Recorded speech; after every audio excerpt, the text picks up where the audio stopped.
Hello. Hello. Hi. How are you? Oh. Hello. Welcome to Let Me Bore You to Sleep. And my name is Jason Newland.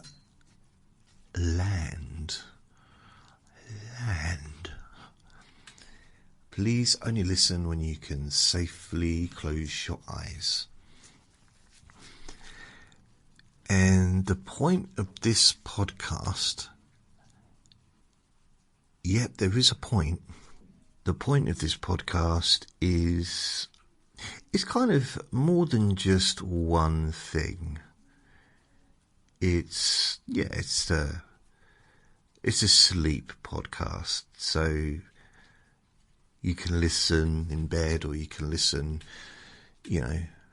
sitting in a chair that supports your body, and just drift off to sleep listening to my super exciting tones.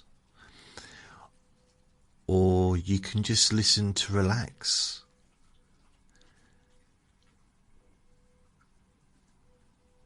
Just, to chill out. You could listen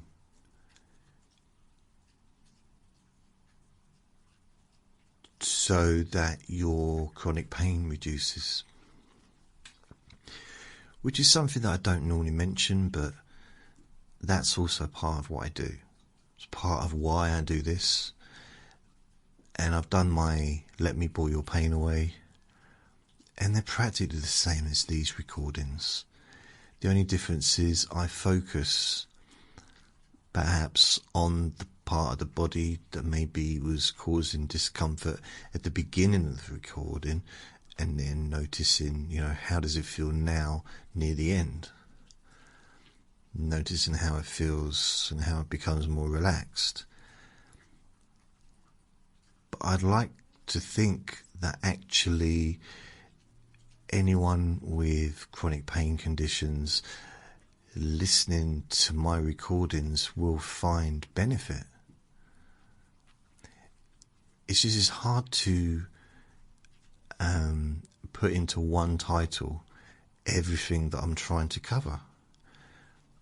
I'm trying to cover relaxation. I'm trying to cover falling asleep. I'm trying to cover chronic pain relief.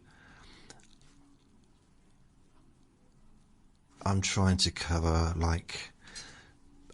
self-forgiveness, a bit of positivity, maybe offer a friendly voice that you can listen to regularly. Now, I've realised how important that can be over the last few years. I remember when I went abroad, and I was in a country that everyone was speaking a different language, and which is normal when you go abroad. And I turned the radio on, I turned my phone on, and there was a radio station. And I was sitting on the veranda. Is it veranda? The balcony. Eating my cornflakes out of a paper dish, and a plastic spoon and some milk that was out of a coffee milk thing, those little sachets of milk. Having that, I had a cup of coffee, and I bought some little boxes of cornflakes, and I had some sugar, so I was putting it on there as well. That's when I used to have sugar on my breakfast cereal. Now I'm going to come over the subject of sugar at some point during this recording, because it's valid for what I've been doing today. You've been doing what over sugar? No, it's about, I had a dentist appointment, so I'll talk about that. Why would anyone want to hear about a dentist appointment? Is it supposed to be relaxing? Okay, but it's not really focused on the dentist. It's just focused on the journey. I'm not going to go into any detail. Oh, can you hear the shouting in the garden? Bless. And the kid's only about 4. He should be in bed by now, shouldn't he? 7:30 in the evening. Oh well. I've closed the windows. I pulled the curtains over. I've moved as far away from the window as I can get without, knocking through the wall. I can't do any more than that. So if there's any background sounds, I'm sorry. I can't make it vanish. I wasn't able to make a recording today during the day because I've been busy.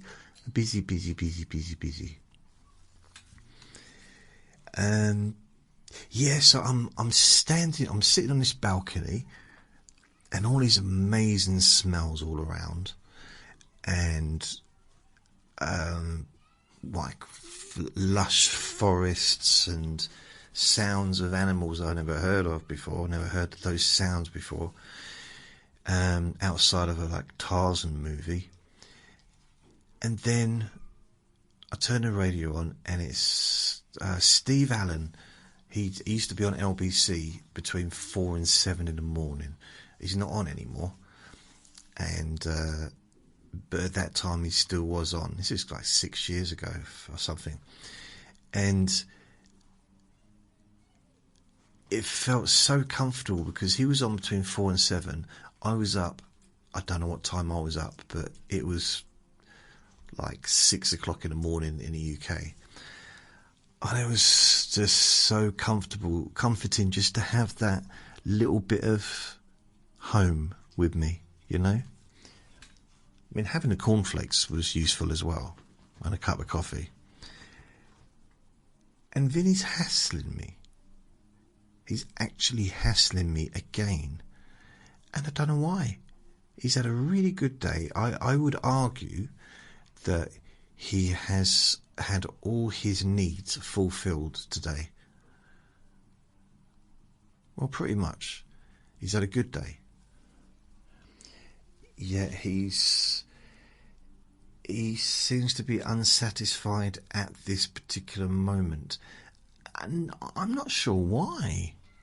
I'm really, really confused. Are you trying to get onto my lap?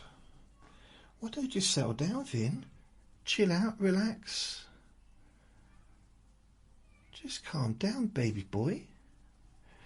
My little baby boy. Calm down. His tail's wagging, so clearly you're happy, aren't you? You're happy, aren't you? You've had a good day, haven't you? Yes, you have, Mr. Permanent Frowny. Permanent frown he's got on his face. Those eyebrows. Always no. Frowning. What are you worried about, Vin? You got nothing to be worried about. You got people that love you. Everyone loves him. He can't go anywhere, hardly with anyone, without people like, oh, he's so cute. He's so lovely. And if they say, oh, what's her name? And I say Sandra. And he looks at me. Vinny looks at me. He gets so angry. Because he can't say anything, can he? So yeah. What, Vicky? Vicky. His name's Vicky. Her name's Vicky, sorry. He doesn't like being misgendered. You wouldn't think dogs would be that bothered, would you? But he is. He has an issue with it. I don't care. Someone can call me a woman, a man, call me anything. I really don't care. Got no... Call me he, she, call me they, whatever. Don't care, man. Man, I don't care, no. I'm just me. I don't class myself... I think my days of wanting to be a man, I don't really feel like a man. I don't know. I'm a man, but I don't feel manly.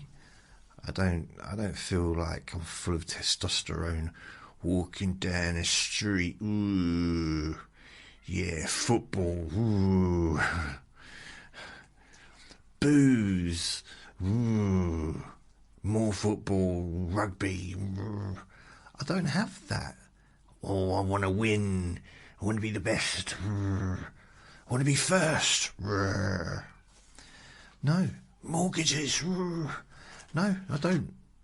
What are you doing, Vinny? Leave my stuff alone, please. Thank you. That's my impression of someone with testosterone in them. Oh, it's so ridiculous. So yeah, I don't reckon I got any testosterone. I wonder if I got any at all. I mean, I'm still producing male. I don't know how to say that without sounding rude. But I'm still, I'm still a male. I mean, the stuff that I'm still produced. Just I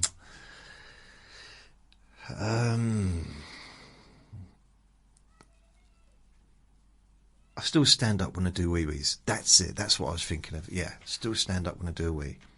Mind you, I've met a couple of women that could do that as well. Very impressive. I mean, technically, I shouldn't have. I mean, I was looking for the keyhole, but I've known people that always sit down when they do a wee. Always sit down when they do a wee. I've never. I mean, I sat down and done a wee, but not to sit down to do a wee. No, Vinny, no. I know what you want. You want to do something that's going to make the most possible noise, don't you? Don't give me the side eye. That's a very new term, isn't it? Side eye. You give me the side eye, yeah? Looking at me. Huh? Make it make sense. I've heard a lot of these terms now from watching people debating on TikTok. Make it make sense is one that I hear quite often.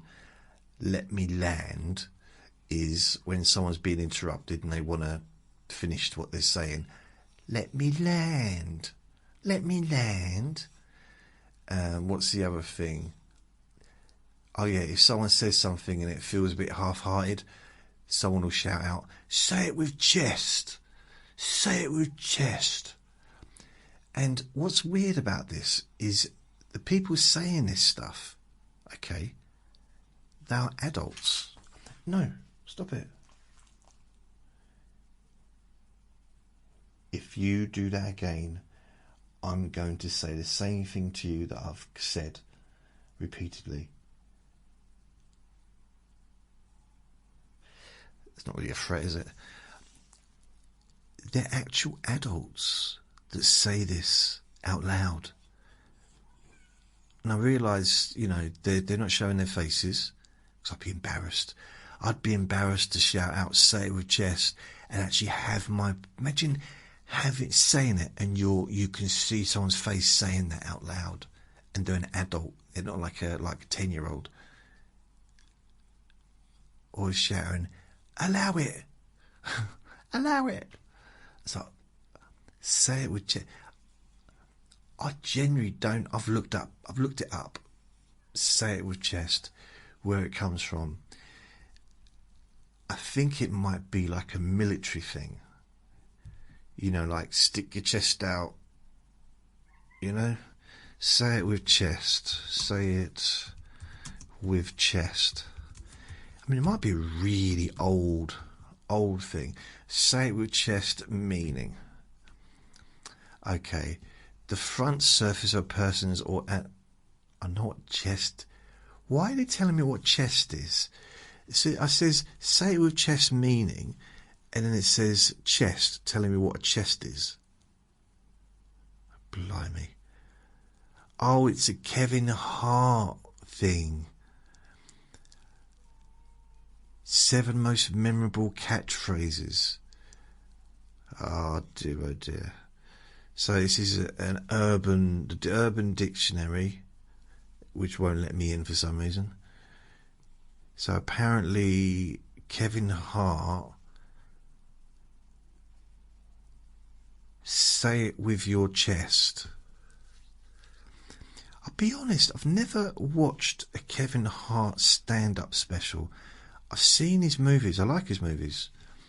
He's, oh God, if nothing else, you got to give him props for like the hardest working actor comedian like in the world for, you know, a certain period of time. He was everywhere. He was just doing like a Netflix special every year. He was in a movie every 3 weeks. It's just like everywhere. So yeah, good for him. He's really made his mark. But I haven't seen not even one of his comedy specials. And I need to watch the first one. Apparently the early ones are the best ones. And yeah, I need to watch it. The thing is, because I know where the history comes from, because I know that any comedian, basically, so you got Richard Pryor, Bill Cosby, they're not at the top, but they pretty much are at the top of the stand-up tree, regardless of colour. Richard Pryor and Bill Cosby. And then you've got, I'd say for me, George Carlin, for comedians that started out in the 50s. Okay, so they're the ones. There's a loads of others, but they're the ones that they all became. I mean, Richard Pryor, huge star. Bill Cosby, bigger star because of TV, but he was a bigger star on stage as well. And I've talked about this before, but I was surprised at just how popular Bill Cosby was in the 60s and the 70s, long before he did anything on TV. Like, you know, TV sitcoms and stuff. He was the biggest comedian in America, which means the biggest comedian in the world, really. So Richard Pryor, Bill Cosby, George Carlin, and then of course you've got Steve Martin, and you've got quite a few from the 70s. You know, the Saturday Night Live lot and that stuff. But the stand-up has kind of come down from Richard Pryor. Even though Bill Cosby was huge. In fact, Richard Pryor said at one point, I think he did an autobiography or he did an interview, and he said he earned a lot of money being Bill Cosby for about 4 years. So he basically he acted like Bill Cosby, went on stage in a suit, did Bill Cosby kind of material, and he earned a living. He was on TV and he was popular. And then he went and he changed his act.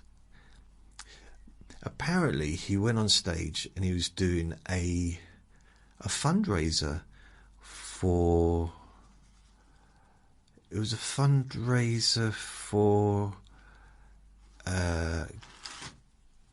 Vinny, stop it.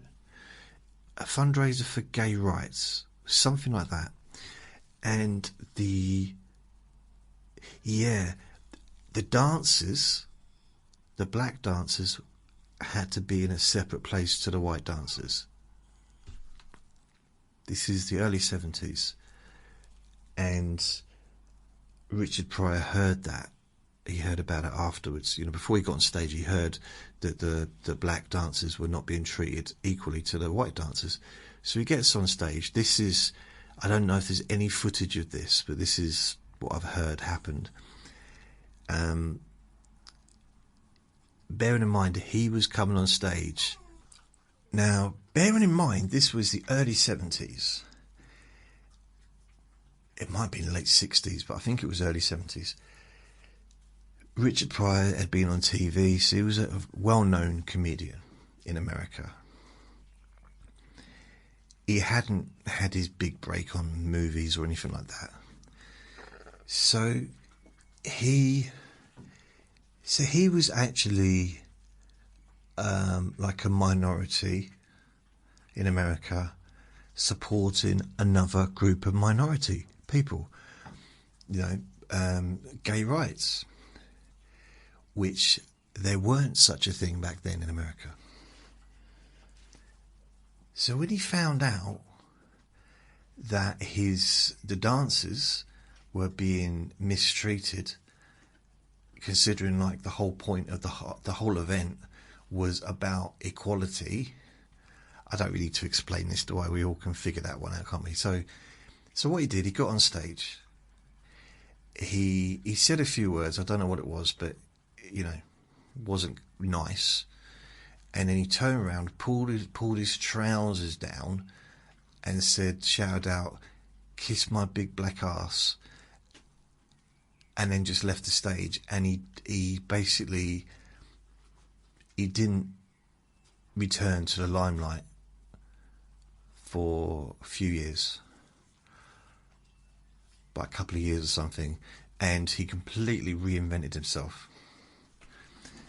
No longer was he going on in suits and trying to be Bill Cosby. He just wanted his own voice, and because he just like didn't want any part of that kind of I can understand it. I'm not explaining it very well, but I do understand where he was coming from, so and then he came back and he became such a star. Ironically, Bill Cosby was the biggest stand-up star when he was doing stand-up. But then when Richard Pryor came back, he was the biggest star as a stand-up. Bill Cosby did some movies. Richard Pryor did some movies. I think one of them, they were in the same movie. Was it Caddyshack or one of them? And Bill Cosby didn't really have much success in movies, but huge success on TV. Richard Pryor did get his own TV show, which was cancelled before it finished. Not the first episode, but he did some things that he shouldn't have done or whatever, and the censors didn't like it, so they pulled it off the air. But his movie career took off, and at one point he was the Hollywood's highest paid actor in the early 80s. So when he was in Superman 3, that was when he was at his biggest fame. That was when I think he signed something like a $10 million contract with Hollywood, and I think he possibly even got paid more than anyone else on Superman 3 movie, because he was the big star. Even though Superman and Lois Lane should be the star, because it wasn't like their first movie, was it? But Richard Pryor was the big attraction of the movie. So from that's the lineage. It's not. There's lineage before that. You got Lenny Bruce, and you got a lot of other like black comedians from the 50s that paved the way for Richard Pryor. That paved the way, and was saying stuff that he shouldn't have been saying. You got Red Fox, for example. I had quite a few of his albums when I was younger, and it was jazz. He used to do albums with jazz, so there'd be jazz playing, and I guess it'd be a live recording, and he'd just talk, had this really gravelly voice, and just talk about stuff, and it was funny, but interesting as well. Not always just funny, but it's interesting stuff. Telling people not to pay any taxes, and it was just funny. Just remember that one.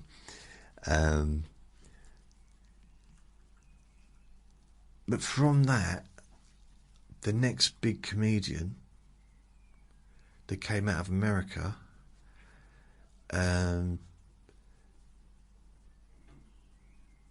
like huge, would be Eddie Murphy. But Steve Martin was massive in America during the 70s, the late 70s, early 80s. He was massive as a stand-up. He was doing arenas and stuff. And then he started his movie career, and he was big in America. But nobody touched Eddie Murphy during his height. During, how many movies was he in? 48 Hours. What's that, Cop? Whatever it's called, Cop. I just can't remember how many. He was in so many movies, wasn't he? Comedy movies in the early 80s. But he also had the biggest selling comedy or stand-up movie of all time. Because Richard Pryor did a stand-up movie, which was released at cinemas. But Eddie Murphy's Delirious, I do believe, was the biggest that had ever been. And Raw, which was a couple of years later, I don't know where that stood like in the rankings, but there haven't been that many. I'm kind of surprised really that Ricky Gervais, I suppose now streaming, he gets a bigger audience, but I'd have thought something like a Jimmy Carr stand-up show being shown in cinemas would potentially get a big audience. People go along because it's funny. Because I know not everyone likes it, but they wouldn't go if they didn't like it. So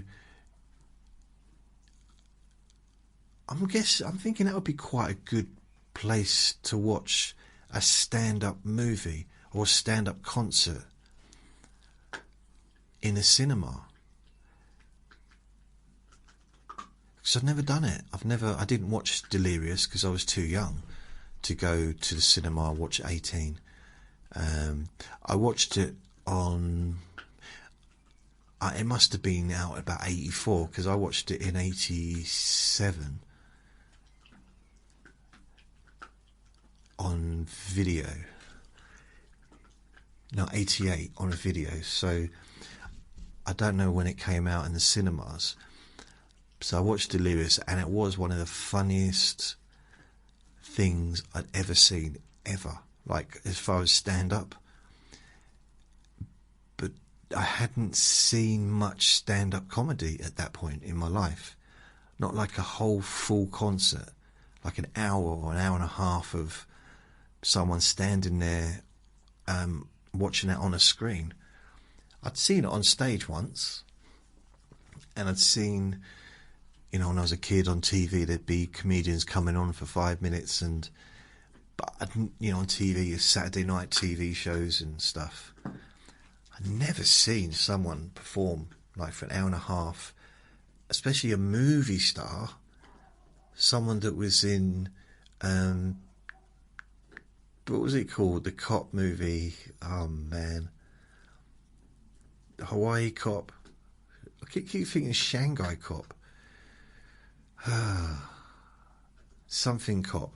Anyway, it was Eddie Murphy. He was in everything, wasn't he? He was in so many movies.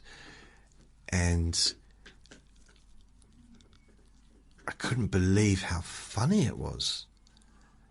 And it really had me. It was 88, I think. And really, it might have been 89. Might have been 89. I'm thinking it was 89 now, because just thinking where I was living, I think I was living with my friend's mum, and I watched it there. Yeah. Which means I must have had a video recorder, and I must have had a colour TV, because why would I watch it on black and white TV?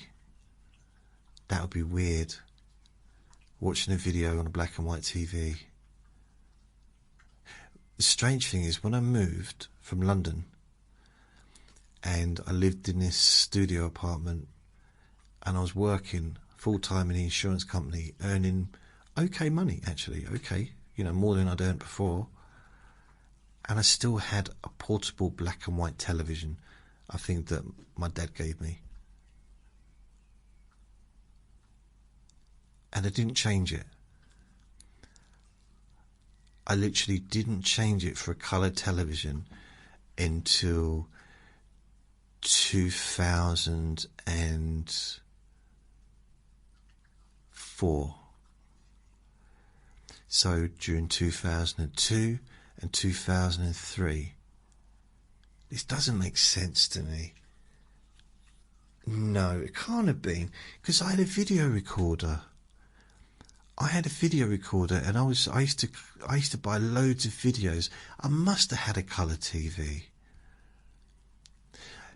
Now I think it is, I got a TV with a video recorder all in one in 2004. Because that's the first time I had that. So no, I did have a colour TV, but I didn't for the first few months. The weird thing about it, I could have had like a massive TV on the wall if I wanted back then. I mean, compared to now, I was rich back then during that period. I mean, yeah, it is. But I didn't know what to spend my money on because I was bored. Because I was no longer in London. There was no longer anything to do because I was in this little town, and yeah, I could go out drinking, but that got boring. I had a few friends from work that I'd hang around with, so that was okay. But that was normally kind of after work rather than at the weekends. Friday night, but not generally like on a Saturday or Sunday. And I remember I'd be walking through the town, and I'd be in HMV. I think it was HMV, either that or Virgin. I think it was HMV. And I'd be looking at the videos, the video selections on there, and just because I wasn't allowed to join, I couldn't join. I can't remember the name of it now. The video blockbusters, that's it. I wasn't able to join blockbusters because of where I lived. They wouldn't let me join because I lived in the YMCA. So I'd buy videos just for the sake of buying videos. Videotapes, that is. So I had like videos from the MMA, the original MMA days, going back to probably the 90s. I'd have just movies. I just buy them, watch them, and I probably had 100 or 200 films, videotapes. And then one day they were in the way, so I donated them to the hostel, because in the YMCA you had the hostel to the side, which is for the homeless hostel, and then there was the main big building which they rented the flats out, the studio apartments out to members of the public. When I was there, it was a lot of refugees. It was kind of like an asylum hotel for the period that I was there. And also they'd move people from the homeless hostel into one of the studio apartments with support. And if they were able to deal with that and they were able to kind of support themselves, then eventually they'd end up getting their own council flat, which probably happened to...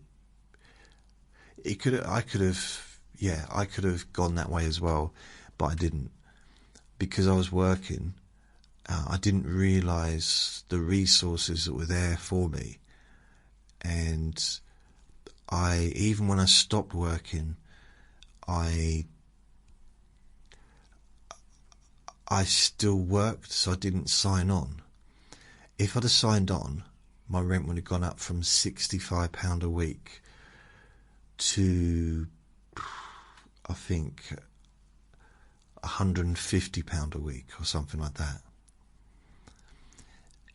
because that's how much the government would pay for those, or maybe more. That's how much the government would pay for those studio apartments for people. Or even 200 a week. It was a lot of money because they had asylum seekers there, so they were really making as much money from the government as they could. But on the same side, the government didn't want to pay that amount of money to the YMCA. So as soon as they could, they'd get fast-tracked into housing, like council housing. Because the council, they wouldn't have to pay that person's rent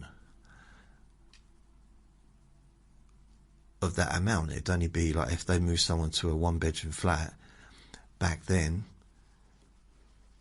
I mean, think how long ago that was. A one-bedroom flat back then in a council would have been probably £70, £80 a week, not £150 or £200 a week.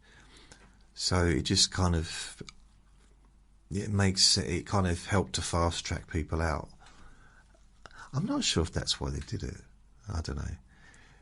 But I spoke to the counsellor there, and I had a couple of sessions with her, and she did, because when I lost my job because I wasn't well, and she did say to me that if I signed on,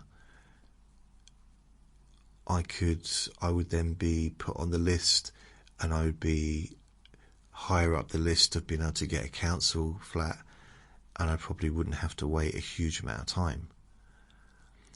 But I didn't want to not work. Even though I could only do part-time, I got a job in a shop, a gift shop, and I just lived off savings and got into more debt. But I mean, it all worked out in the end, I suppose, technically. Technically, it worked out in the end. Oh, Vinny's asleep now. He's calmed down. He was so moany a little while ago. So it's 8 o'clock, right? It's still light outside. I don't know why that excites me. I don't know. I feel incredibly... I was going to say aroused. No, I don't feel aroused. I just find it interesting. I love it when it's light. I'm not... When I was younger, probably in my 20s, I was probably more of a night person.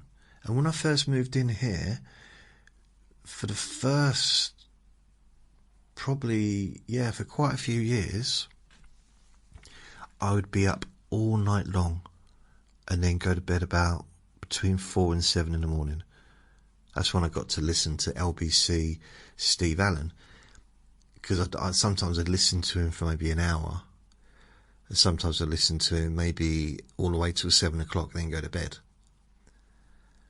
But back then I didn't need to have the radio on or anything, because I didn't have Vinny, who was always listening, because I had Andre, and nothing bothered him. Vinny's very much, his ears are flat.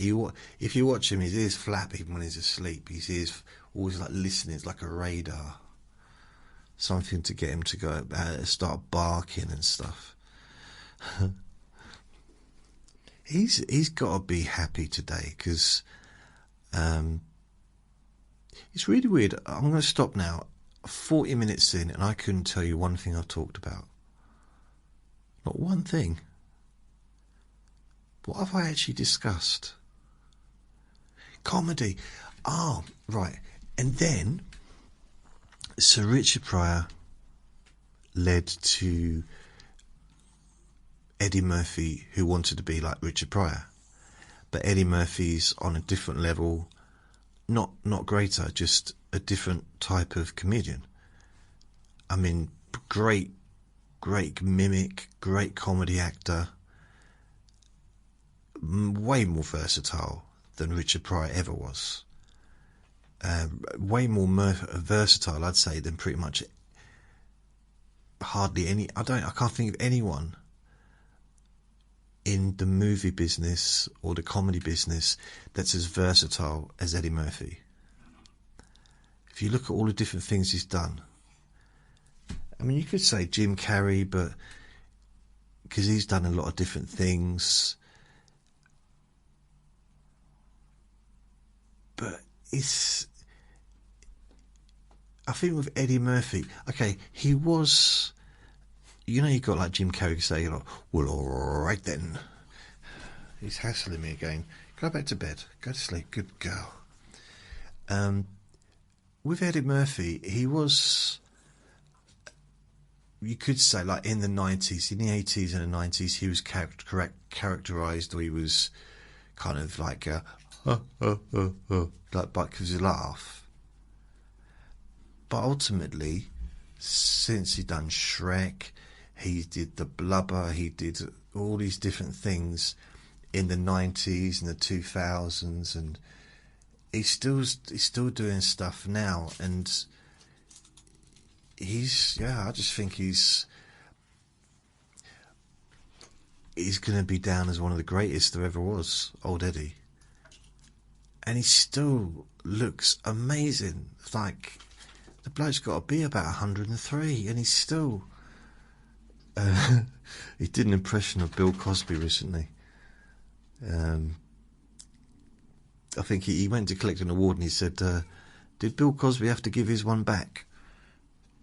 What the fuck do you want, Vinny? What the fuck do you want? Seriously, what do you want? Yeah, Vinny's back to hassling me again. I don't know what it is. I've just given him a big tin of food. He had some sausage roll earlier. He's had multiple treats since his food, and he's still begging for more. More, I want more. So then you got like Chris Rock. There's a lot of comedians have come out and have kind of not copied Richard Pryor or Eddie Murphy, but kind of have come from that lineage. And Chris Rock, and you've got Kevin Hart, one of the most recent. And sometimes I watch and I think, I can just see, without being, it's like a bit of mimicry there, a bit of, they're kind of trying to copy something that's in some ways outdated. Richard Pryor is outdated now. He was funny, but it was the 70s when he was doing his stand-up. He did it in the 80s as well, but he's like his main period was in the 70s. And that kind of comedy is not really like the ghetto language, and it's not really a novelty anymore.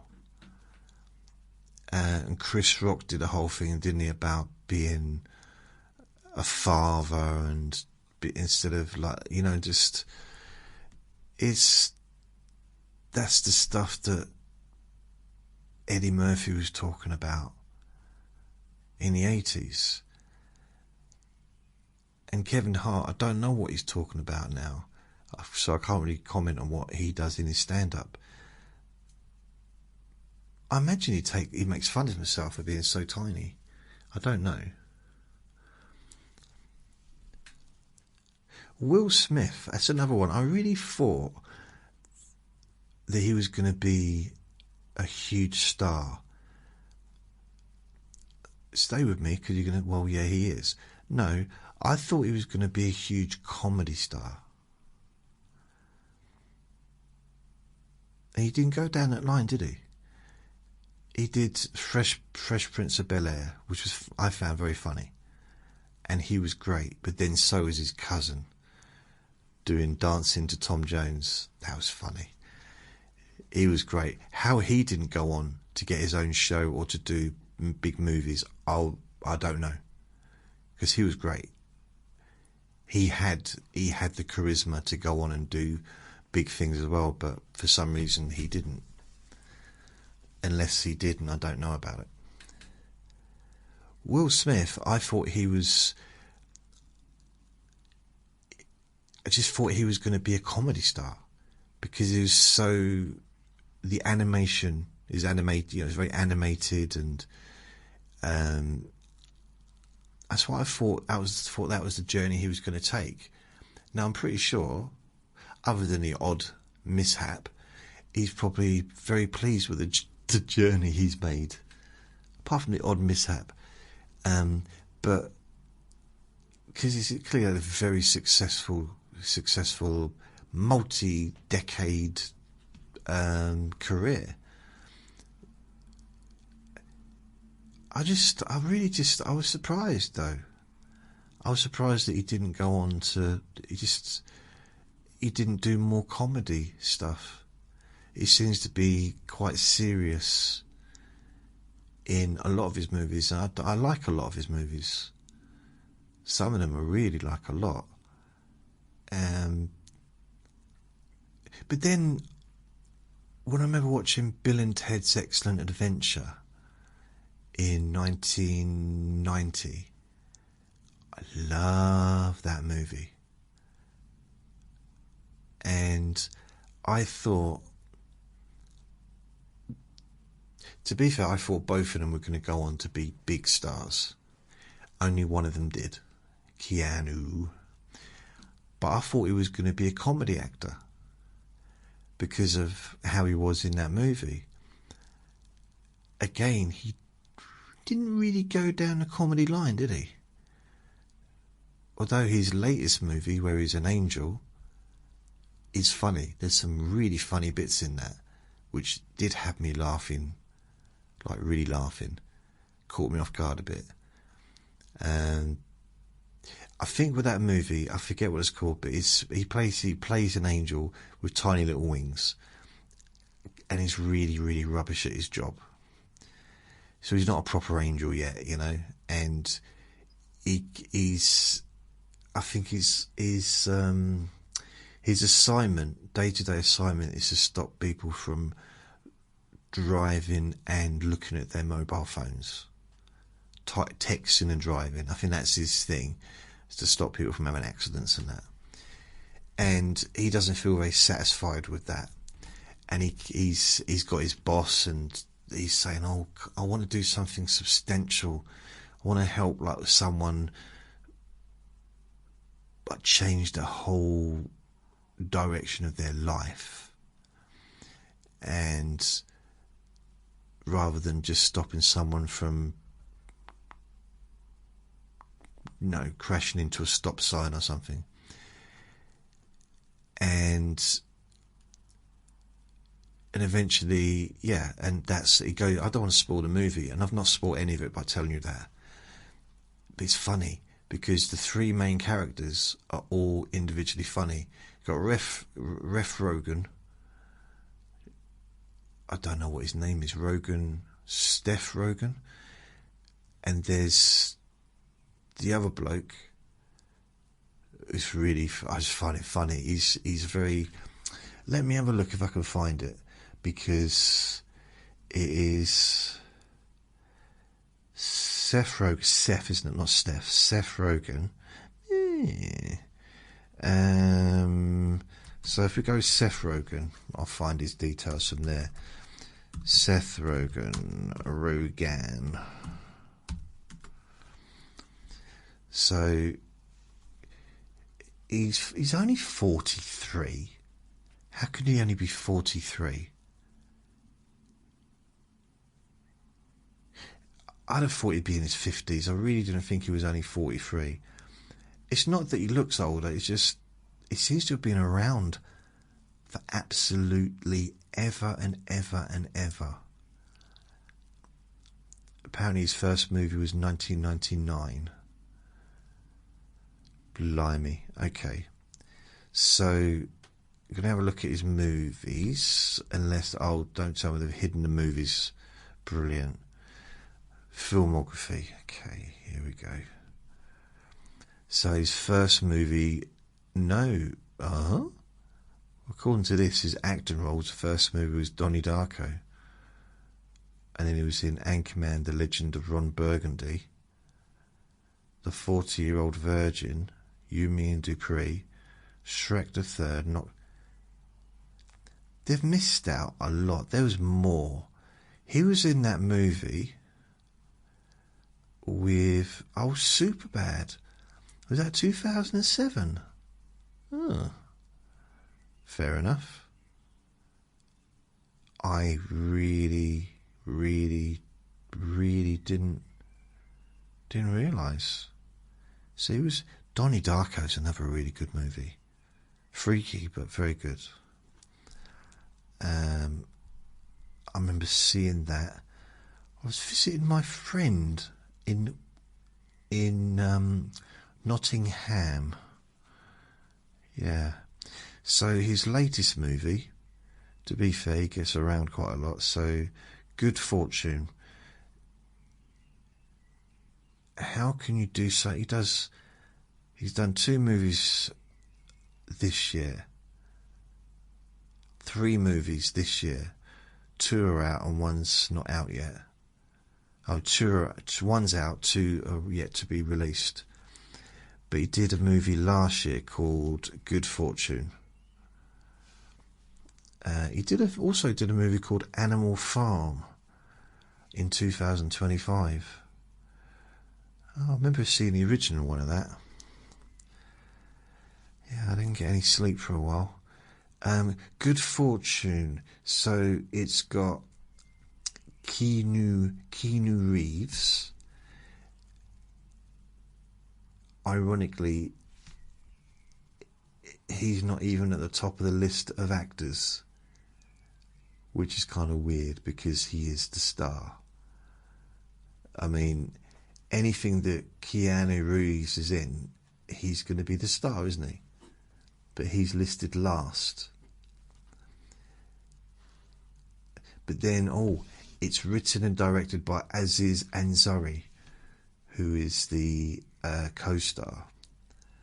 So clearly Keanu didn't care, and in the video poster Keanu is centre stage. But the supporting actors are good. I mean, I was going to say actually one of my favourite people is Aziz Ansari. He's just funny. He's so very dry. You know, it's no performance really. It's just it's almost like he's just acting himself. I don't know what his self is, but you got Sandra Oh. No, that's her name, Sandra Oh. You thought I was concerned about something then, didn't you? No, Sandra Oh. Keke Palmer. She was in, I do believe, the hospital TV show. Kiki, that's a different person. I'm looking at the pictures. So I'm thinking Sandra Oh then. So Sandra Oh was in Grey's Anatomy, yes. I was absolutely enthralled with Grey's Anatomy in 2008. When I was doing my degree, I became very obsessed with box sets from Blockbusters, and I would get whole seasons and watch them over the weekend. I did that with Sopranos. I did it with, in fact, at one point, I think 2009, I bought the box set of Sopranos and The Wire, all of the episodes, the whole series was of the whole thing, everything, the whole thing, and yeah, I'm trying to think. I had a friend lent me. What's that TV show called? Not Useless. Shameless, that's it, Shameless. And I watched every episode of that back to front, stop, from start to finish. And I also watched what was it called? Something to Mars. Journey to Mars? Life on Mars?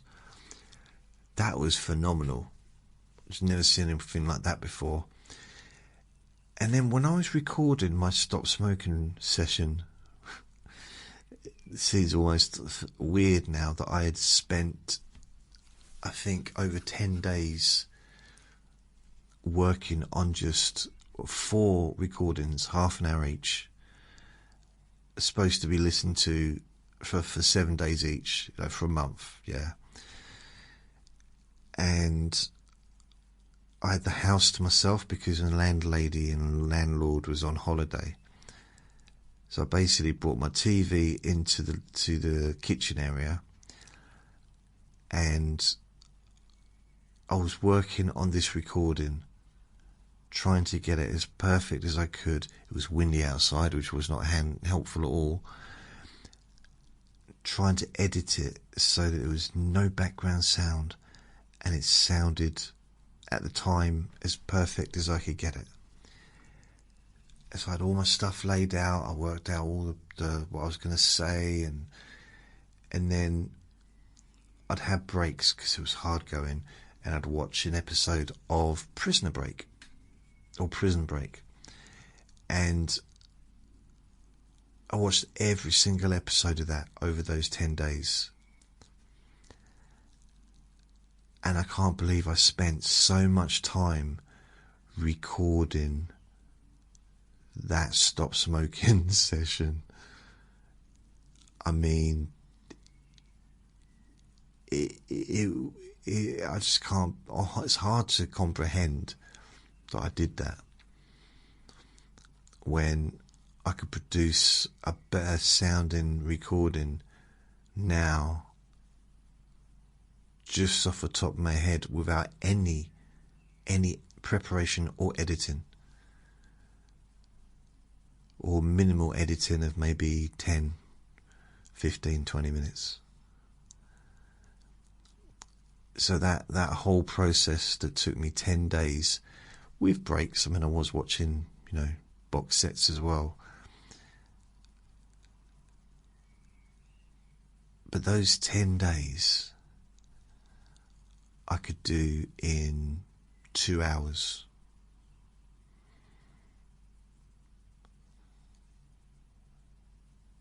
I'm not saying, aren't I great? I'm just the quality of everything's so much better. The microphone's better. I suppose, I've got, now it's 2009 or 2008. I think it's 2008. So what's that? 18 years ago. I got a little bit more experience now. A little bit.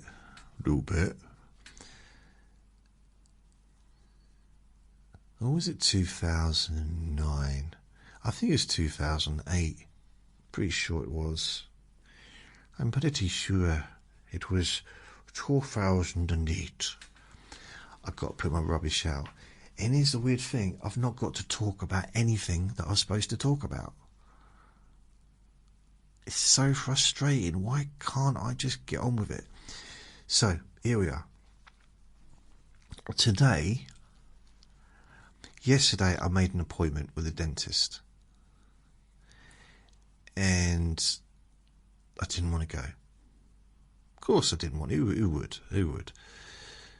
But I figured I might as well go before it gets too bad, Instead of leaving it too late, I'll go now. Go, do it while I can. So I did. I ended up paying £38 for an appointment because there's no NHS. Couldn't get on the NHS. So I had to go private. What I noticed right from the start of talking to them on the phone and then seeing them in person, is none of them seem to know what they're doing when it comes to. They're not on the same page. I'm sure the dentist knows what she's doing, but the admin people, the people just, they're saying different things. So the man on the phone said to me yesterday, I spoke to a lady on the phone, and she put me on to someone else because the communication wasn't working, or I wasn't understanding what she was telling me. Well, I think I was just asking too many questions, really. And eventually the bloke came on and said, why are you asking about what car she has? I said, I don't know, I just felt an inquisitive mood. He said, okay, fair enough. But what do you want? And I said, okay. So he explained that I couldn't be on NHS. I had been with them before, but it was a long time ago because I used to live around the corner from there. And I had to pay private. So I paid the £38 to get an appointment this morning. It was like 1:45. And then I got a taxi there, so that was £15 added on. So I couldn't really. I literally left myself 10 minutes to get ready because I kept putting it off. And in the end, I thought, well, I'm not going to get that £38 back. And I just, simple as that. I've got to go out. I have to go out on Saturday anyway. I've got no choice. So I've got to go out today. It's better to get it done. And I pushed myself, got a taxi, got there early actually, but in fact I got there and I got there about 10 minutes early, went in just a few minutes before the time, and then they had me waiting for 20 minutes anyway. So that didn't really work out perfectly. So then I did an x-ray, and I figured a way, because I'm not a big fan of having things in my mouth. So, well, not all things, but just generally, you know what I mean? Just for the x-ray, I never really enjoyed it. And so what I did is I just counted down from 15 downwards in my mind, slowly. And I just imagined that I was going to get a lovely gift, and I imagined something really, really nice that I was going to get at the end when I got down to 0. But by the time I got down to 11, the whole thing was done. So I used that little distraction technique because that's one of the parts of the dentist stuff I'm not a big fan of. The old, bite down on this, like it's bigger than my mouth. Anyway, I did an x-ray, and it turns out that there is an infection in the roots of that tooth. So they're giving me antibiotics, and they said the thing I need to do, either have root canal or have the tooth removed. And I said, I'll have the tooth removed. And she said, why don't you want to save it? It's the only one left in that part of your mouth, in the corner of my mouth. So it sounds like I've got no teeth, but just in that bit of the mouth. I said, no, I don't fancy root canal. She said, no, it's pretty grim. I said, you're not really selling it to me, are you? And she just like, oh. He said, well, yeah, you can have it extracted if you want. It's going to cost £350 minimum. If it's a hard job, if it breaks, or if there's more involved, then it could go up to like 500. And I said, well, the last time I had a tooth out was £190. She said, when was that? I said, well, a couple of years ago. She said, was that here? I said, no. There you are then, was her response. I was like, there I am then. And she said, well, those are the prices. And I said, okay, well, and then she said, and you can't have it done now. So apparently they'll give me credit. So they'll let me have it. So let's say it's £350. They let me have the treatment, then pay it monthly afterwards. 0 interest, apparently. If I had root canal, it'd be £1,000+, and then I have to go somewhere else to get it done. And she said, "Oh, you can't have it. You can't have the tooth out now." I said, the man on the phone last night told me that the whole point of an emergency, to come and get seen, is to have treatment, to have whatever treatment I'm needed. And she said, yeah, well, you can't, because it's 40 minutes it's going to take to take your tooth out, at least, and we don't have that time. Why would it take 40 minutes? I suppose there's the numbing part, isn't there? But they can numb you, see someone else, and then see you after them, can't they? Unless they like to have a little rest, which is deserved. I mean, should be allowed to have a coffee, shouldn't they?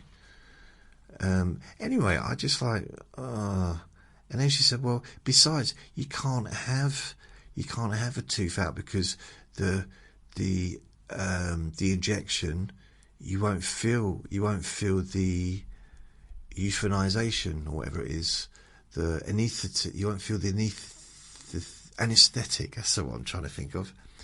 So you won't feel the anaesthetic because of the infection. I said, isn't that the point of anaesthetic, not to feel it?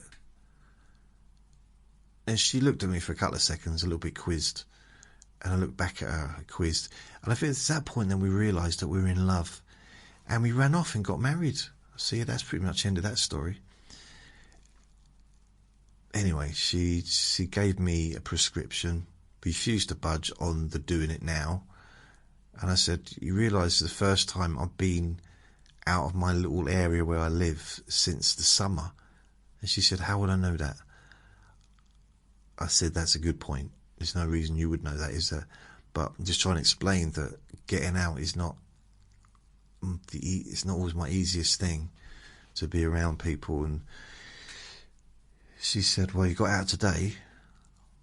I was like, yeah, don't stick to the dentistry. I think being a counsellor is not going to be your job, not your.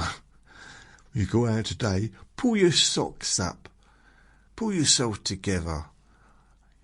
Other people get through it. Other people have it worse.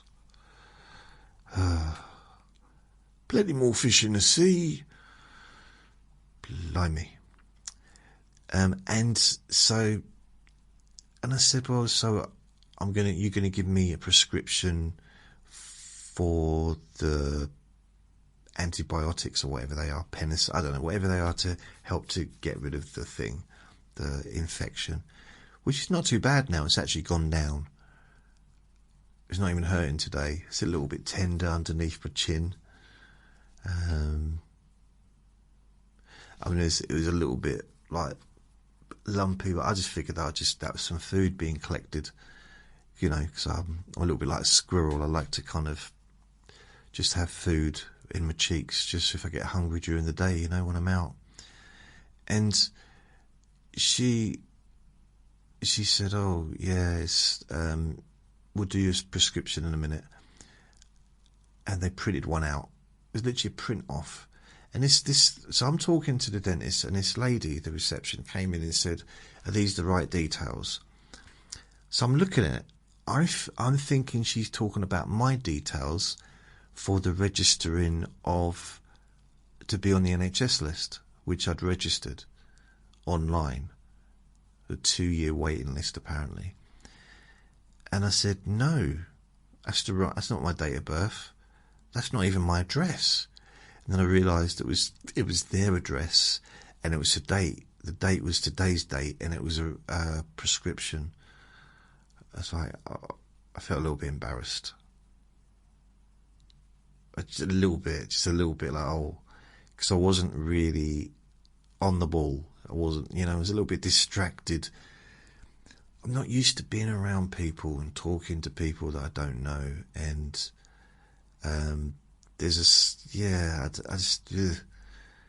Anyway, I said, will I have to pay for this prescription? And she said, do you normally pay? I said, no, I'm on universal credit. I don't have to pay for prescriptions because of the low money I get. She said, oh, okay. So I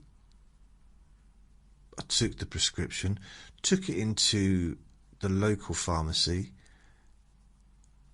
and I'm queuing, right? I'm queuing about 5 minutes, and I realised I'm in the wrong queue. I'm like in the wrong part of the queue.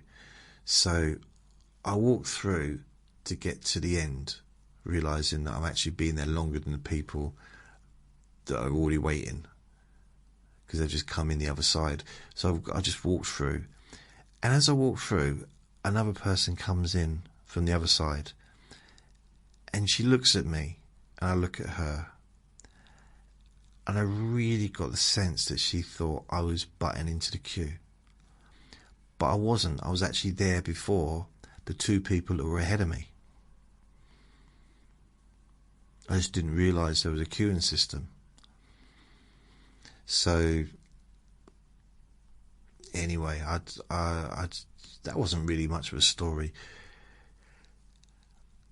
I got seen pretty quick in that pharmacy, and they said, no, it's going to be about half an hour for the medication because the person in charge is in a consultation. I said, oh, don't worry, I'll go and get it somewhere else then. She said, okay then, dear. I mean, she's like probably about 20 years younger than me, calling me dear. You don't think she's talking to me like I'm an old person, do you? Okay then, dear. You right then, dear? Are you okay to go onto the bus? Do you need a hand? Is that how people see me now? Like an old, like really old todger? Proper... No. Oh, you know what? Weird as it may seem, one of my biggest fears, right, is I'll get on the train, right? I'll get on the train on Saturday and someone will give me their seat. Someone will actually stand up and say, there you go, dear. Do you want to sit down? It's like a young person, but they're not going to be young. They're probably going to look older than me in my brain. They're probably going to look in their 30s, which isn't young. Well, it is, but, it's like, technically, I see someone in the 30s and I think the same as me. And they're going to be giving their seat up to me. And I'm thinking, oh, it's because I'm so sexy and clearly need preferential treatment. But it isn't. Because I'm a smelly old man. That's what it is. Oh, thank you, dear. Thank you. Thank you for letting me sit down. Oh, I'm 55, 55. Yeah. I remember watching the last war on television. So yeah, it's that frightens me a little bit, and I know it's going to happen if I'm lucky, because only lucky people get to be old. So if I'm lucky, I will get to that position where I'm standing on a bus and someone gives me their seat, and maybe I'll be grateful. Maybe I'll be grateful. Maybe I'll just have to swallow my pride and think, well, you know what? I need to rest me back. So it's good. I can sit down. But there's a big part of me that just crumbles as well. A little part of my psyche probably just like, oh, that's how I'm seen now. But then I suppose it's better than not being seen.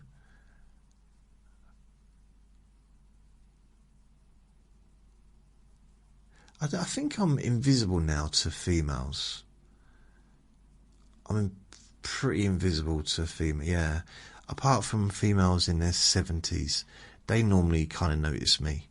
So I've got a lot of elderly people that I walk dogs with, and they're probably in their 70s. That I've gotten really, really well with.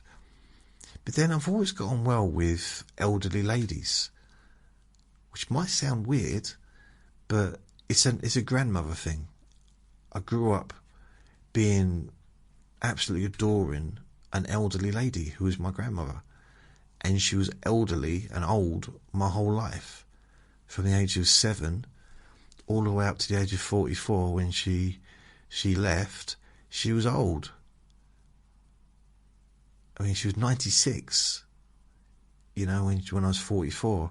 So she was never young during my lifetime, really. Well, she was, but she was younger. But was that 40? So she was she wasn't, to be fair, what she'd make her in her 50s?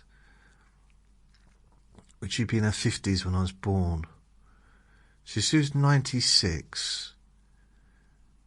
She was 96 when she left. I was 44. So when I was born, she would have been 52. Is that right?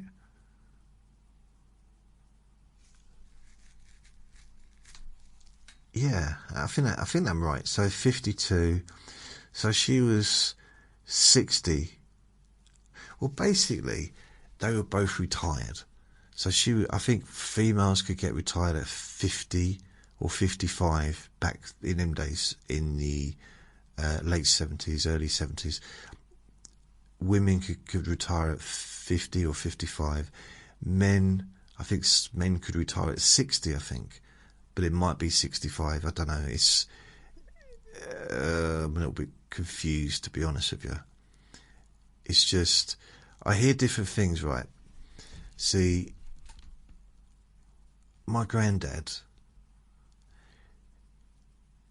75, 65, 78. I don't know. I'm not sure, but I think my granddad retired either at 60 or 65, but I think that the age was 60 in like the 70s. I might have it wrong. Now it's 67. I think for younger people it's 68. For me, I retire. It's really sad. This is really, the amount of time that I've been living here, right? The amount of time that I've been living here, in this flat, at that time again, and I'll be retired. I will officially be an old age pensioner in the same amount of time that I've lived here, 11 years.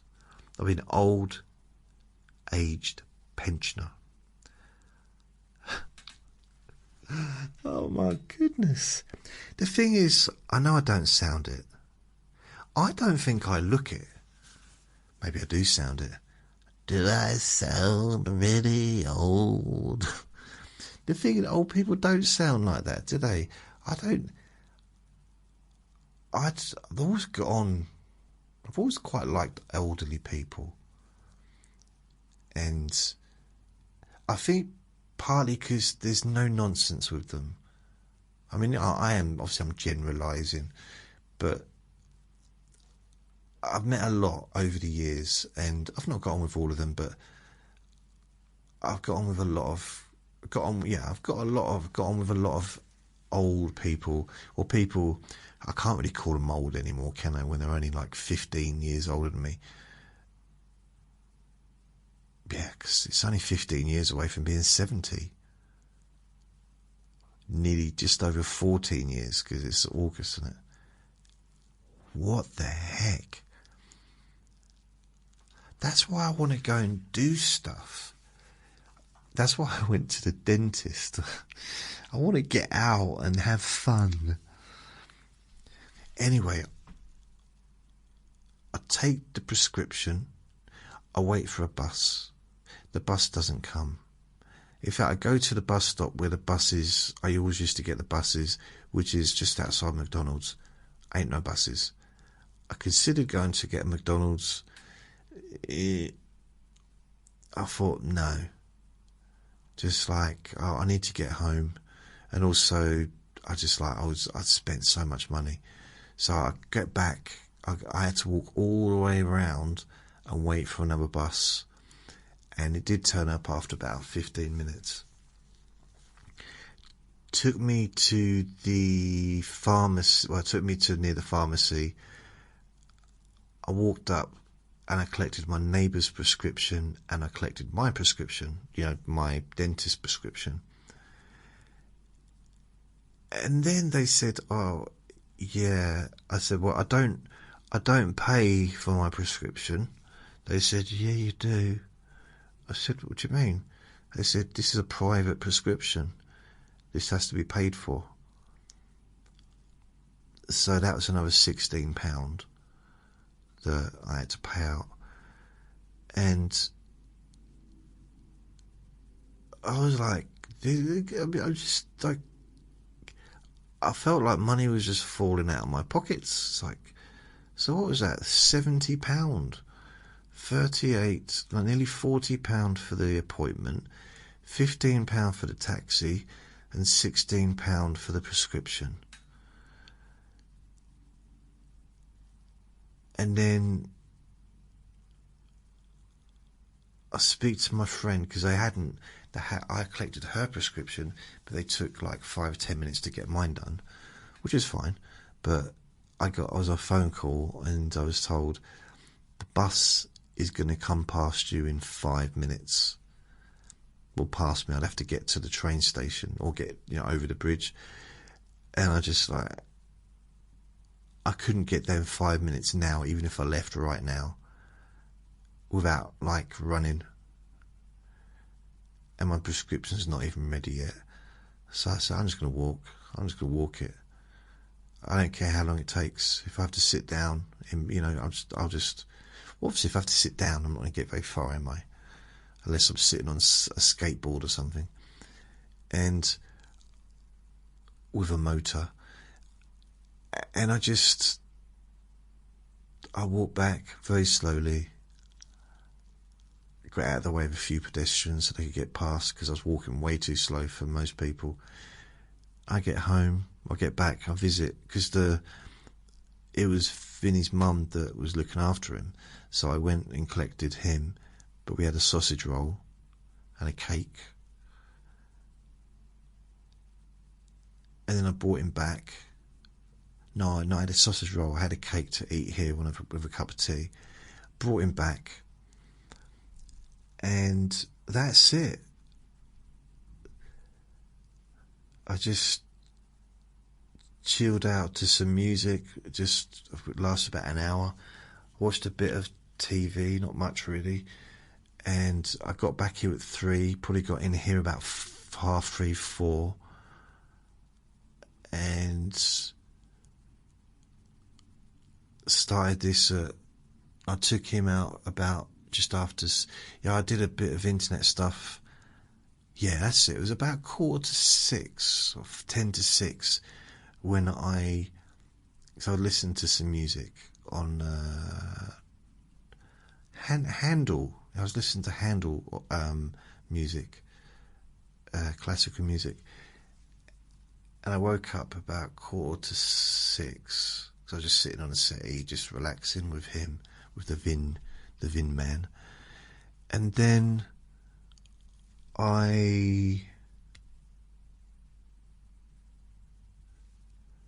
that's pretty much it, I did a little bit of internet stuff. Then about 6:10, I took him out. He went to the toilet. He didn't really want to be out. It's a lovely evening, but he was quite happy just to have a little sniff around and then come home. Because he'd been in that other garden at his mum's for those few hours that I was away. Because when I got back at 3, I called a taxi at midday to take me there, because the appointment is 12:45, and by the time the taxi got here, or by the time he got here, it took a little while, not a long time to get here, but it got there about just at, it was 12:33. For some reason I remember that, 12:33, and then I went in probably 12:40. So I had a little bit, I stood outside for a little bit, and then I went in about 5 minutes before the appointment was due. And then I got seen about 1:10, probably 1:15. And then from that, it took me from 1:15 till 3:00 to get home. So, wow. No, not quarter. I was probably in there for about quarter of an hour. Yeah, I saw it about 1:30. I probably left. So from 1:30, it took an hour and a half to get home.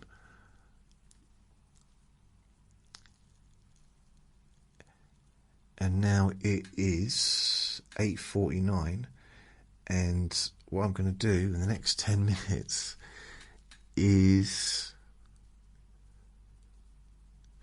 I'm going to bag up my rubbish for tomorrow, for tomorrow's rubbish day, and then I'm just going to have a bowl of cereal, I think.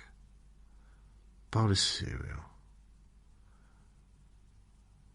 Yeah, that's what I feel like, actually. Just a bowl of cereal. And just chill out. Maybe watch... I'm going to watch Minder on telly. I'm not really hungry. I think that sausage... I ate a very big sausage roll and a very big iced bun. And it filled me up, to be honest. It was quite a lot. And... yeah, I guess I'll have to look at taking that medication. But that's it, I think. So the next 10 minutes, I'm just going to put my rubbish out, get myself something to eat, get the kettle boiled, have a cup of tea, sit down, watch Minder till 10, and then probably just, edit this, upload it and all that stuff. Probably going to go to bed about 11. Probably. It's been, even though it might not sound it, it's been a really busy day for me. This is something, it's a lot more than I normally do. And it, energise-wise, it's trained me a little bit. It gives me a bit of a lift, I'll be honest. I feel a little bit lifted up by being around people. But I noticed that I feel it's kind of strange, and I feel a little bit odd when I'm out of this like little area that I'm in, because I don't normally go further than the park, and the park's literally across the road. It's just for him to go to the toilet, and there's seats in there so I can sit down if I need to as well. So I really do sound ancient, don't I? I need to rest my withering bones. I can just sit down.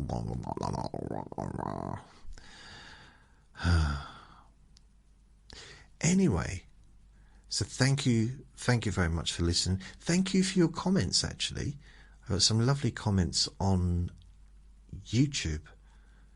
I had someone say to me that they'd been listening to one of my recordings for 10 years. 10 years. They'd be coming back every week and listening to a particular recording. How amazing is that? And yeah, I was just, I got some lovely comments. Someone said that yesterday's recording was very uplifting, and it was nice to hear about the things that I'm grateful for. And yeah, it's, I do appreciate getting messages like that. Yeah, it's just nice. And I also do have some questions for Q&A Friday, but I'm happy to get some more if you go to my Facebook group, Jason Newland's Boring Group, and we can make this Friday an epic Q&A Friday to make up for the previous one not really happening. And on that note, I'm gonna say goodbye. So thank you for listening. Remember to be kind to yourself, because you do deserve to be happy. And be gentle with yourself. You deserve to feel safe. Lots of love. Bye.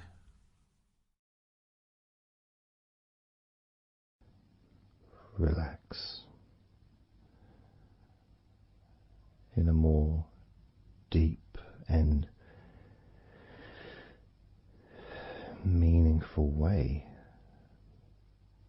Maybe in a way that can not just allow you to feel calmer now and throughout the time we spend together here, not just relaxed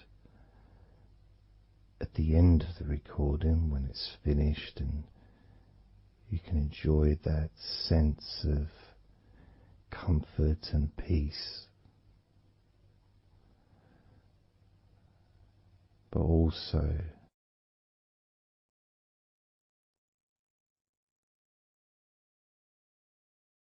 I think it would be nice to have those feelings of relaxation continue for longer after the recording is ended,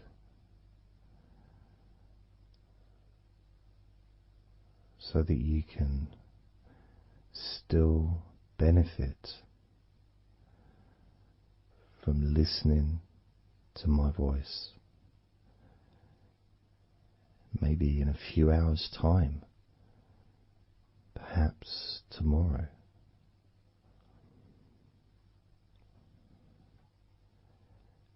And then by listening regularly, especially if you find, like some people do, and myself as well, sometimes I find one particular recording that really resonates with me, and I just listen to it over and over again, like every morning, every evening.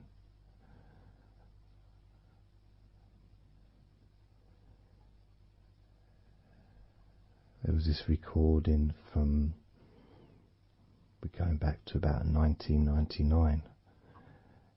It wasn't hypnosis, but it was a guided visualization, so it kind of was hypnosis really.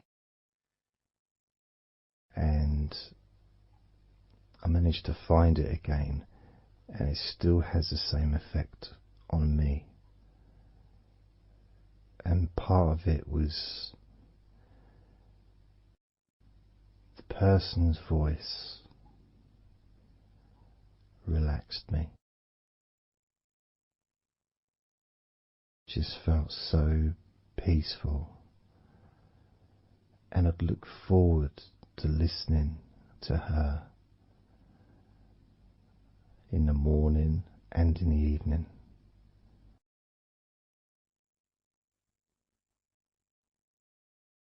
And I knew before even pressing the play button that as soon as I'd done that, pressed the play button, this was in the days of CD players, press the play button. In fact, it might have even been a tape recorder. I'd lie down on the bed, and then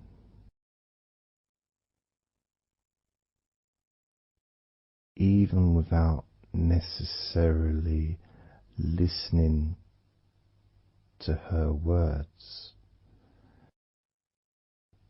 because I had them memorized, really.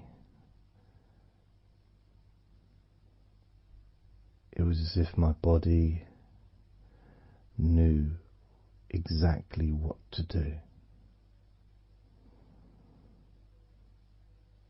And the muscles just almost went into automatic relaxation.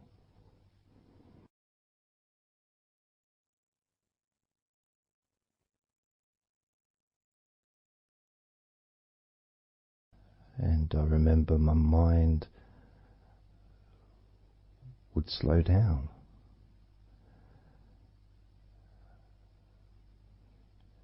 Now, I was listening to this recording in the early days of learning hypnosis, and long before I ever made any videos or audio recordings myself, because I didn't start doing that till 2006.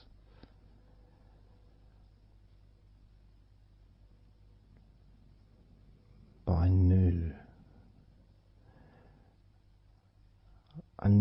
how helpful I found being able to just let go, to have that trust in the person that I'm listening to.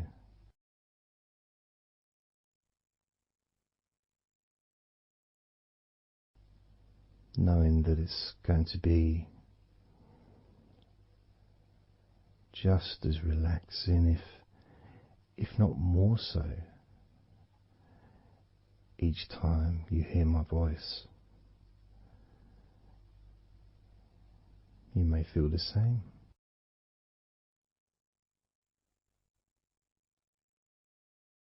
Some people have been listening to me for over a decade.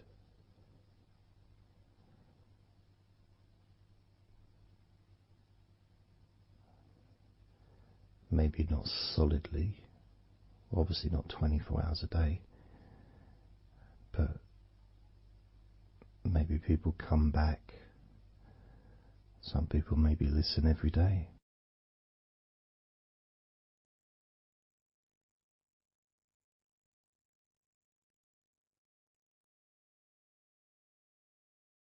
And something that I do, which you may not realize by listening, is when I record these recordings, now for example, I also am affected by the words that I say.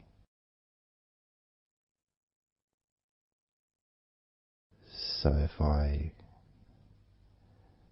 said to you, focus on your feet, notice your feet relaxing, I will be focusing on my feet. I will be noticing my feet relaxing.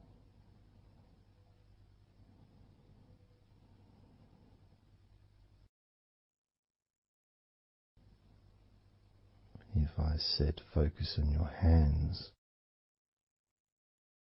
and maybe notice the difference between each hand. Perhaps notice the air in the room, the temperature of the room, on the backs of your hands.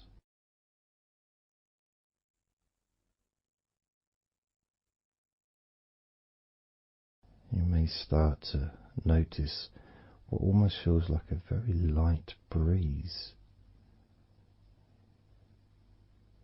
even though there may not be any type of breeze at all where you are right now.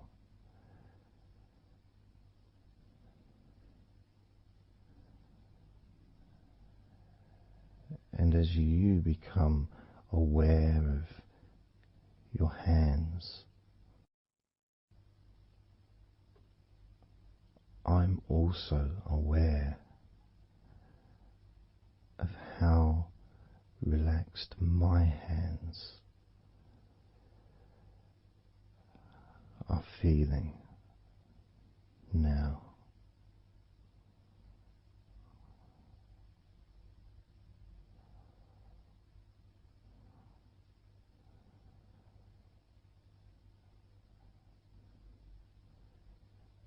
And when it comes to potentially drifting off to sleep, which may be the reason you're listening,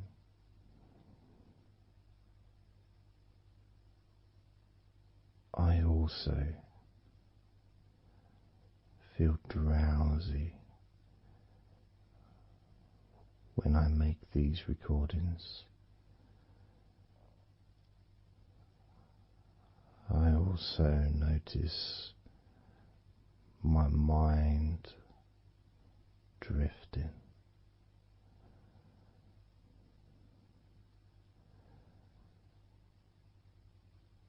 In fact, at times, I've actually fallen asleep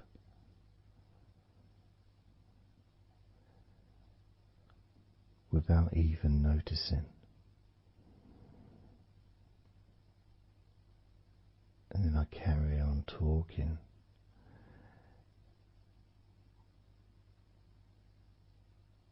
And it's only when I listen back to do the editing, I hear snoring.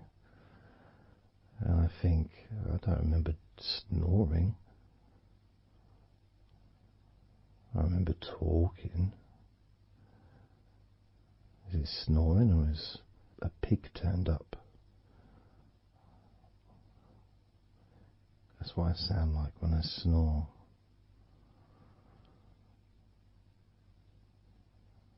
And I get really into the whole experience.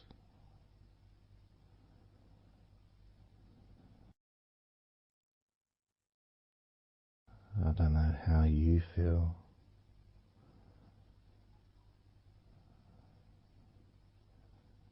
How relaxed you feel in your feet. How relaxed you feel in your hands.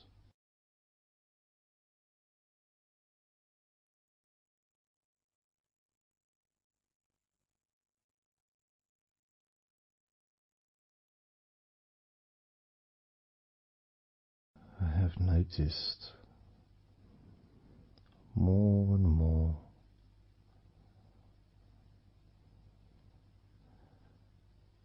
that the more relaxed, deeper level of comfort you feel, the easier your breathing becomes.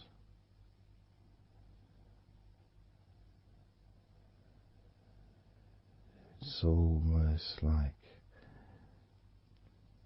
that additional muscle relaxation.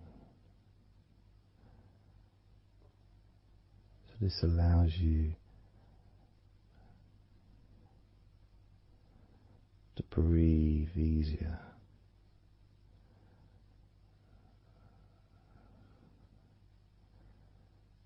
Without necessarily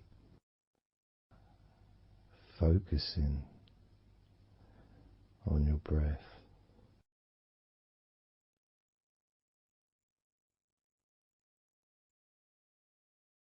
However, being able to notice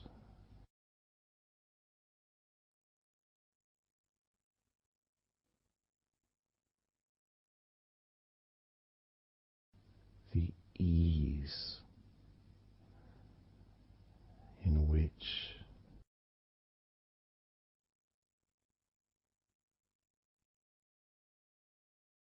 you breathe so naturally.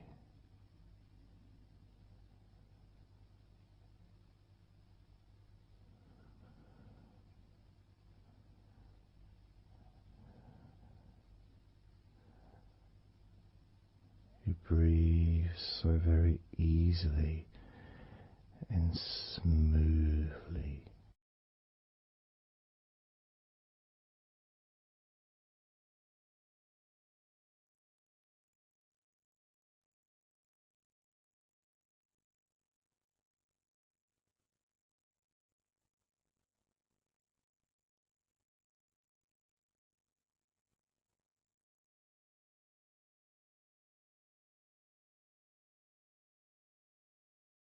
Whenever I imagine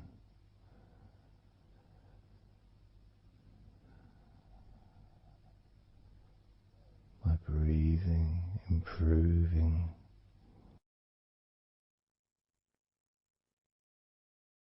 when I've got my eyes closed,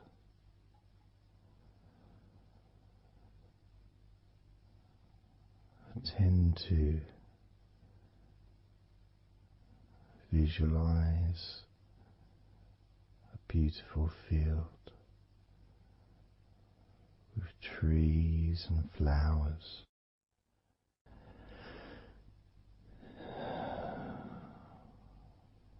producing all that life-giving oxygen.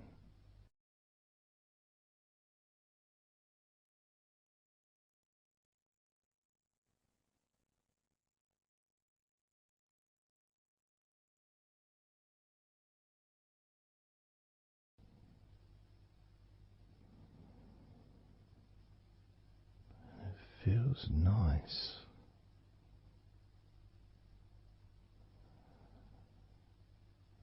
to, if nothing else, just taking some time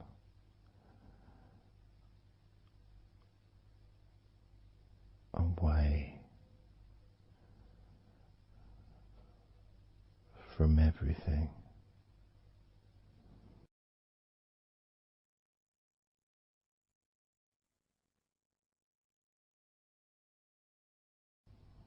Enjoying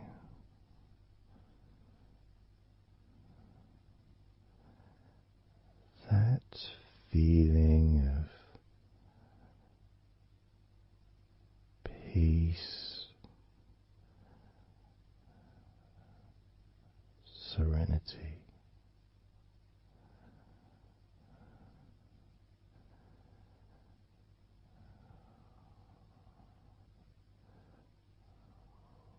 with a joyful heart.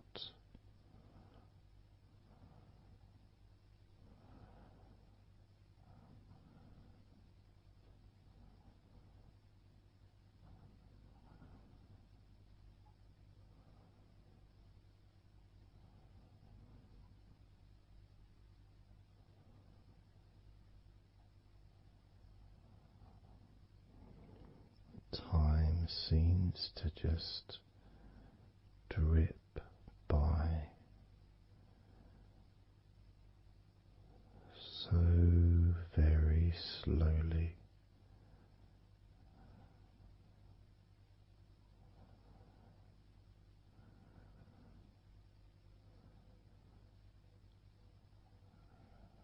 Relaxed,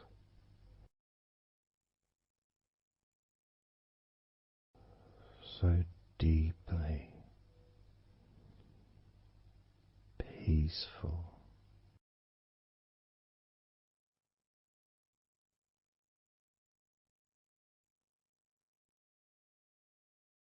completely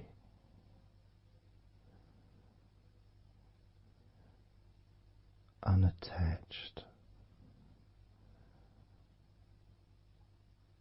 to any thoughts whatsoever in this moment.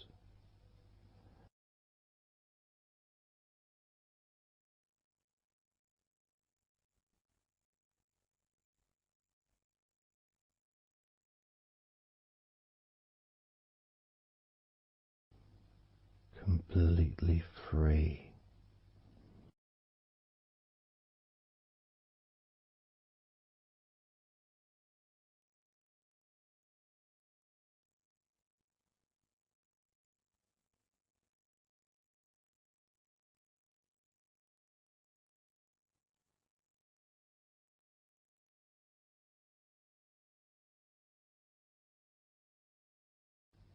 Noticing that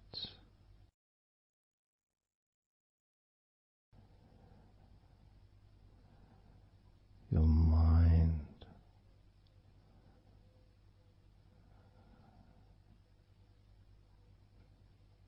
has slowed down,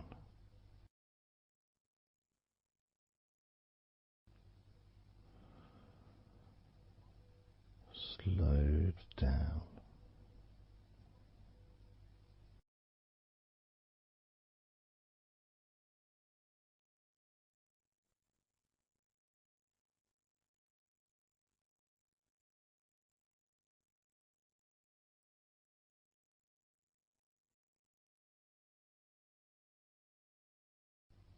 Because nothing really requires your attention.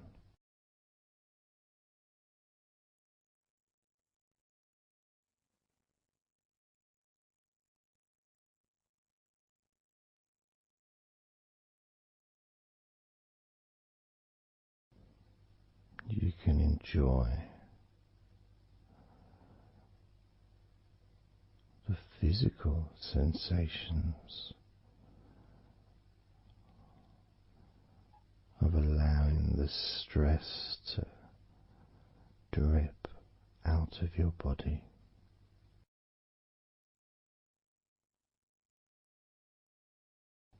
drip in out of every part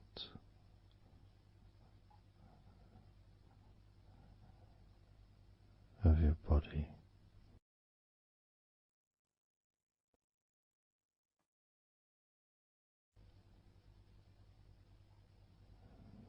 And being released from your brain and your mind.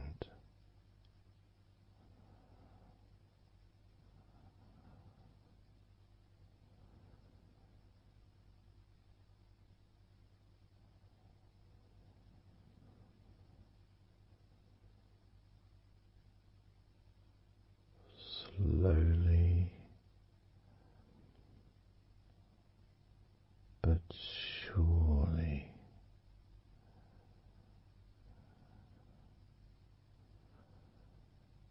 the muscles in your legs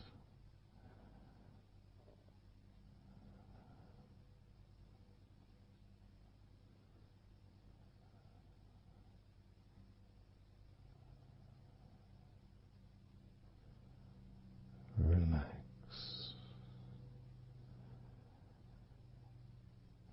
relax,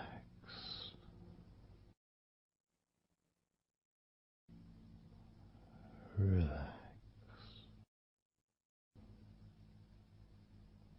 so very deeply.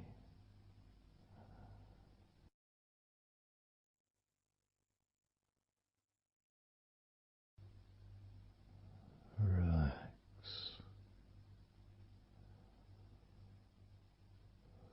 so deeply.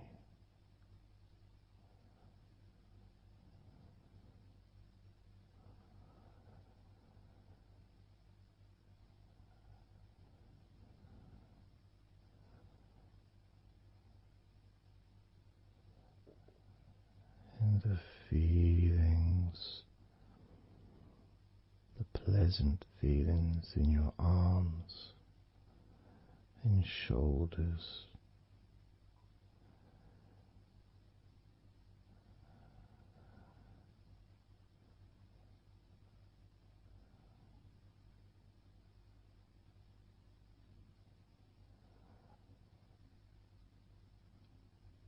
Deepening each part of your body further and deeper,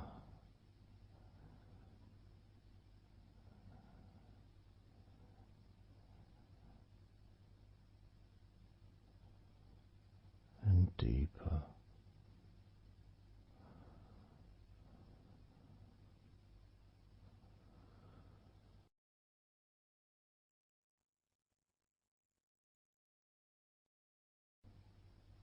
Noticing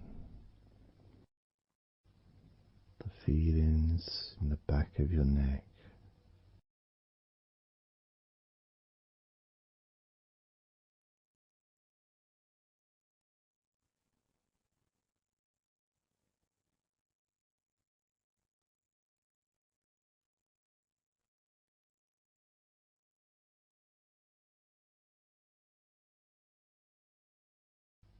the feelings in your wrists,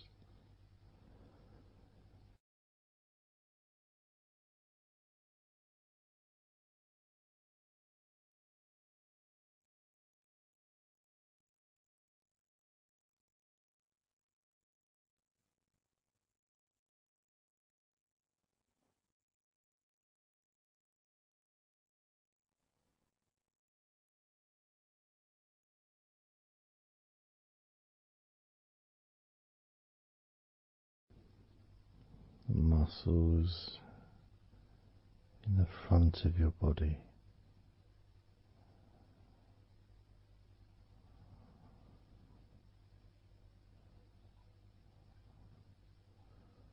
are also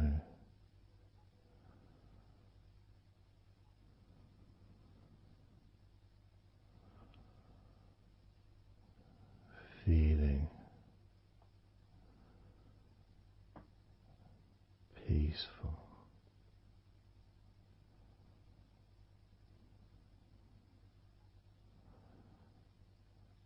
Deeply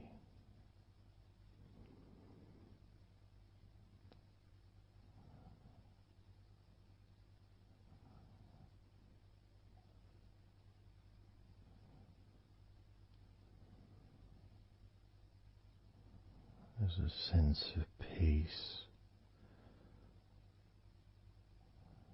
spreads through your very core.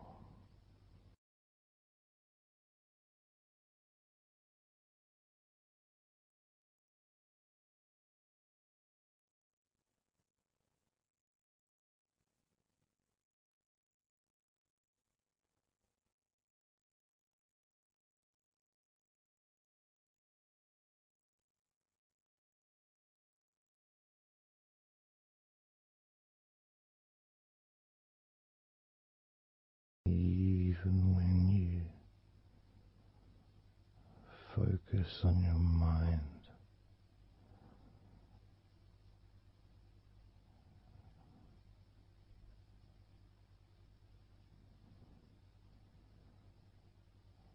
your mind becomes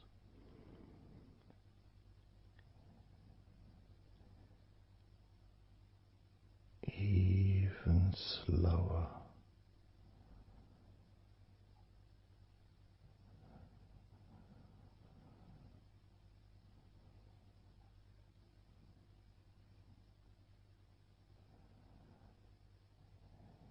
Even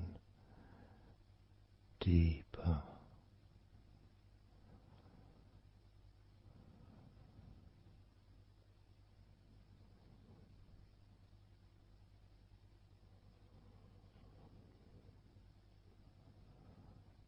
Relaxing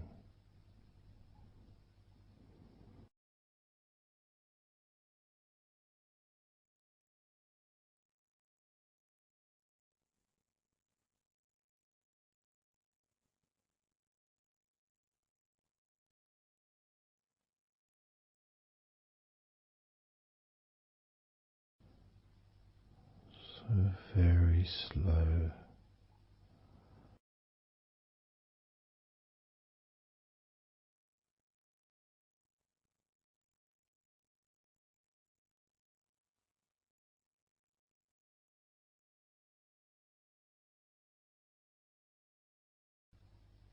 Your stomach,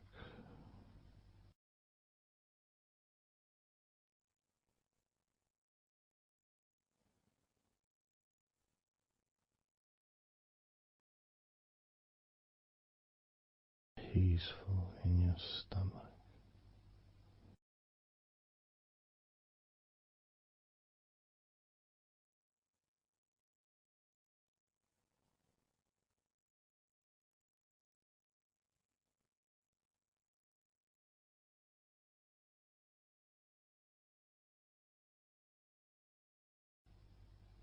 Your back,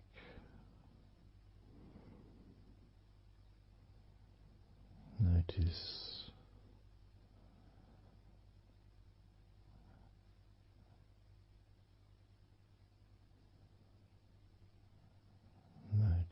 how relaxed you now feel.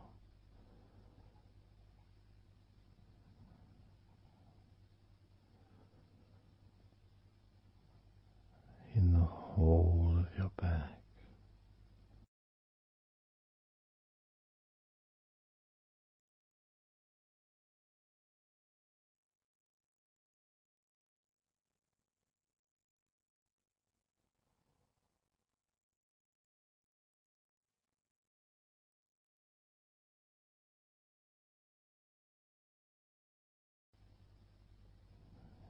Your spine, from your brain all the way down the middle of your back, sending and receiving millions of messages every day.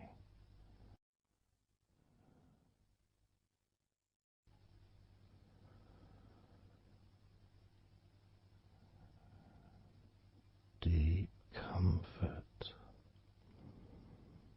increasing.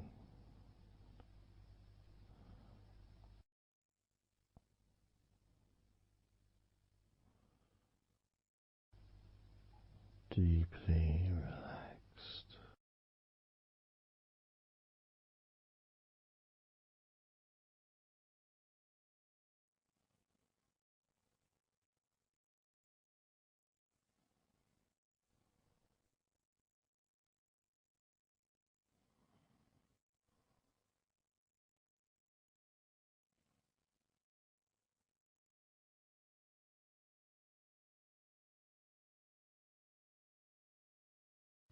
Your knees,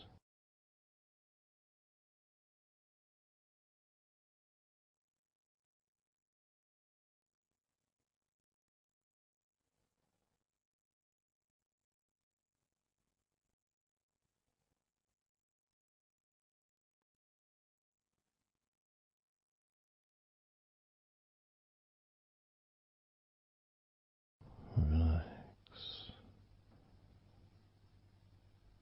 spreading those signals down your spinal cord into every part of your body.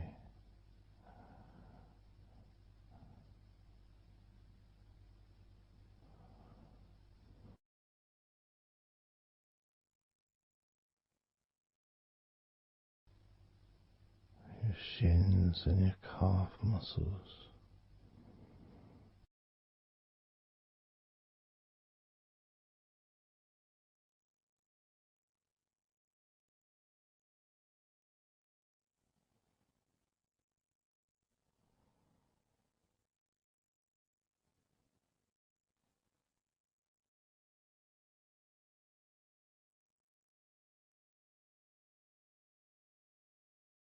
Your elbows,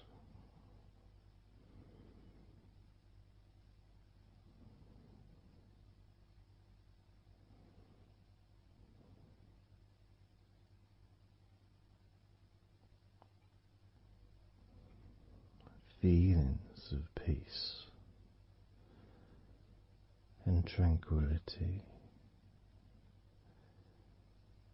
spreading through your body,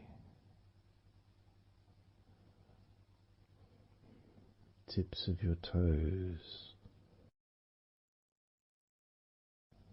to your eyes, your fingers all the way to your lower back.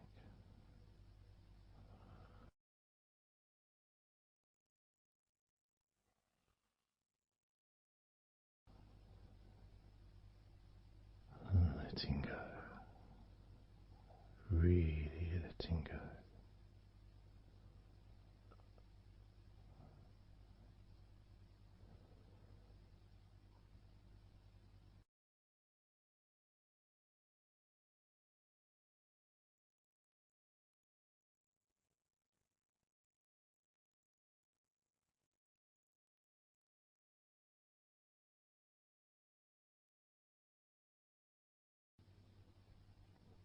Peace.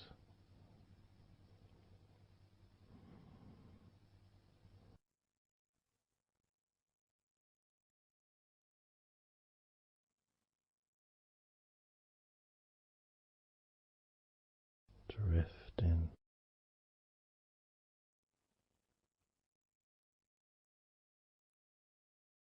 Mind just wandering away.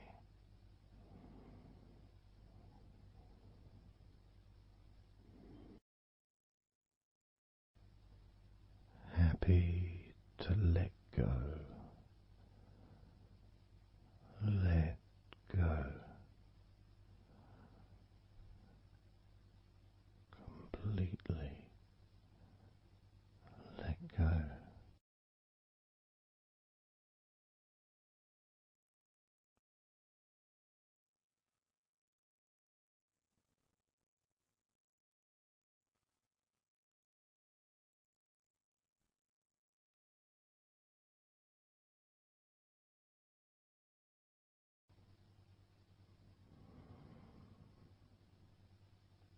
So tranquil.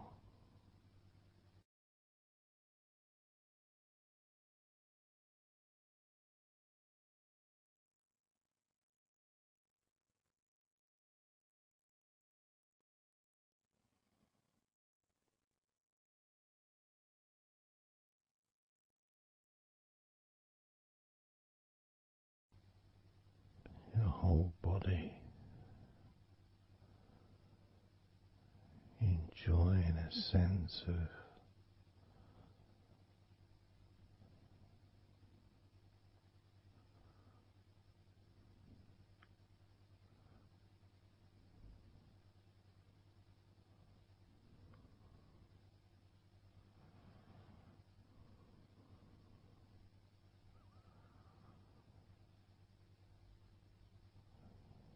letting go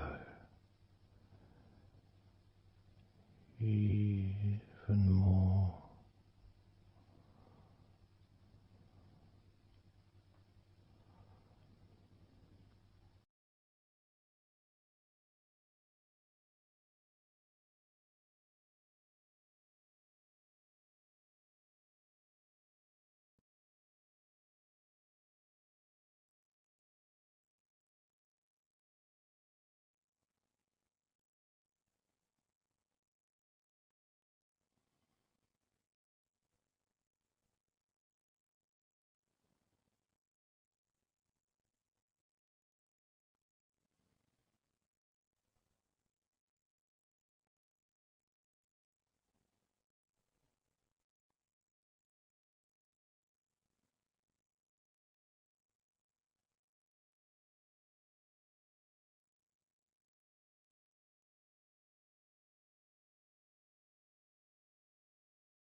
Peaceful.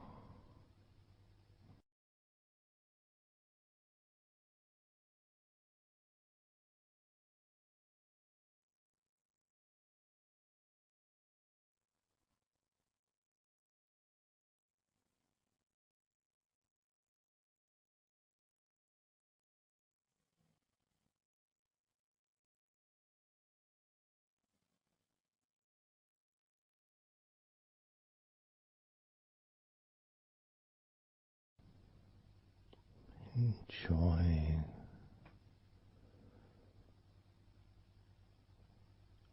the space, this space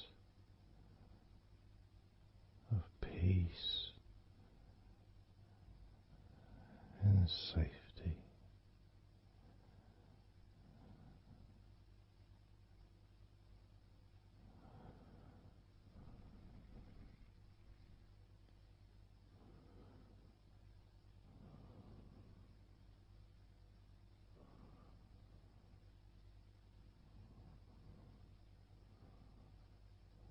So very, very relaxed.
Letting go.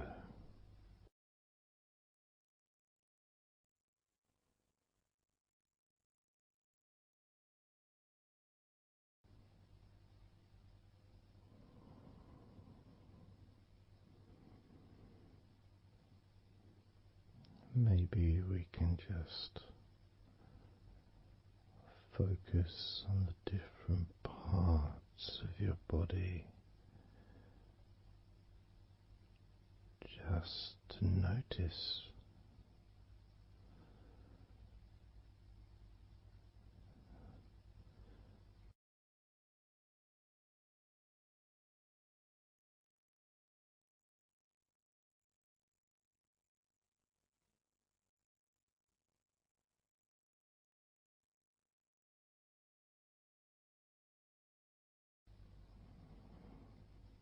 your forehead and your eyes.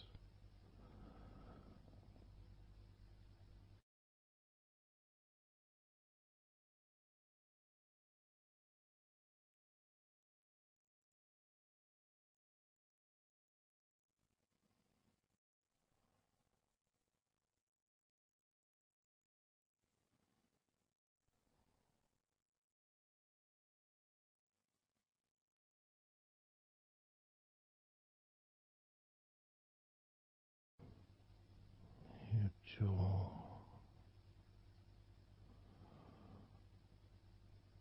so loose.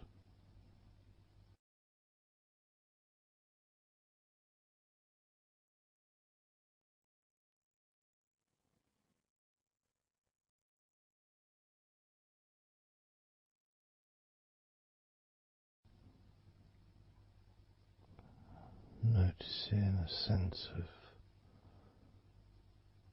complete freedom.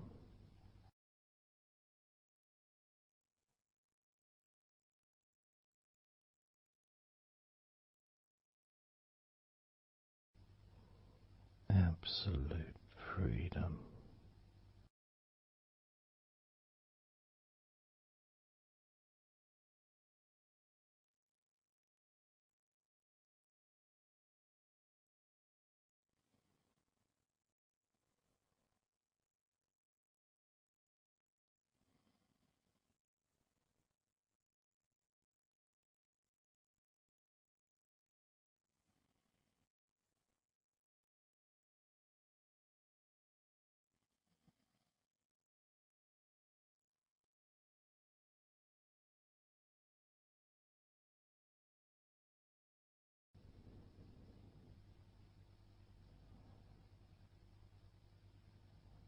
drifting,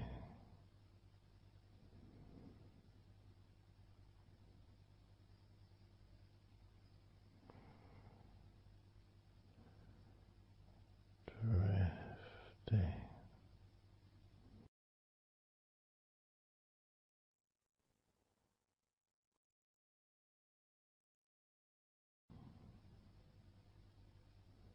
peaceful energy.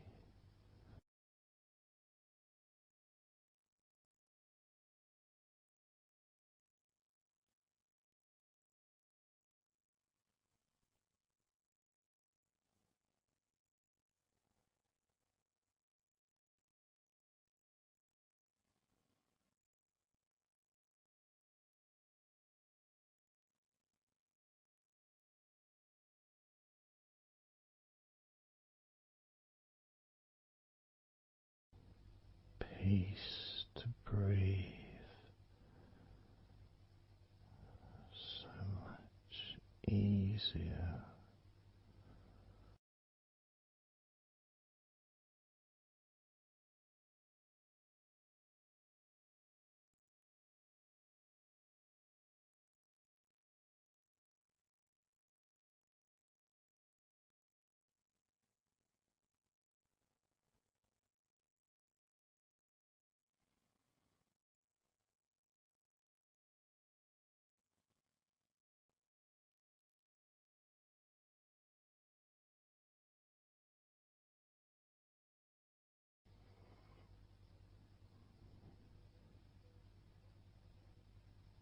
Loose,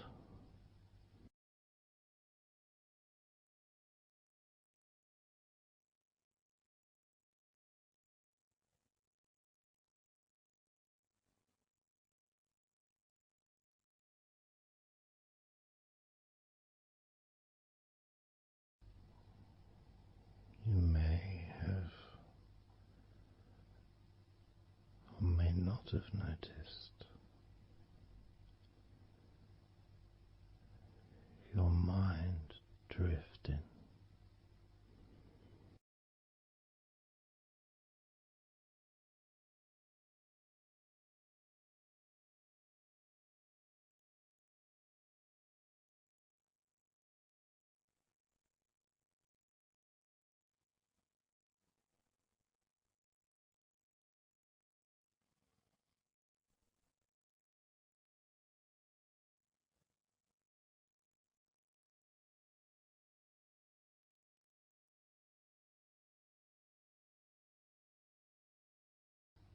Peaceful,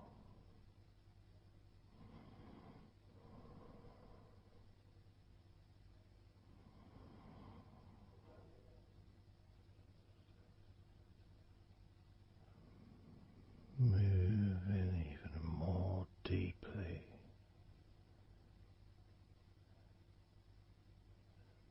in the direction of total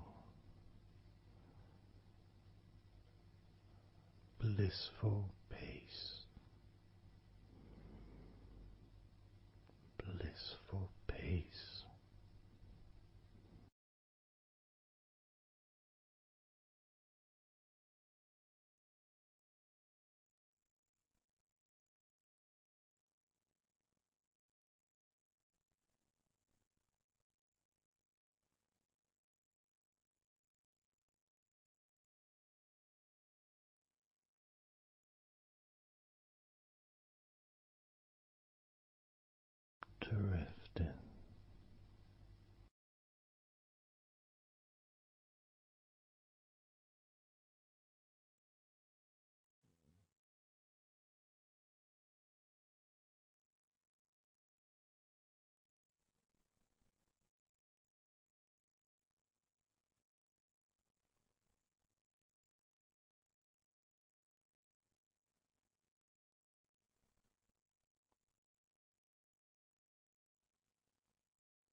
total peace.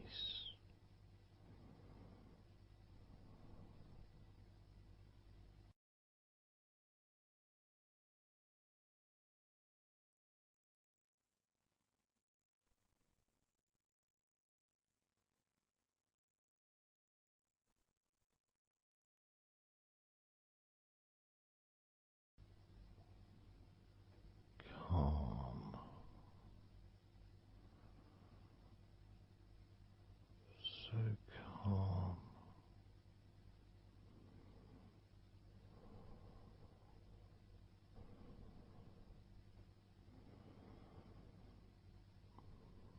letting go.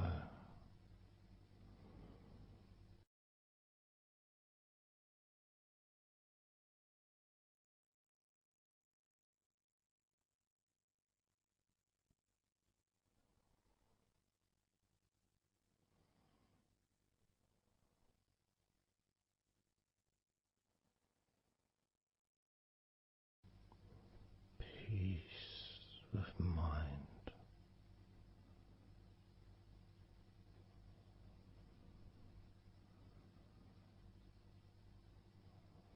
relaxed body,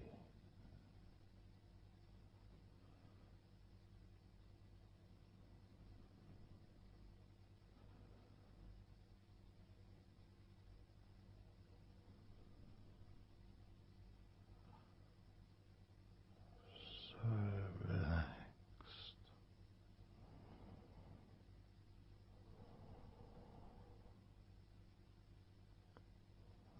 so relaxed,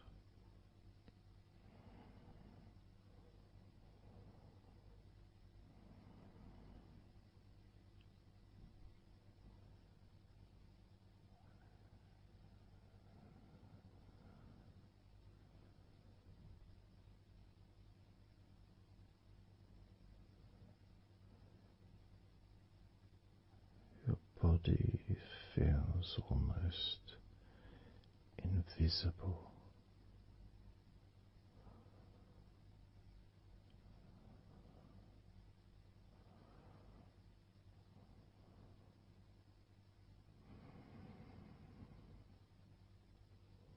So very relaxed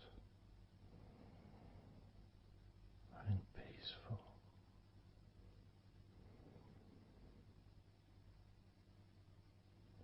So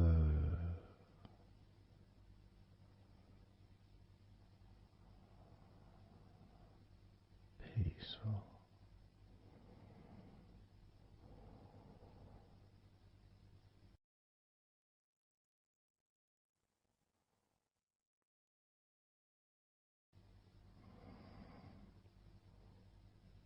Relax.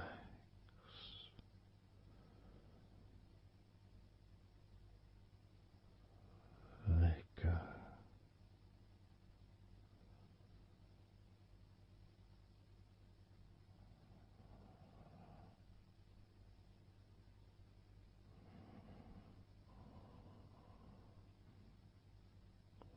So peaceful.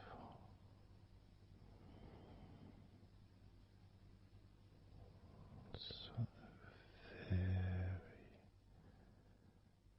very peaceful.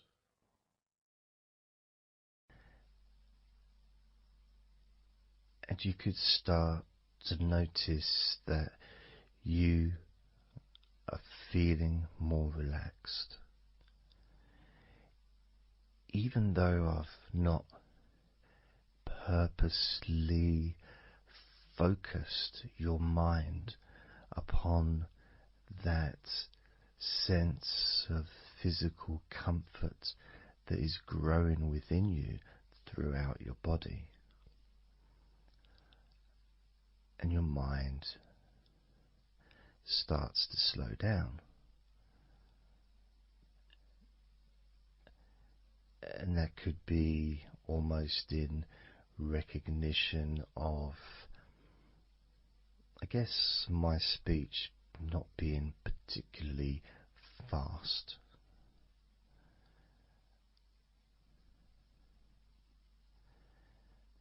things just generally feel calmer just by listening to my voice. You give yourself an opportunity to take a break from the day, take a break from your life as it is, and to give yourself a rest, giving yourself permission to take some time off and to allow your body to relax and allow your mind to slow down, which in turn releases the tension, any stresses that you had in your body.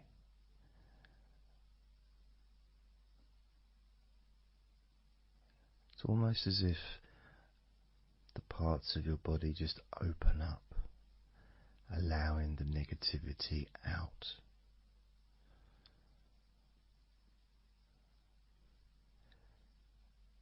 And at the same time, replacing that negativity with positive, healing energy, which then fills your body up, and your mind too also starts to appreciate those feelings of increasing confidence and an almost uplifting feeling, a positive healing, an energy that spreads through your body like a wave of comfort. And all this comes from just allowing yourself a few minutes, maybe half an hour, however long you want it to be, to just rest.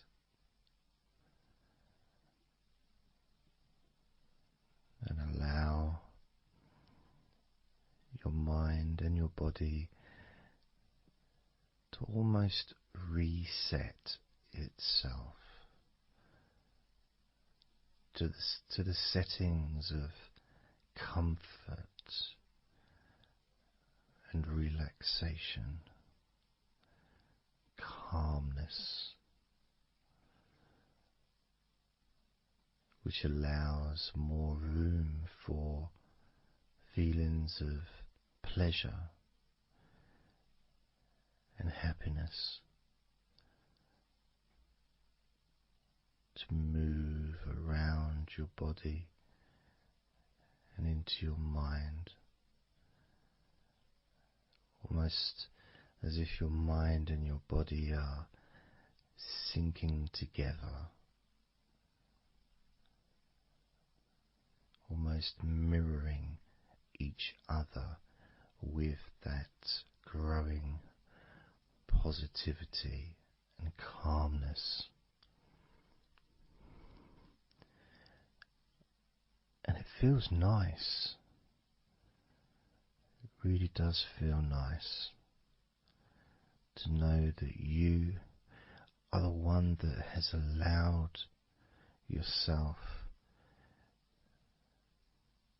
to feel more comfort and to experience more of this deep relaxation spreading throughout your body.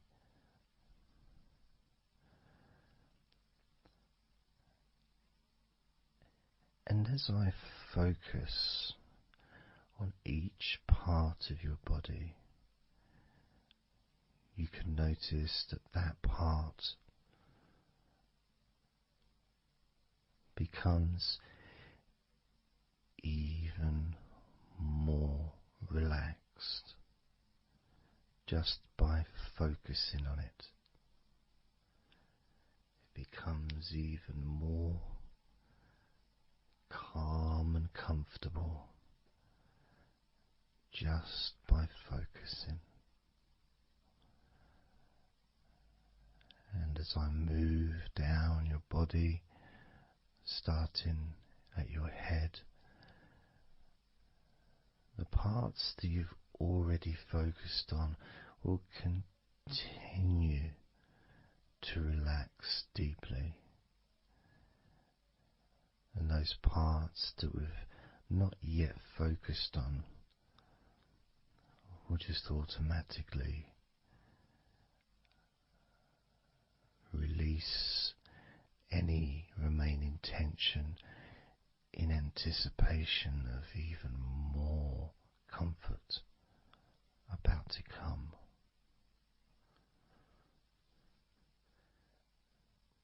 Now, I'm going to start by focusing on your forehead. Just being aware of the feelings of your forehead. And any background sounds, like Mr. Herbert the pigeon, can just allow you to feel even more relaxed. It just means you're in the moment. This isn't a sterile environment. This is the world. I live in the countryside, so there's lots of nature sounds around.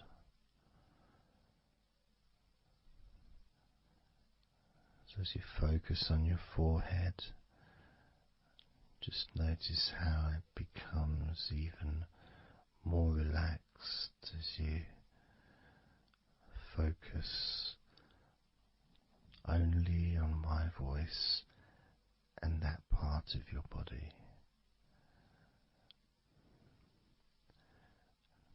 Moving down to your eyes, focusing on your eyes, noticing how your eyelids feel so heavy, yet so light at the same time, and all the muscles around your eyes relaxing completely. Moving your focus down to your mouth, your lips, your tongue, your teeth and your gums, and the whole of your mouth relaxing, calm and loose. As you focus now on your jaw, not just the part of your jaw near your mouth and your chin, but all the way up the sides of your face to your ears, that whole of your jaw, feeling more relaxed and calm.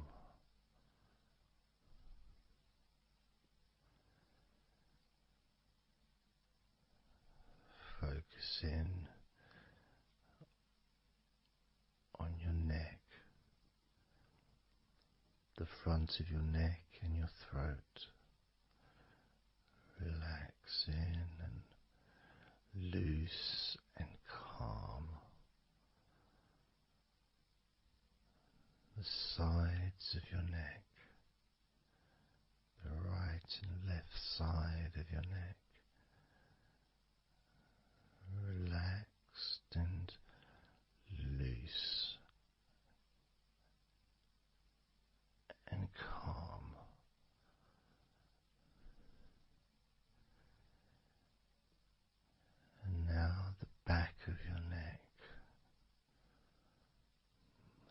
focusing on the back of your neck,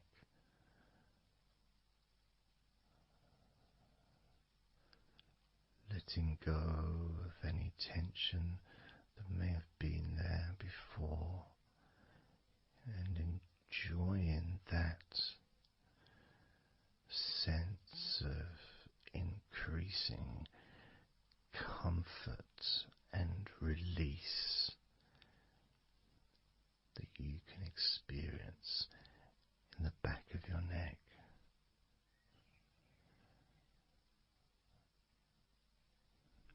Moving down your back and moving either side of your spine, right from the top of your back all the way down to the bottom of your back.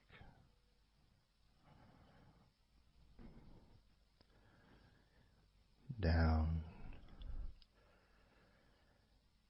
to your lower back. And as you move up and down your spine, you can feel the muscles either side of your spine relaxing even more.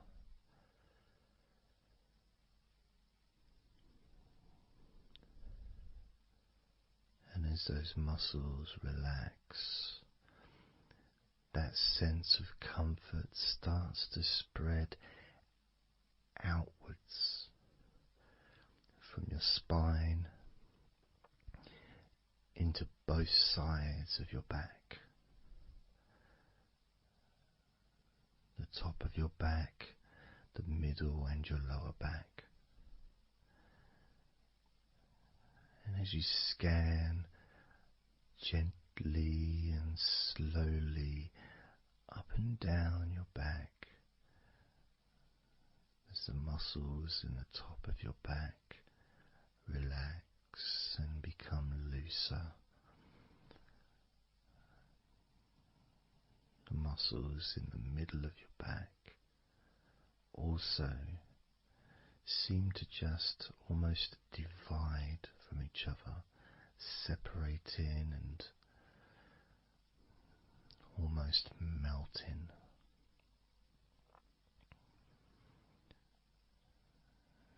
And in your lower back,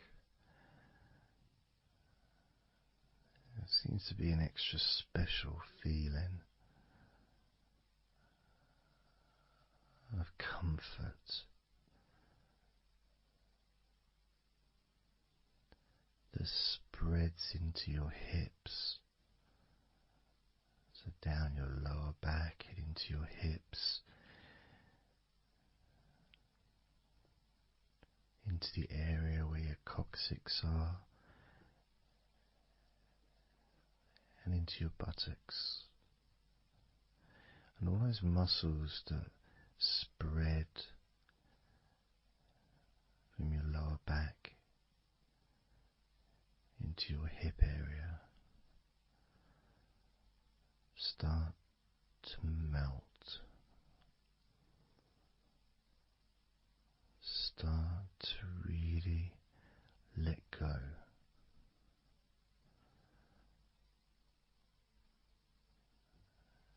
And even though we're about to focus on your shoulders, your back and your spine will continue to let go. Continue to relax so calmly. And as you focus on your shoulders, you may notice that they're already feeling really loose. They're already feeling calm.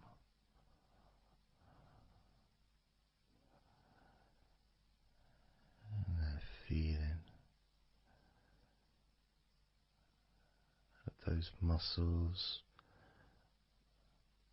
that move from your neck into your shoulders.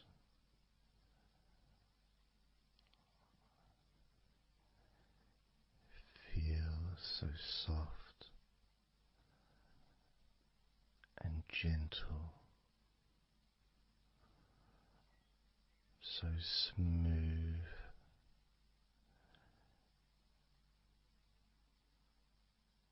and calm.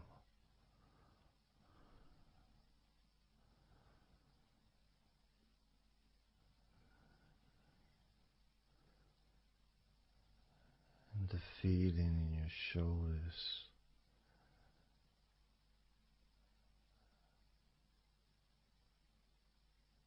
seems to spread deep into your shoulders. That sense of relaxation, not just traveling deeply into your muscles, but also relaxing the bones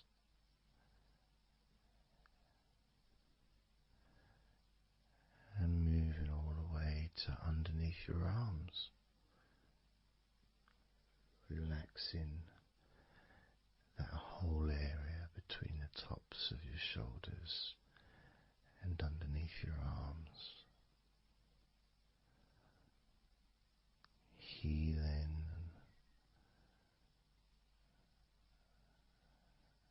You feel so relaxed and comfortable in your shoulders, which sends that deep healing message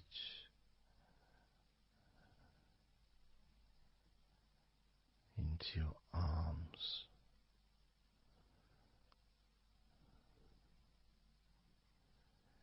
And you may feel almost as if your arms are not even there because they're so relaxed, so deeply relaxed.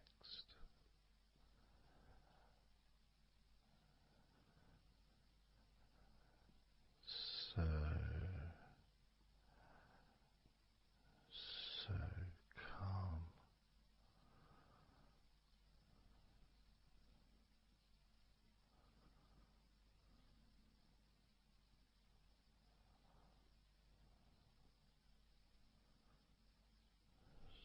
So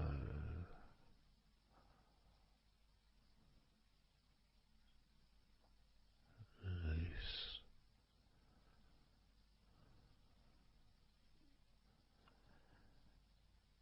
That feeling spreading all the way down your arms to your elbows, including your elbows.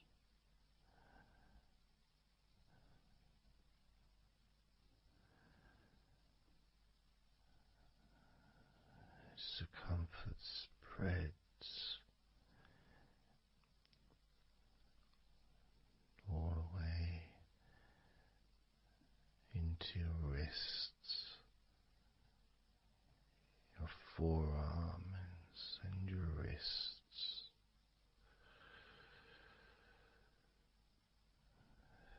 feeling so heavy, yet at the same time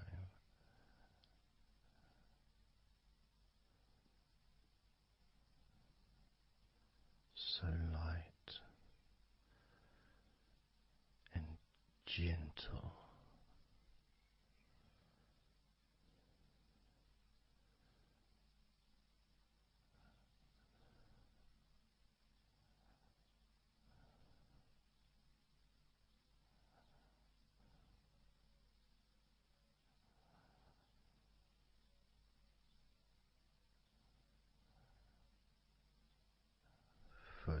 focusing now on your hands.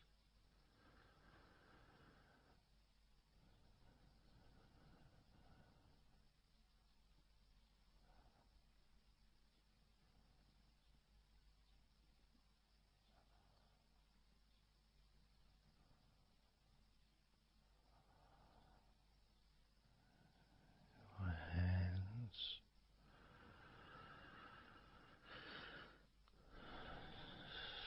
so peaceful in your hands.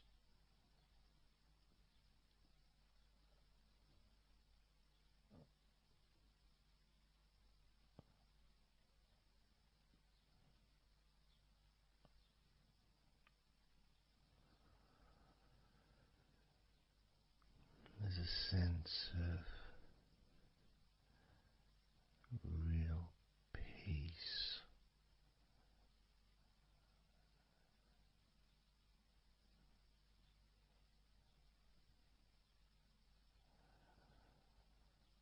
that just seems to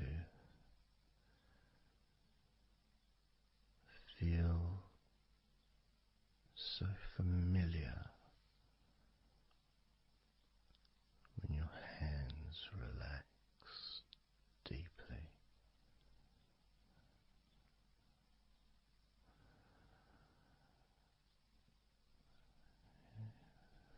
Feels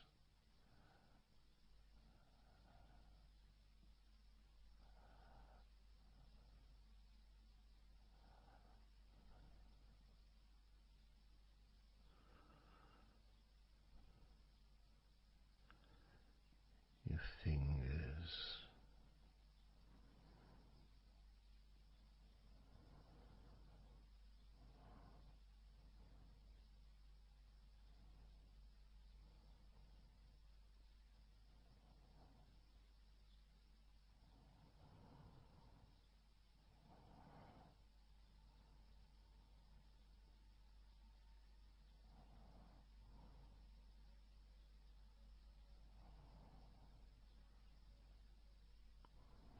your fingers so loose.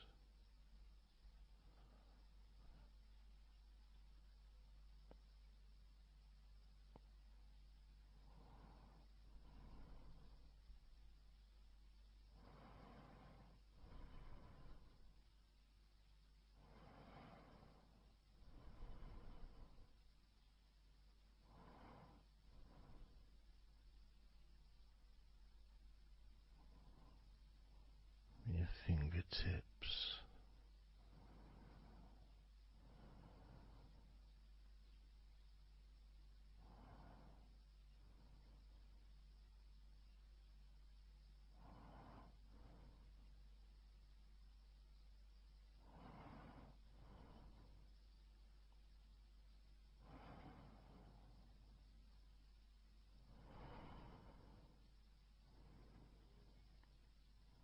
moving your attention to the front of your body,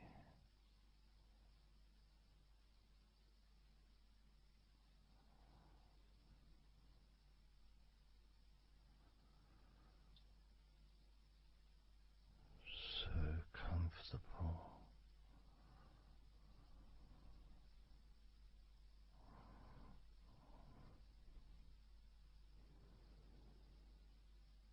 Moving your focus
muscles in your thighs.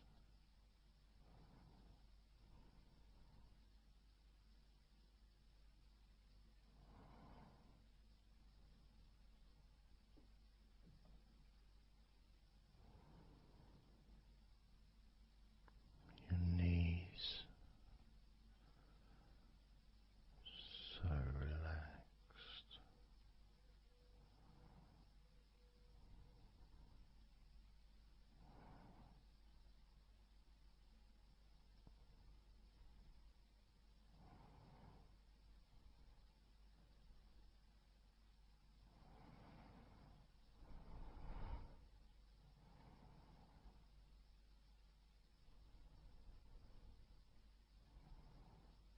Your calf muscles and your shins completely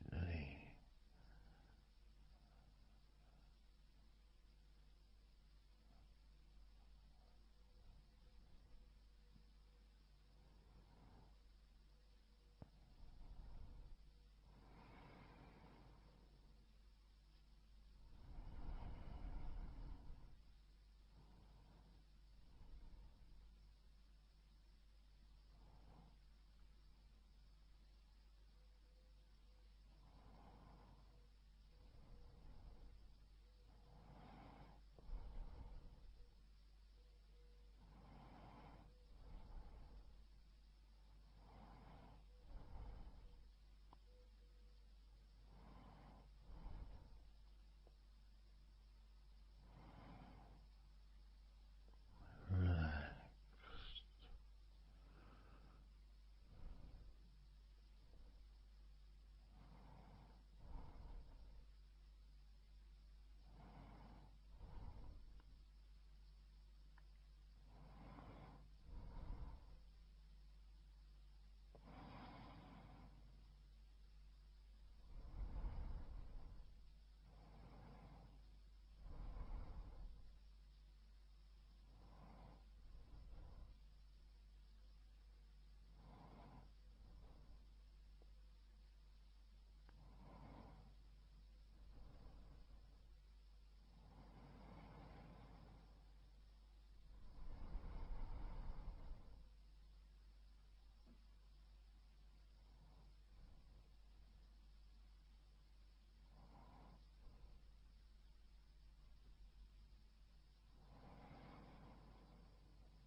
And the feeling in your feet,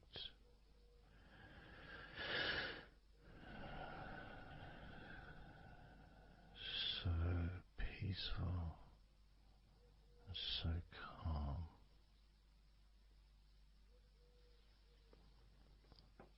so peaceful,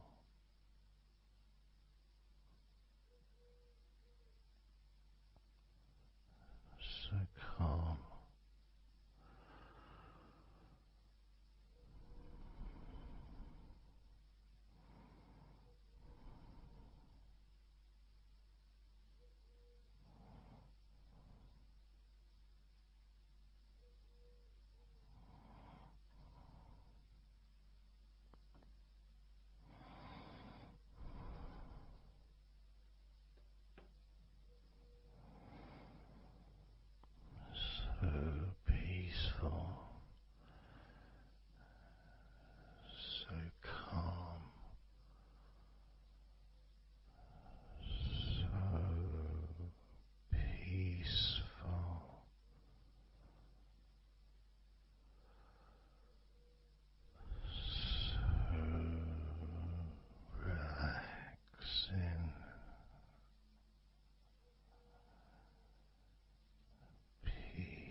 letting go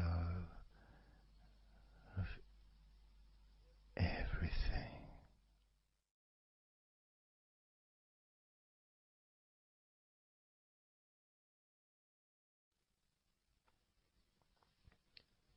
So I'm going to start counting down now from 20 down to 1.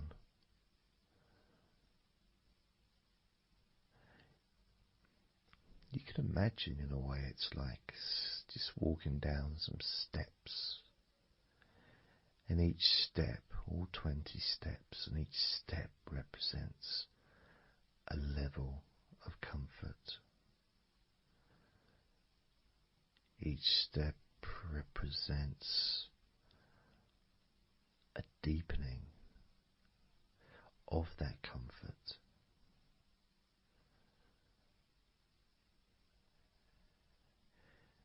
And the further you walk down those steps, the deeper and more relaxed you feel.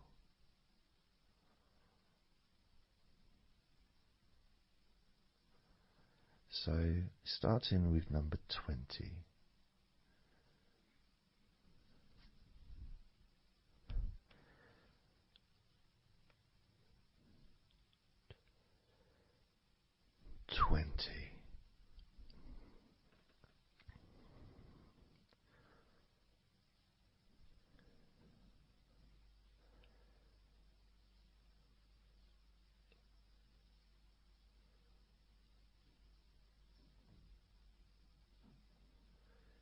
$19.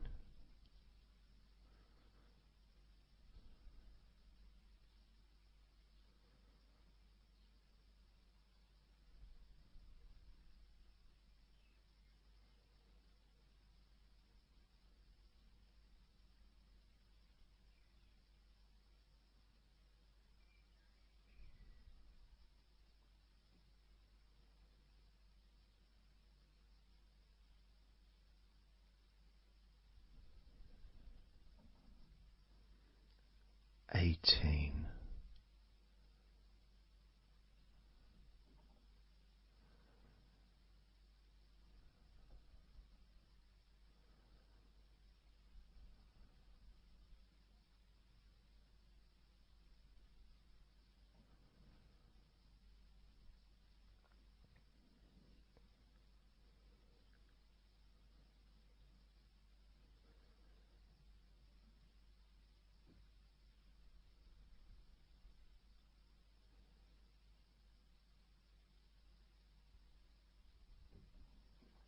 $17.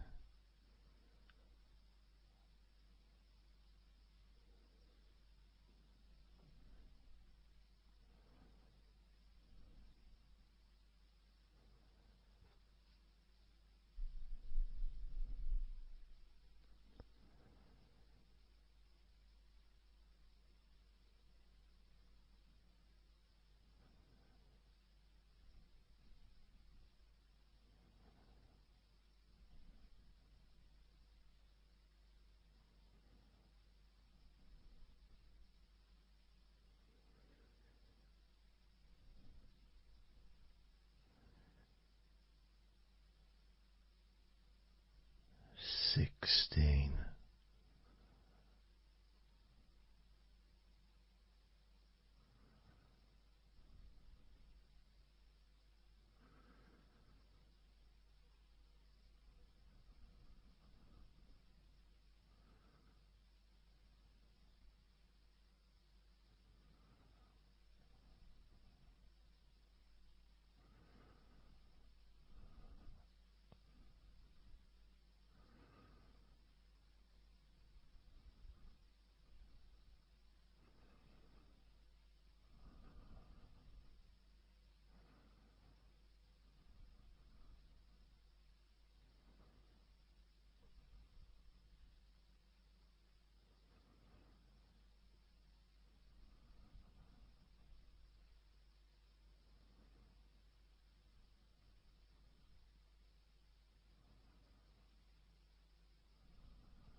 15.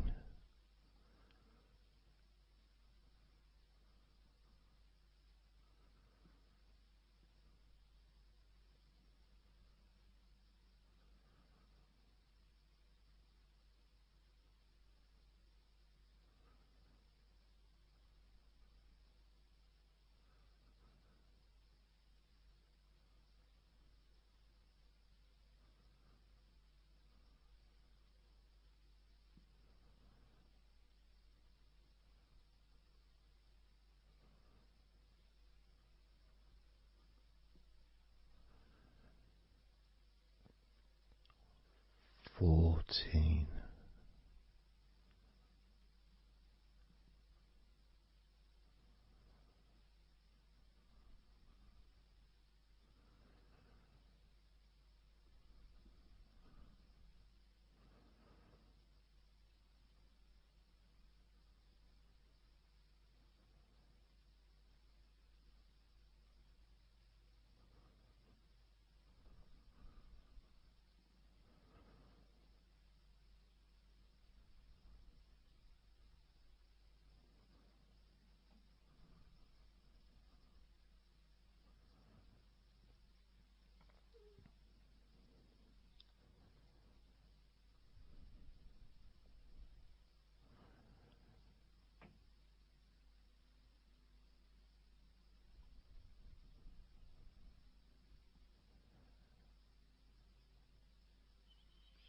13.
12. 11.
8.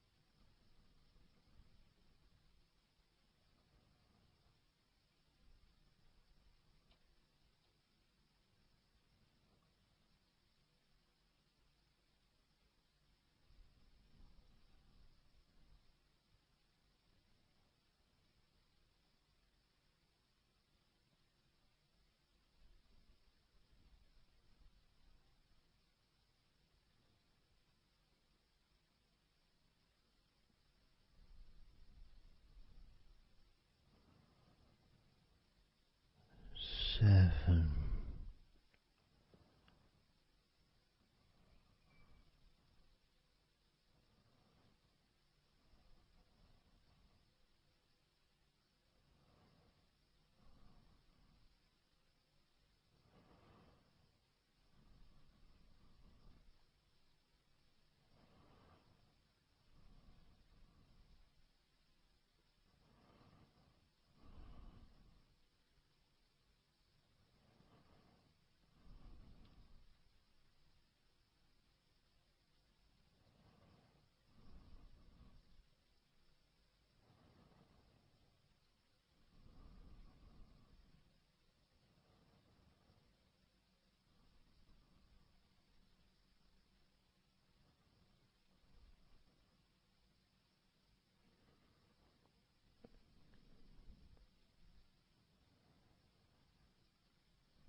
6.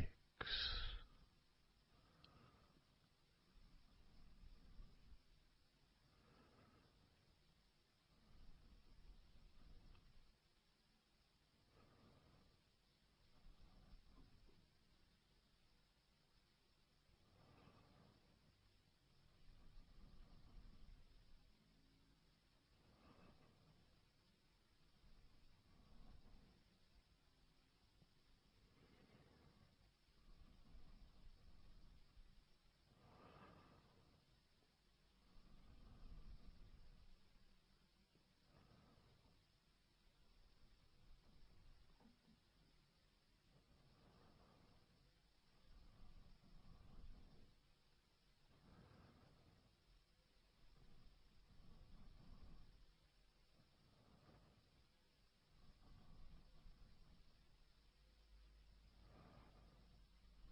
4.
As you focus on your eyes,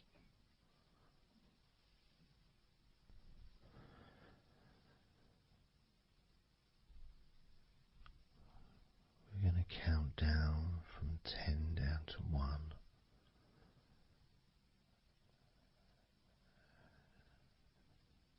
Focus in just on your eyes. your eyelids, the muscles around your eyes, your eyeballs themselves, that whole area that makes up your eye.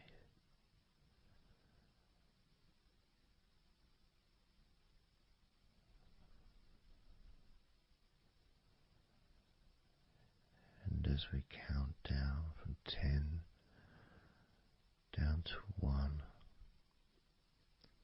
whilst focusing on your eyes,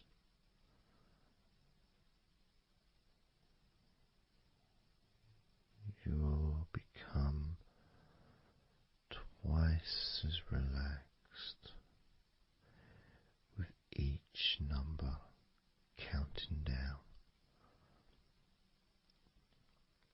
And you may find that all you want to do is just drift off to sleep.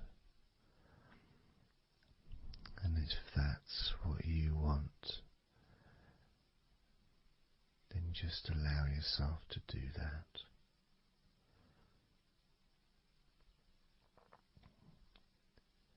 Now, focusing on your eyes, I'm going to begin counting down from 10 down to 1 right now.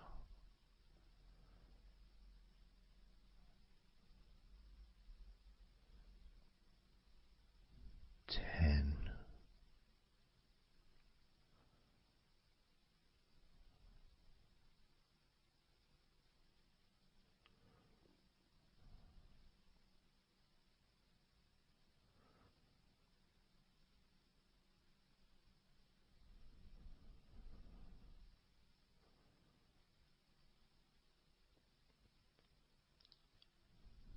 9.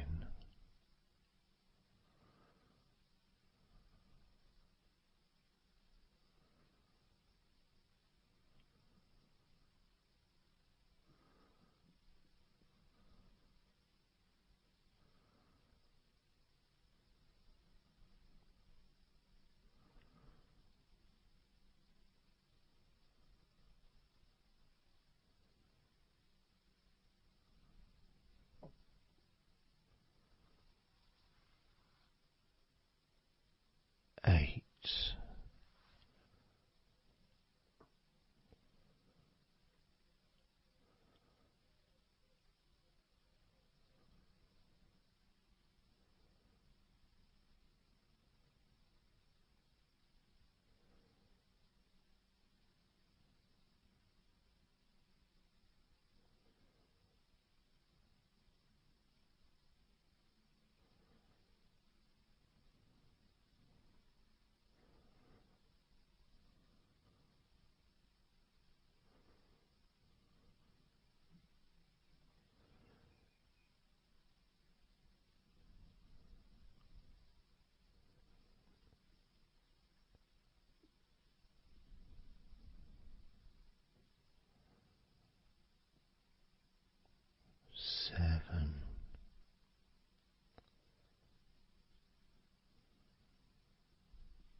4.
One.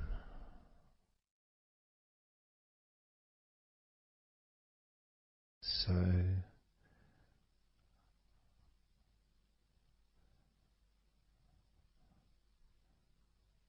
counting down from 10 to 1. 10, 9, 8, 7, 6, 5, 4, 3, 2, 1.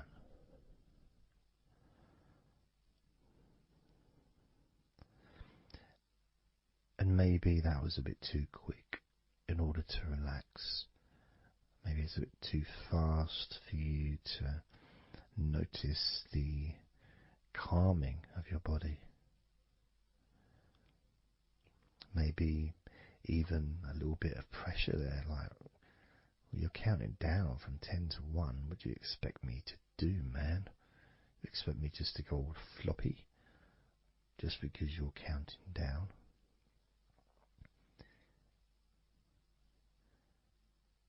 We could try again, but this time I'll go a bit slower.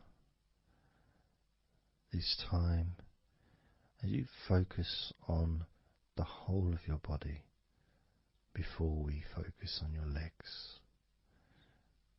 just notice how your body does start to feel more relaxed with every number that I count down. 10.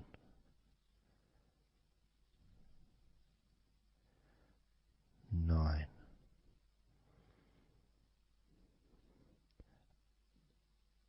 8.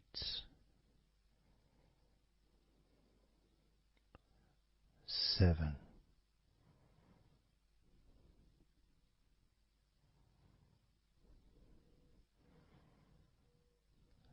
6.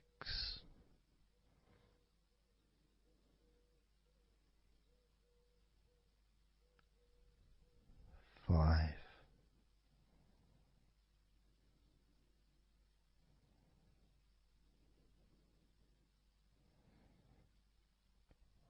4.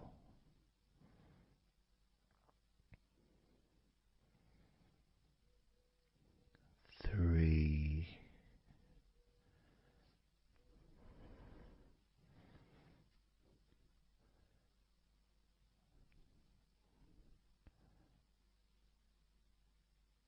2.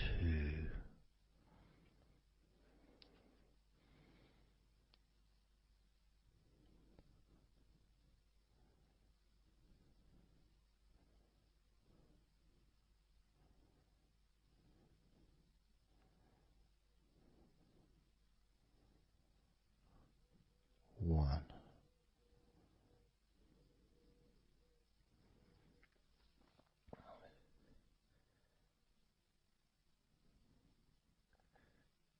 And just notice how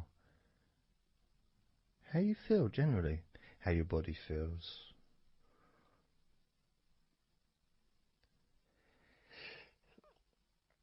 It's not necessarily even about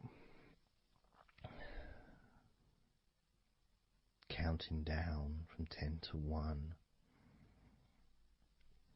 It's that space that you have, that space between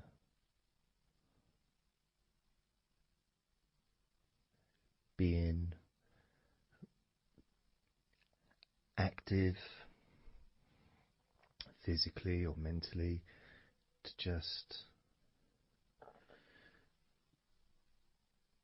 sitting or lying down, just being there, not doing anything, not saying anything, not needing to think about anything. So it opens up a space, a bit of a space, a gap.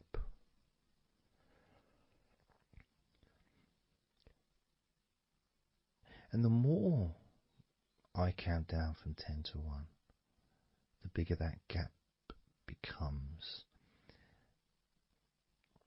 So there's that gap of calmness, of comfort, relaxation.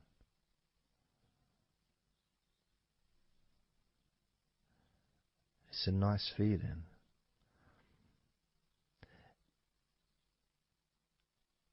And it moves those stresses or discomforts physically or emotionally, moves them away.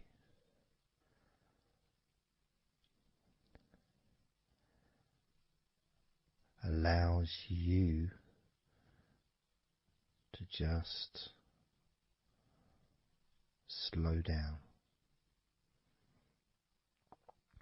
So I'm going to count again from 10 down to 1 and notice that gap widening. the gap.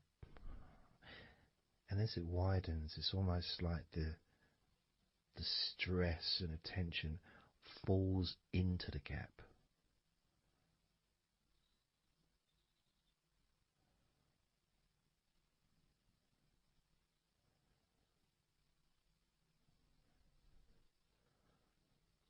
And gives you that distance, that space.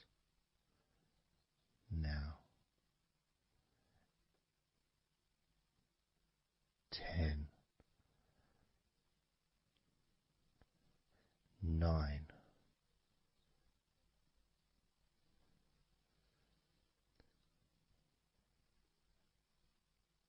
8,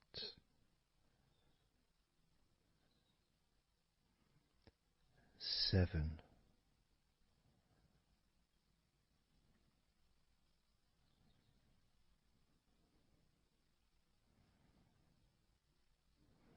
6,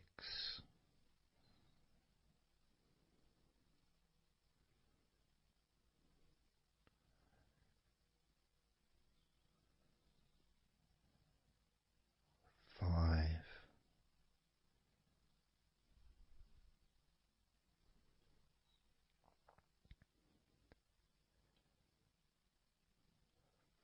4,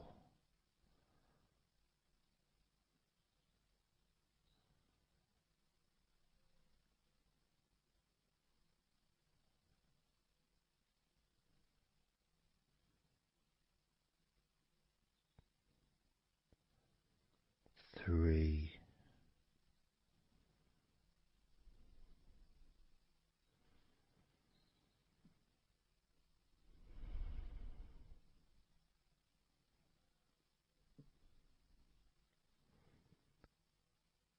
2,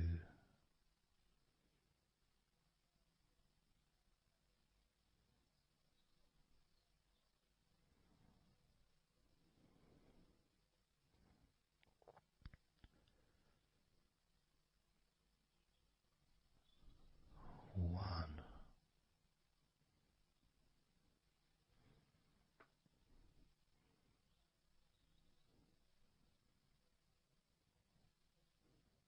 And how does your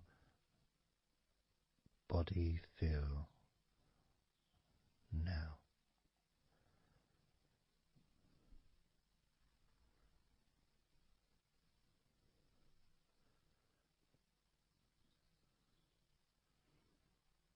Can you notice that you're feeling calmer?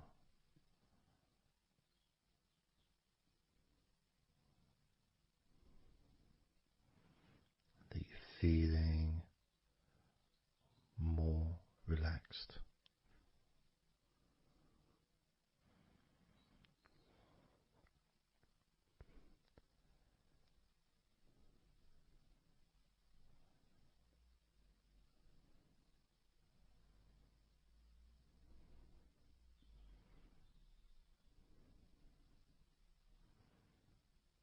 As we now focus on your legs, just your legs.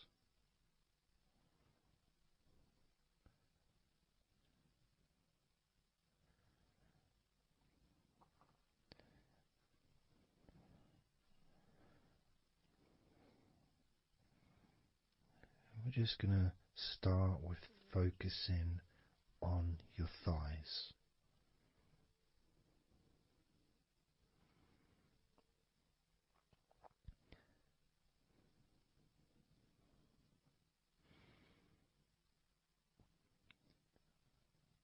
Of course, it's not the most exciting thing to be doing because I'm sure, like most of your body, there's not a lot going on right now.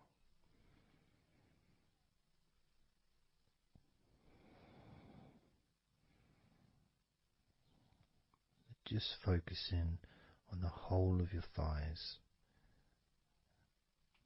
the tops of your thighs, the sides of your thighs, the bottoms of your thighs, your outer thighs and your inner thighs. Basically, the whole of your thigh that leads into your hip and then goes down to your knee joint.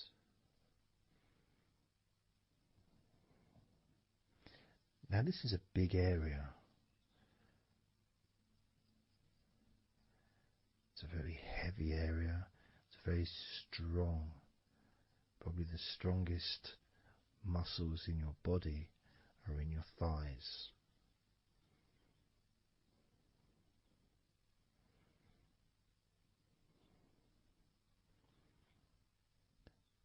But I don't think we perhaps give enough attention to our thighs.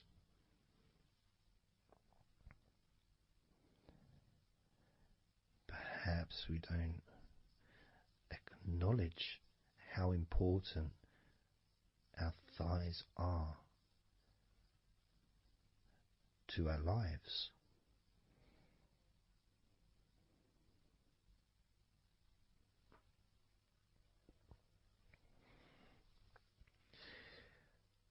How much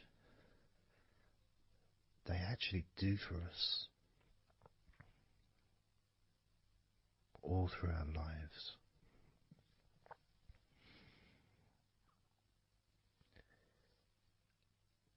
And it may sound really weird, but I think that all of our body parts, especially our thighs, need some TLC. A bit of love shown, a bit of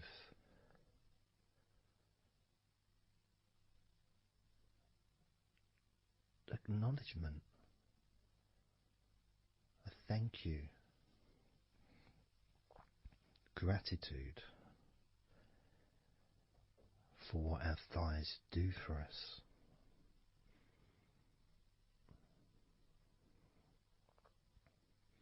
And I know this may sound a bit strange. Maybe you think, why am I? Surely I should be out in the garden hugging a tree or something. Well,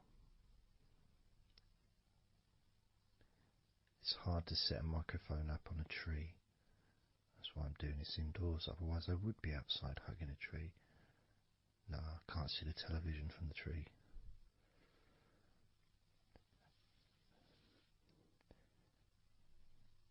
If you move down to your knees, again, such an important part.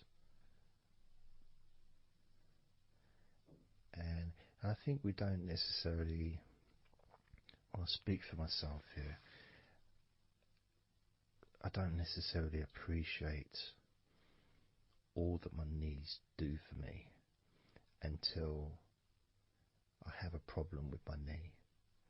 So occasionally if I have maybe I bash it or it's aching for some reason, it's then that I realise how much it does.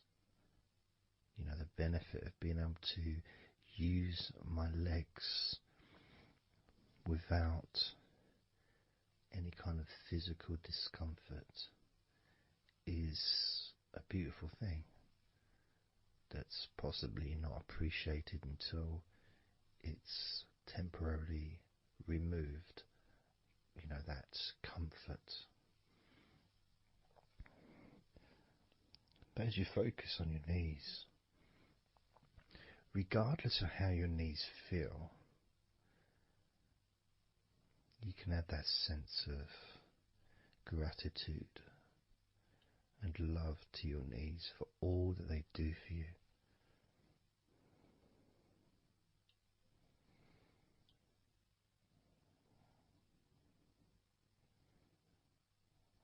And you can still have that attention on your thighs and maybe notice how your thighs feel. Maybe you've noticed that they are relaxing more deeply.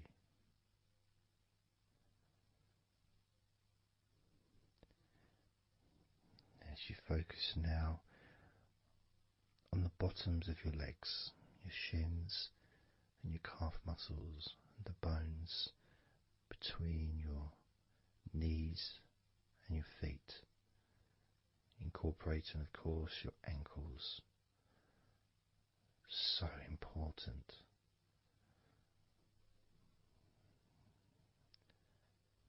Anyone that's had even like the slightest sprain of an ankle knows how much we take our ankles for granted.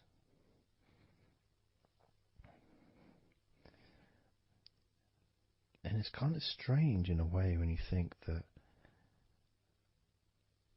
logically our wrists are a lot thinner than the rest of our arms, which is okay. Can't see any problem with that because we're just picking stuff up. But our ankles are so much thinner than the rest of our legs.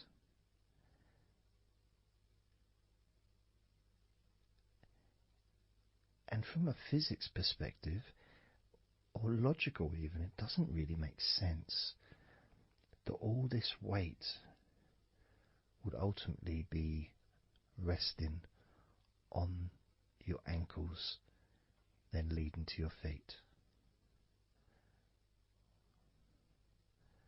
That thin area, thin bone, yet it does so much great work.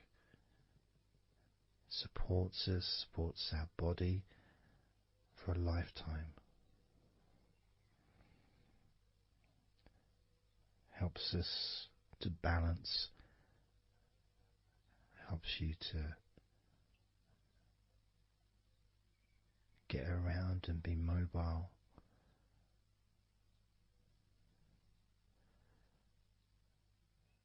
And there's the calf muscles, of course. When I was younger, I couldn't see the point in calf muscles. It didn't seem to do anything. Okay, if I walked around on tiptoes, then my calf muscles get some work. But of course that's not true. The calf muscles are being used whenever we use our legs.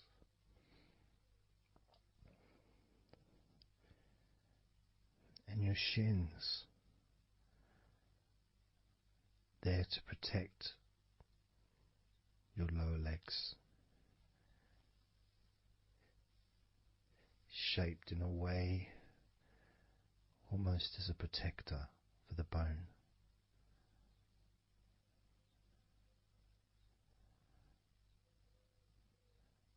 Leading, of course, to your ankles and your feet. But we're not going to focus on your feet, we're just going to focus on the legs. And I realise that now that I've mentioned your feet, you're probably focusing on them anyway. So maybe I should focus on your feet a little bit. You can have them in your awareness, the same as you have your thighs in your awareness, even though we haven't been focusing on your thighs for a few minutes. We've been focusing on your ankles,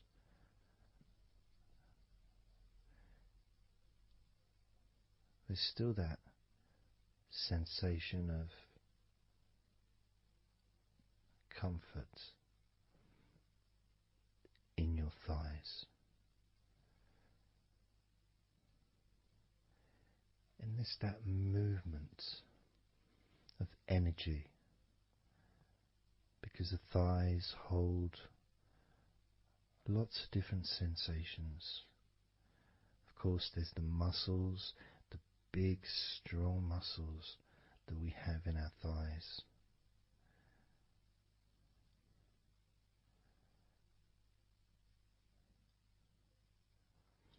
But the skin on the outside of the thighs, as in the outside of all of our body, can be very sensitive.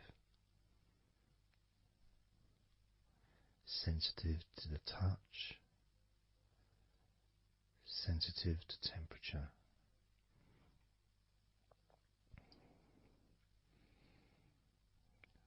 And inside your thighs, the bones, there's the muscle, there's the blood vessels, the arteries. So all this stuff, it's inside your thighs. And I guess sometimes it'd be nice if you could actually put your fingers inside your thighs and massage. So you can massage on the outside, of course, but to be able to get deep into the muscles and to be able to just massage inside your thighs, massaging the bones of your leg, massaging all the veins and just gently healing your thighs. And you could move down, massaging inside your knees, just massaging those bones, but with healing fingertips, spreading that healing energy deep into the joints of your knees.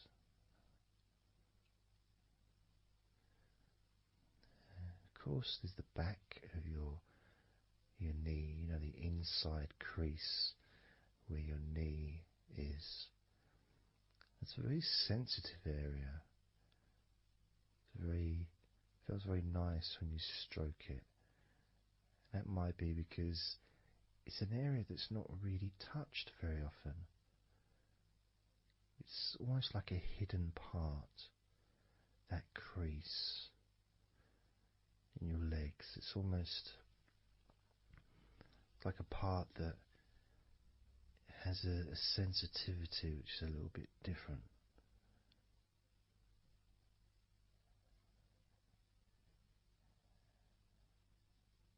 Of course, it's protected by your legs.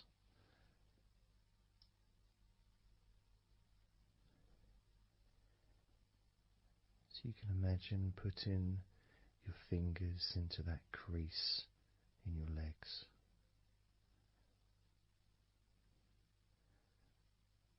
That fold in between your legs, you can just massage with your fingertips.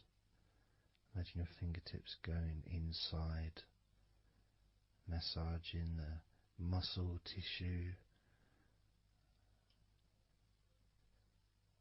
You can of course feel the bones of your knees healing through your fingertips.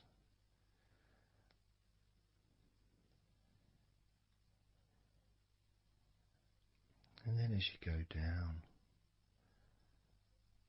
to your calf muscles, now that's a part I'd like to be able to really put my fingertips deep inside my calf muscles, massaging every single tissue of that muscle, healing every part.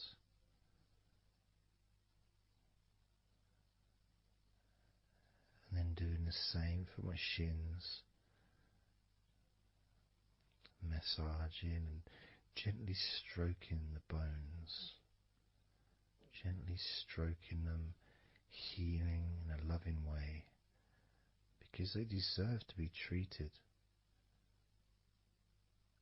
as the precious bones that they are, because our legs are so precious, as in all the other parts of our body. They're more precious than any jewel on the planet.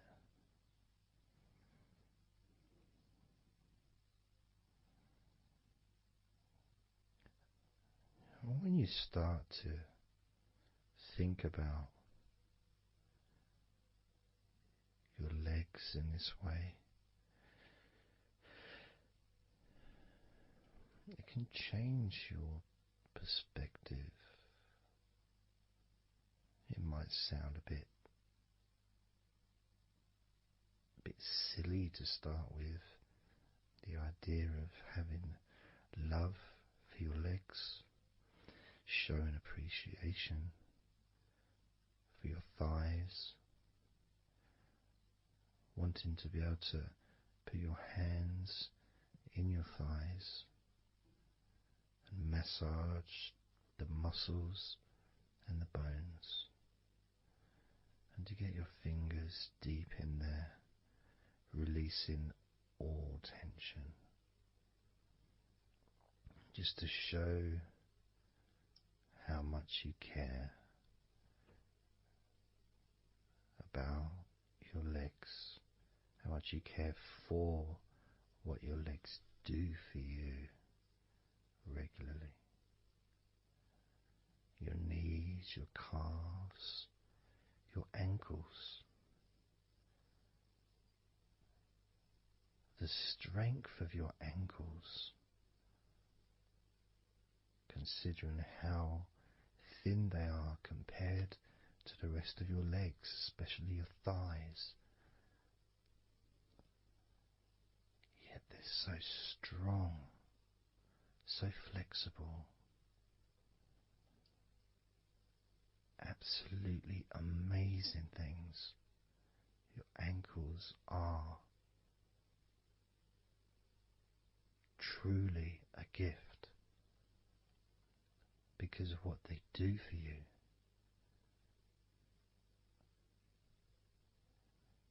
Supporting all that weight, regardless of what weight you are, even if you're only 8 stone, it's still a lot of weight for these little ankles. Now I'm a lot heavier than 8 stone, double that. Yet my ankles support my body all the time. Although they do give off a sigh of relief when I sit down. In fact, my whole legs do. My feet also go whew, and my toes clap. They're so happy.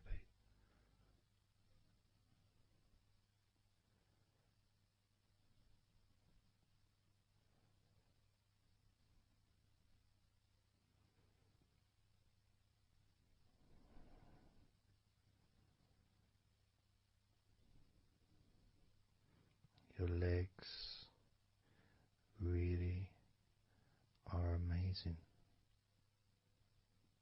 And I know that talking about your legs is possibly among the most boring things you've ever heard anyone say, possibly. But boring or not, everything I said is true. Your legs are amazing.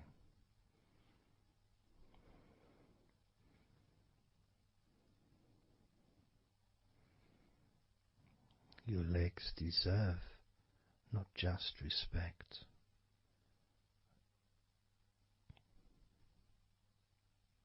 they deserve to relax deeply.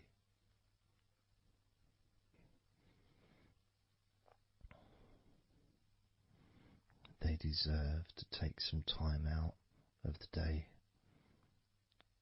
to just let go completely.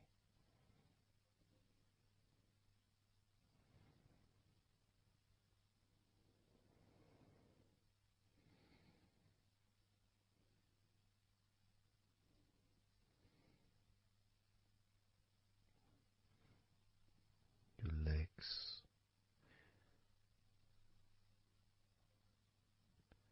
really can relax.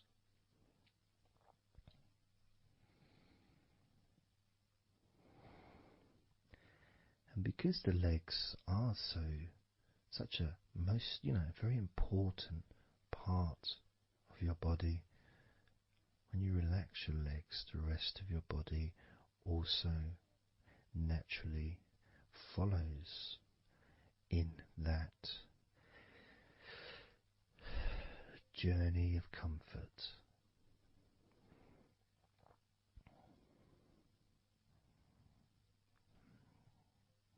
I can feel it in my hips. My hips feel really loose. And also my lower back as well. My lower back really feels stretched, even though I'm just sitting in a chair and there's no stretching as far as I'm aware that I'm doing.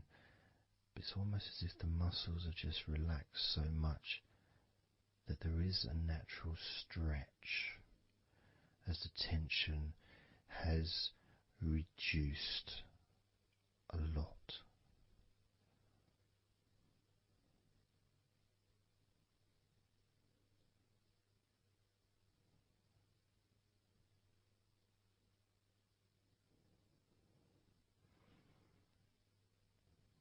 And I'm now going to count down from 10 down to 1.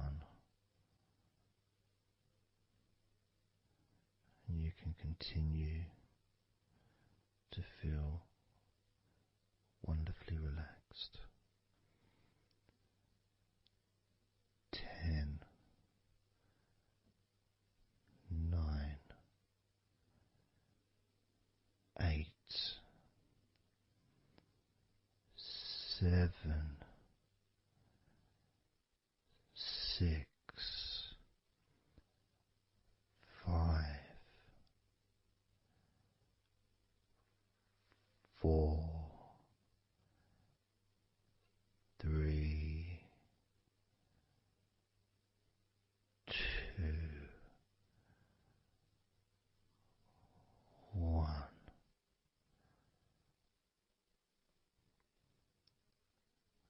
Relax.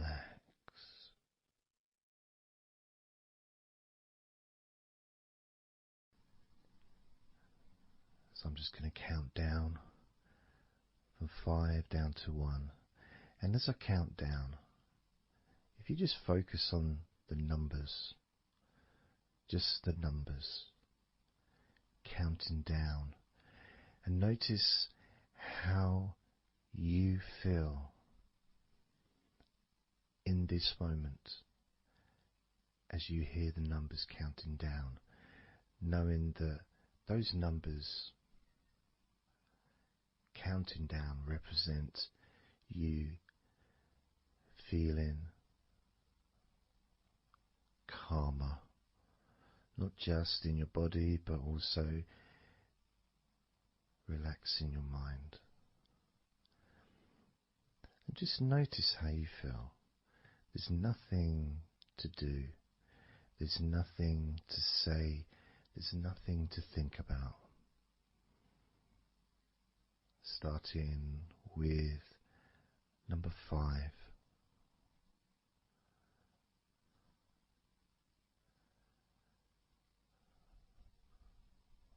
4.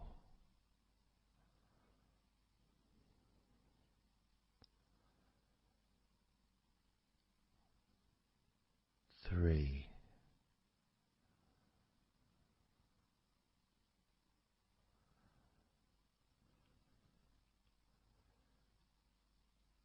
2.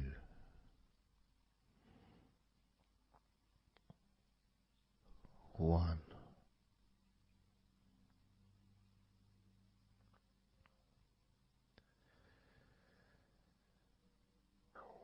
As you notice the gradual letting go of the tension in your body, you may also begin to notice and be aware of how your mind is starting to slow down. This is just a natural thing that happens. It's not really a special procedure. It's just natural because as your body relaxes, your mind also starts to relax. And the more your mind relaxes, the more your body relaxes. It's just a continuous circle of relaxation.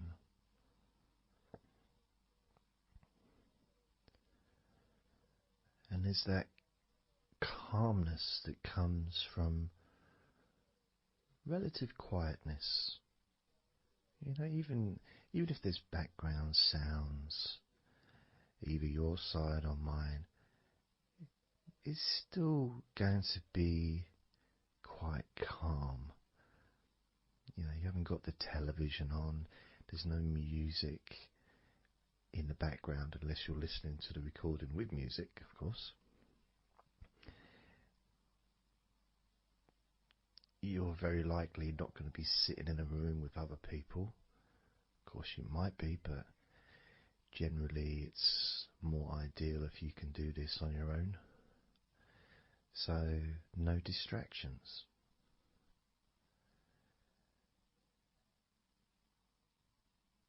And when you stop thinking about stuff,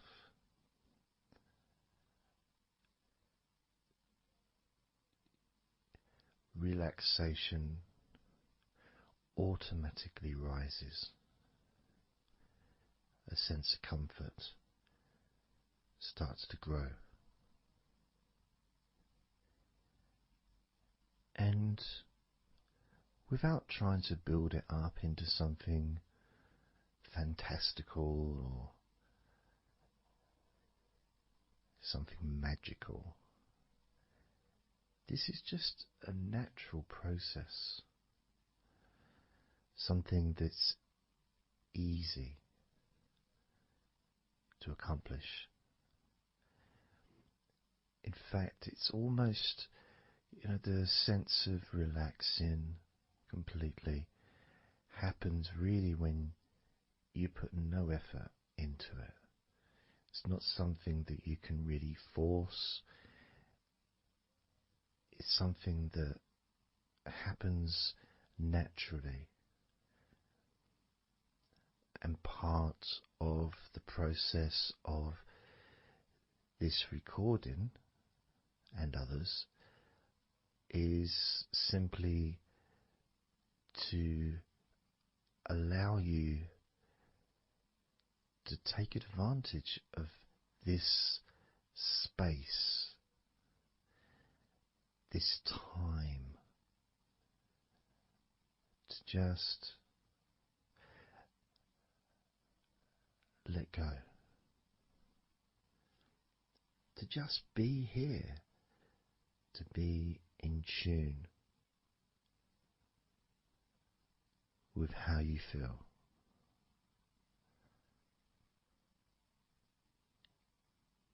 Yet with the intention of wanting to relax deeply.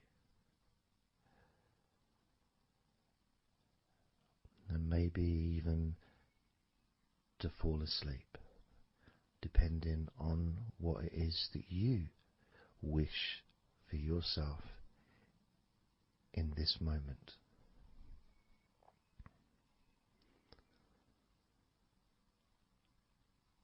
As we know, relaxing is the majority of the process of falling asleep. The actual falling asleep part is the tiny bit at the end. The deeper relaxed you become, the easier you find yourself drifting.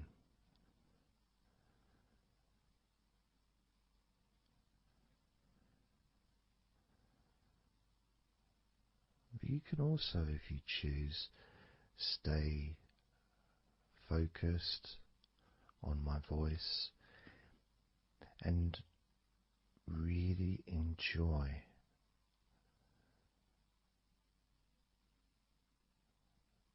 the process of gradually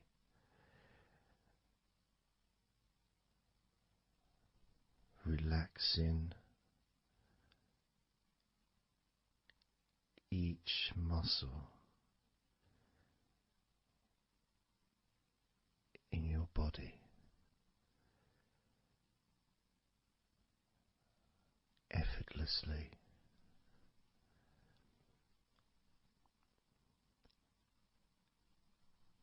and just observing the sensation of letting go.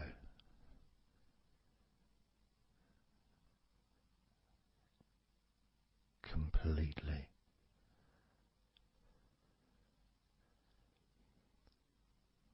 This time I'm going to count from 6 down to 1. And you can notice your mind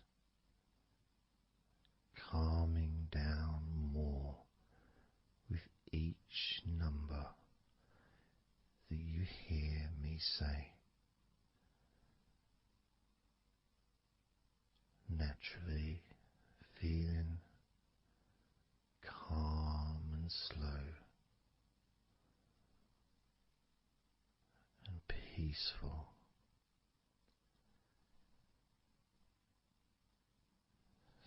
6.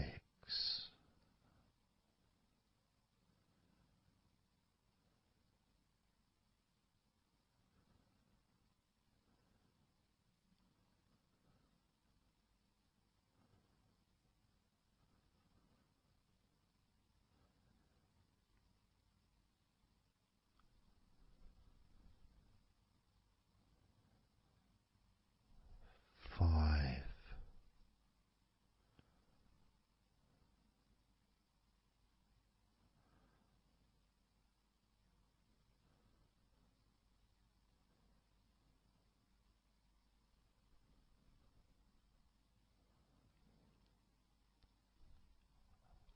4.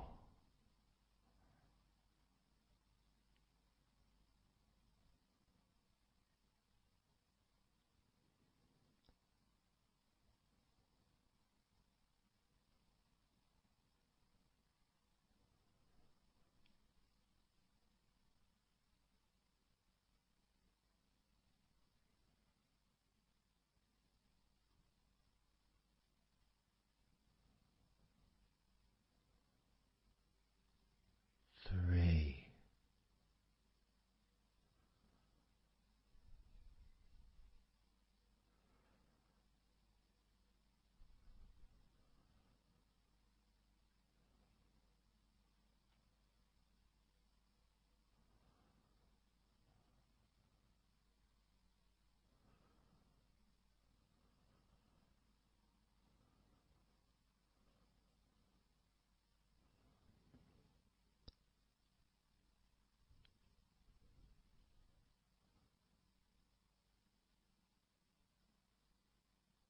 2.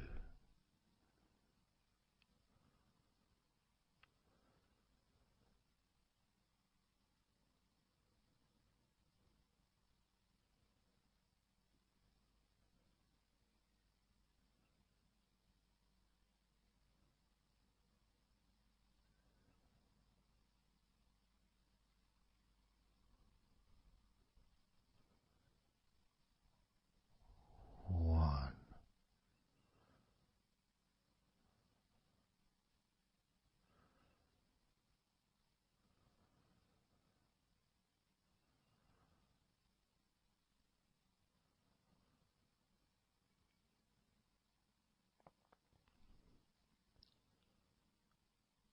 Being aware of how your mind has slowed right down, sinking deeply into relaxation.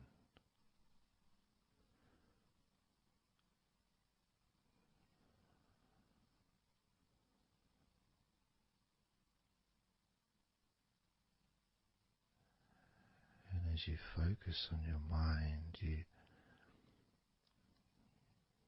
You may notice that there are some thoughts still there, maybe some stubborn thoughts that for some reason perhaps need your attention.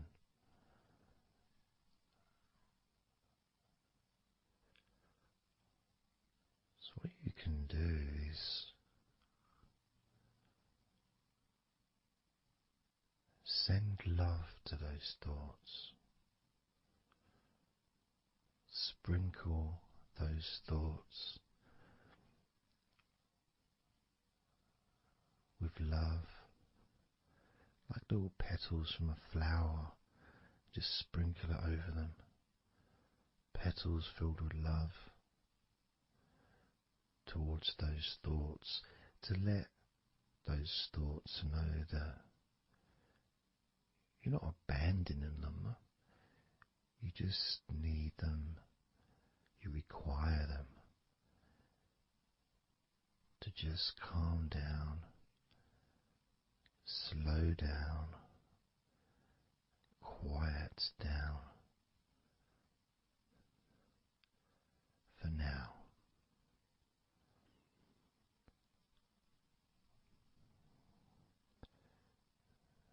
So as you focus on those remaining thoughts, as we count down this time from 7 down to 1, with each number, just imagine sprinkling those flower petals of love, kindness, gratitude over those thoughts, which will allow them to just melt away and relax deeply. With every number,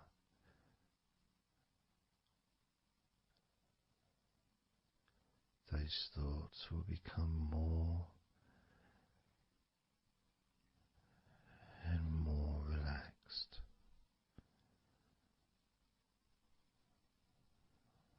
Starting with number 7.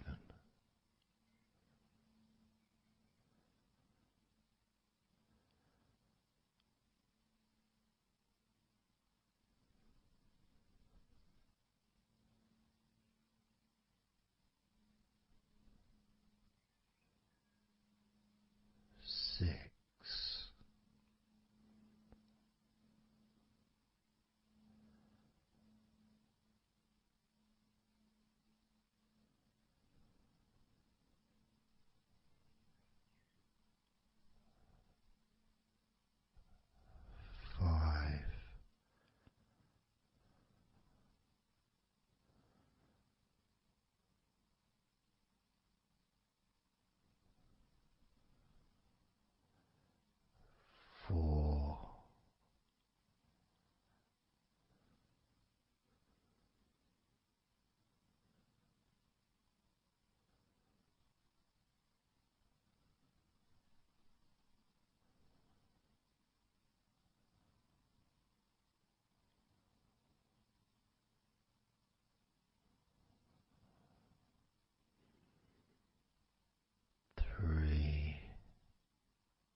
as you now notice how relaxed you're feeling in your body.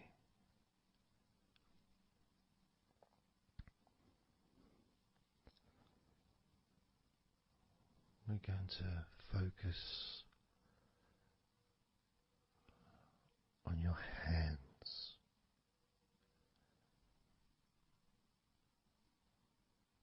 Because the more relaxed your hands are,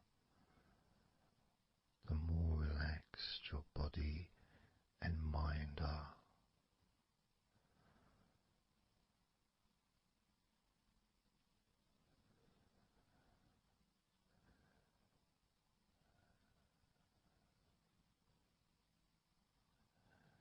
And as you focus on your hands and your fingers,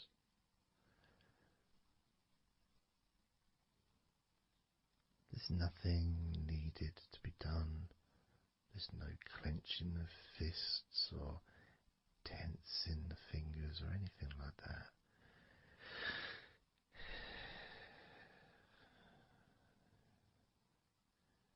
It's just noticing and focusing on your hands.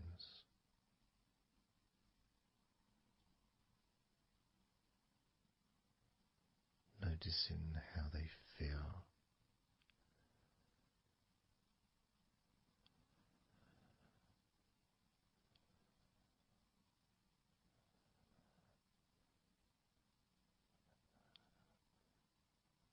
Because the more relaxed your hands feel,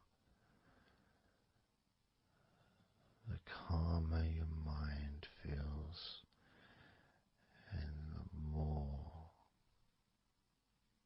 comfort you feel throughout your body.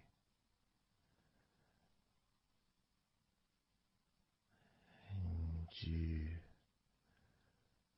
may have already noticed that your mind is starting to drift.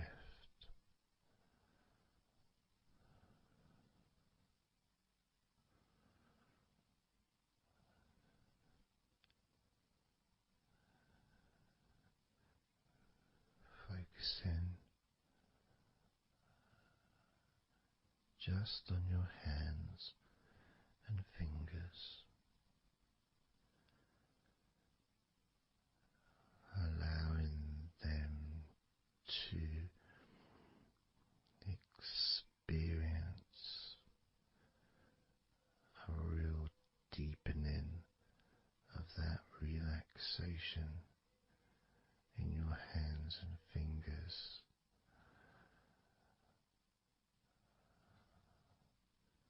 More and more relaxed with each number.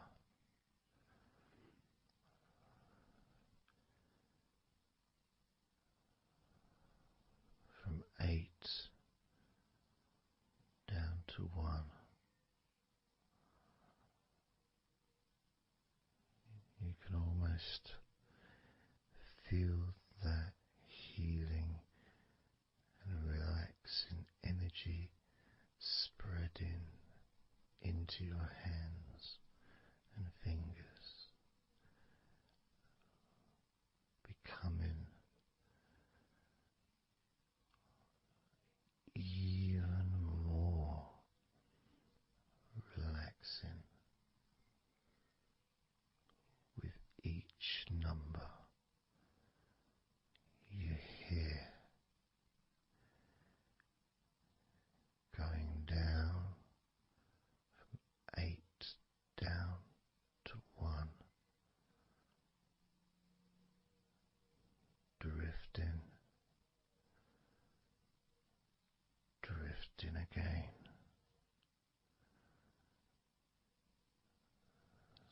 starting with number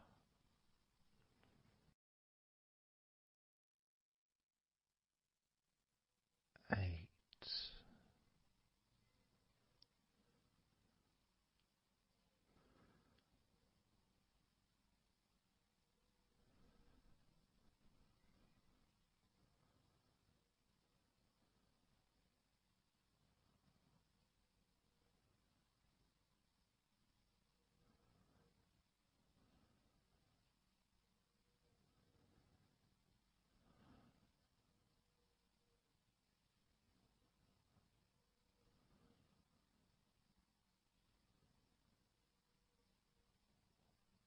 7.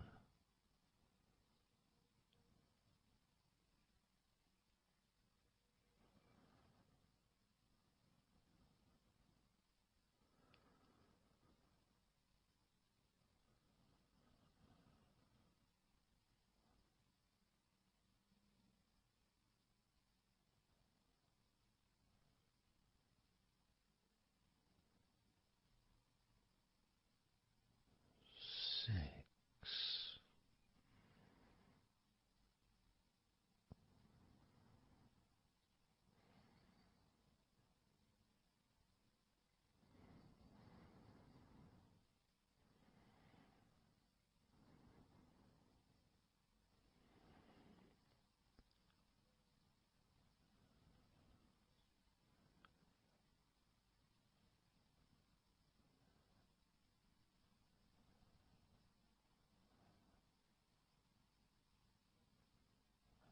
5.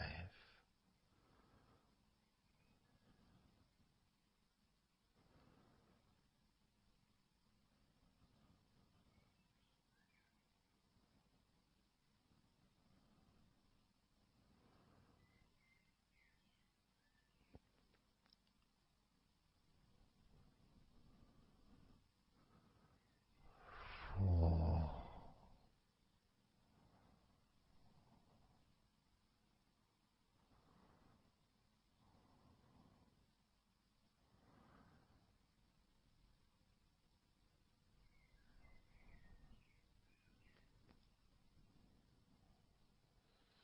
3.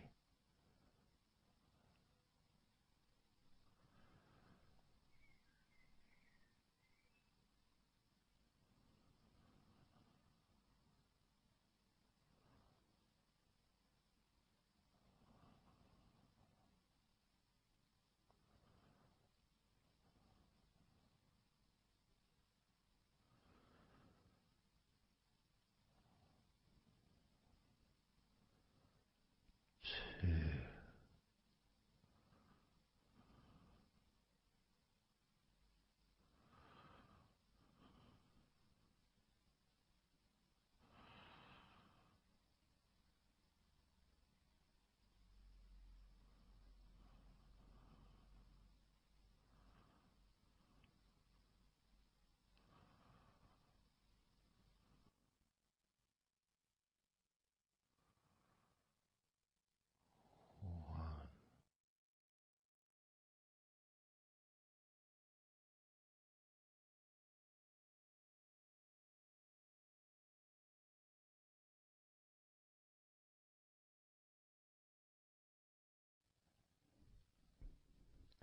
Just being here now. Nothing to think about, nothing to do, nothing to say. And everything just feels calmer. And this is your natural state of being. This is how you just normally feel when you take away all of that other stuff that we add. You know, things like stress and worrying and overthinking and anxiety, tension. generally thinking about stuff. When you take that away, which is what we're doing now,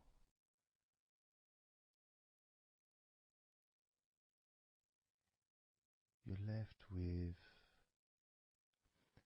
a real sense of peacefulness,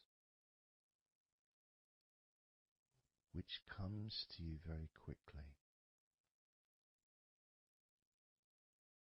Because ultimately, it's just a feeling. A feeling of comfort. It's almost as if you've gone inside yourself and you've found a special place where everything is peaceful. A place where you can feel relaxed and your natural sense of comfort. A place where you can be you. Where you can accept yourself for who you are. A place where you're not trying to please anybody else, ever. A place where you can actually not just love yourself, but in some ways, more importantly, you can like yourself. Appreciate who you are.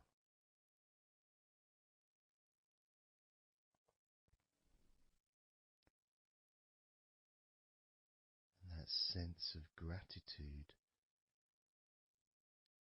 is in the air all around you.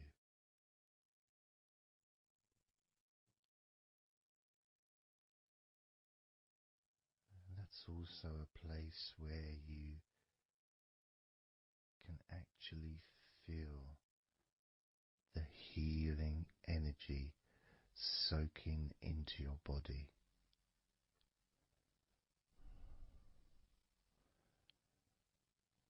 Healing energy soaking into your body. And that healing energy spreads through your veins, traveling to each and every single part of your body.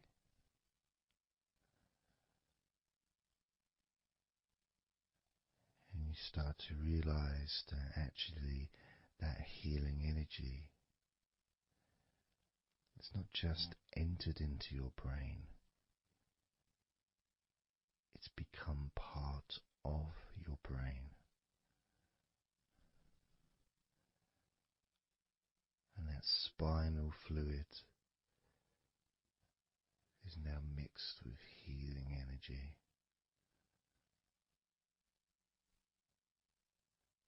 Not just allowing you to feel so much more relaxed and healthy in this moment, but also you start to realize that actually what's happening now with that healing, relaxing energy spreading through your body is actually changing your life.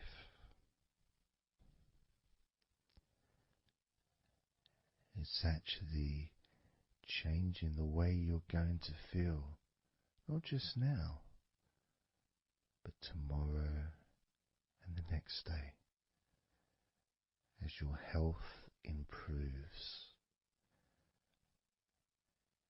Not just your physical health, but your mental health. Things that used to bother you in the past, for some reason no longer have the effect that they used to, because something has changed deep within you. Maybe things that used to cause you to feel anger no longer have that power to control you the way they seemed to be able to before. As you realize that you're the one who decides what affects you. You're the one who decides to feel relaxed and calm when you choose to enjoy noticing these natural developments of healing continuing to grow and improve your life day by day.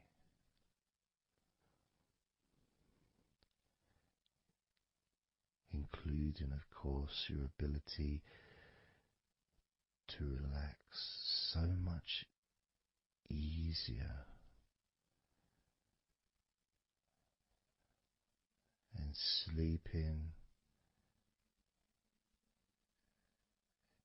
is the most natural thing in the world to you,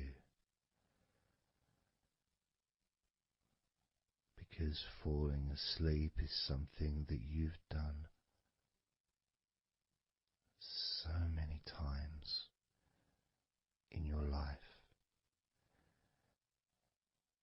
and you know that you were born, as we all were, with the ability to fall asleep naturally. We were born with that ability to just drift off into a deep, healing sleep.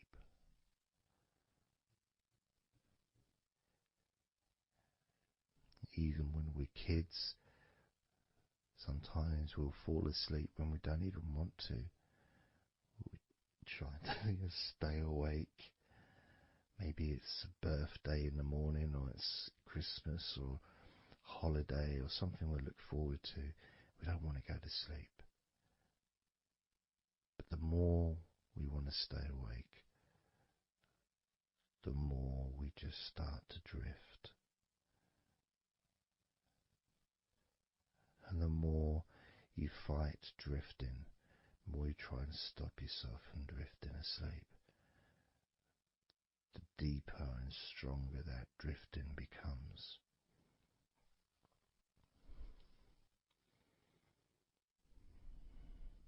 Because we're born not just with the need to relax deeply and to naturally fall asleep,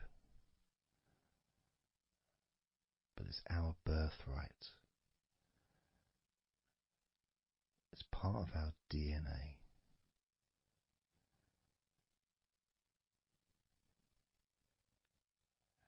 And sometimes as we get older in life, perhaps at times we have forgotten that relaxing completely is not only a wonderfully pleasant experience,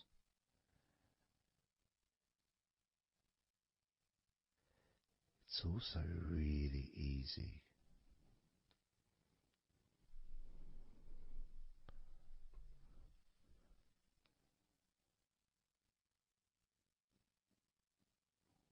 very, very easy to let go, because that's all it is. It's just deciding to let go.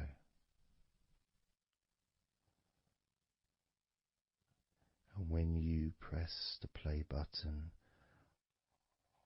on my recordings, you have given permission for my voice to relax you.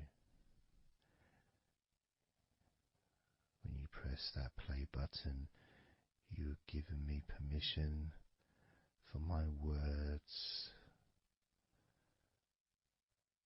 to affect you in a positive, only a positive way, opening up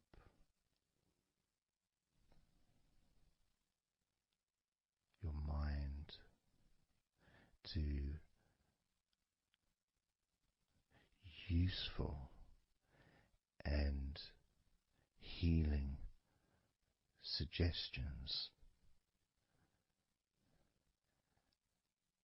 that can have such an amazing effect on how you feel right now, as well as those changes that continue long after the recording ends, those changes within you that continue to flourish and grow, transforming your life in a positive, beautiful way, allowing you to move forward in your life in the direction that you choose for yourself.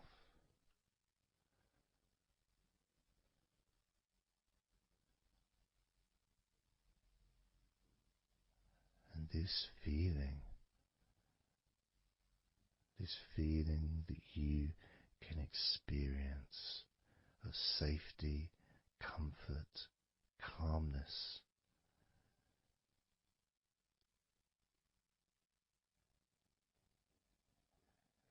just feels so nice.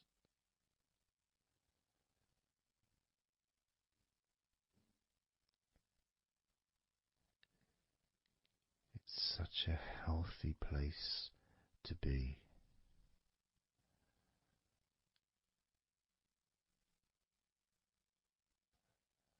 And that positivity grows within you.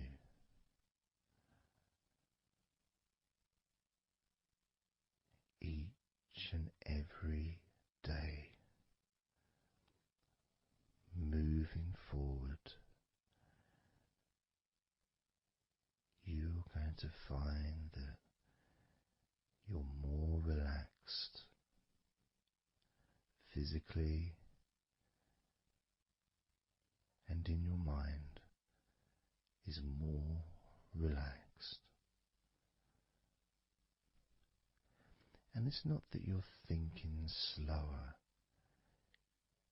it's just that your mind will be less clogged up with unnecessary negativity. Because from now on, your mind rejects negativity. From now on, you're going to start noticing when negativity arises, and you can just say stop. Stop. And that negativity turn around and leave you alone.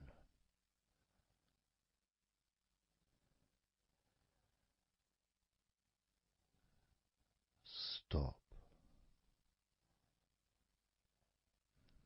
and that negativity would disappear.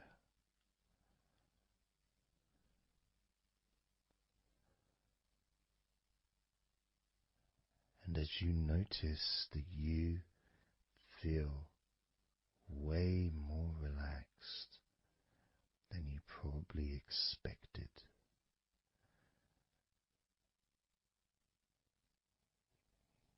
you can now congratulate yourself because you're the person that has done this.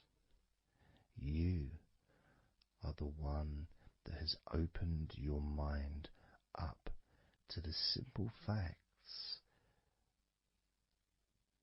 that you can feel more relaxed in your body and in your mind.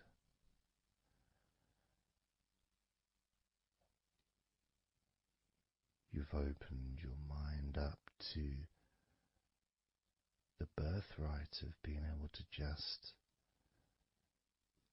fall asleep easily when you choose.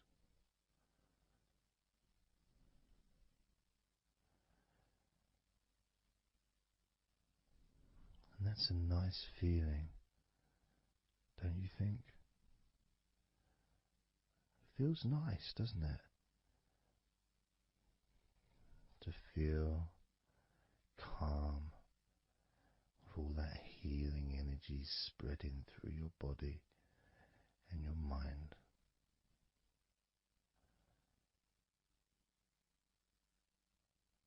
To spend time in that special place where negativity can no longer enter.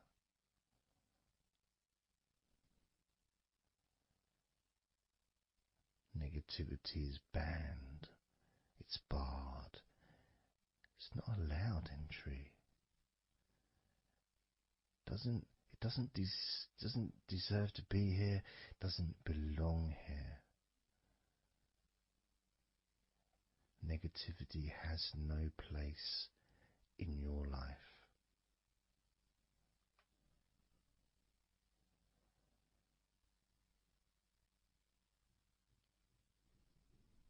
Which makes room for more comfort, more healing, more relaxation, more peace.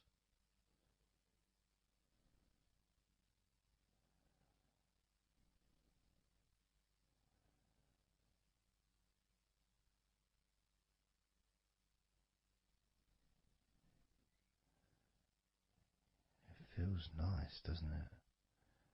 To just let go of everything.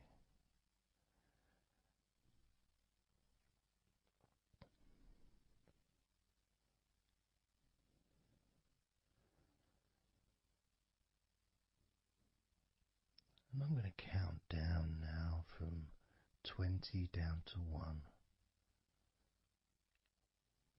You can continue to relax. If you choose, you can drift to sleep. With every number you hear me say, you can feel twice as relaxed. Or if you choose, you can feel twice as sleepy.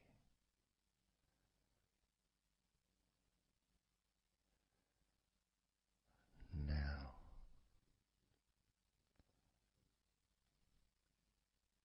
20.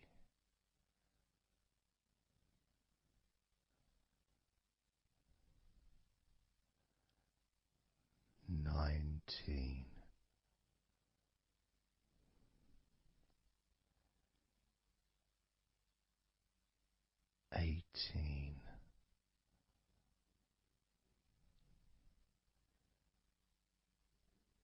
17,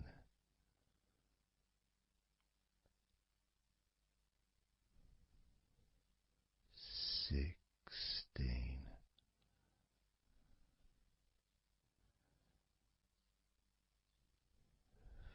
15,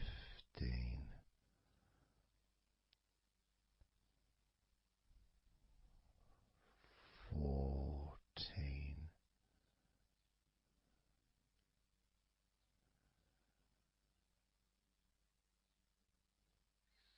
13,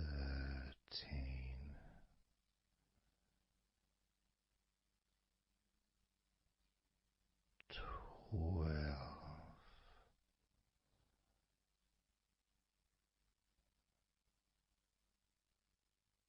11,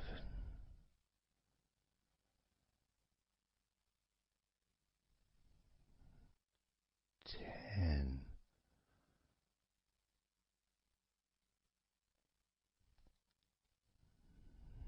9,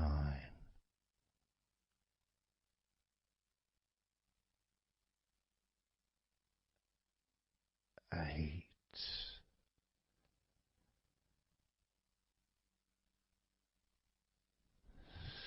7,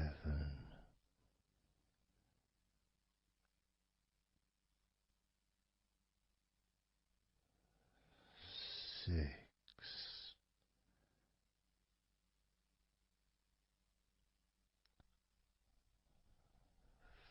5,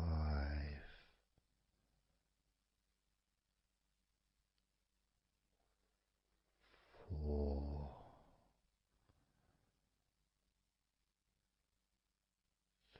3,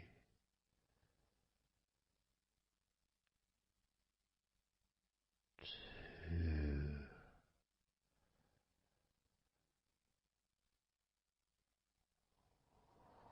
1.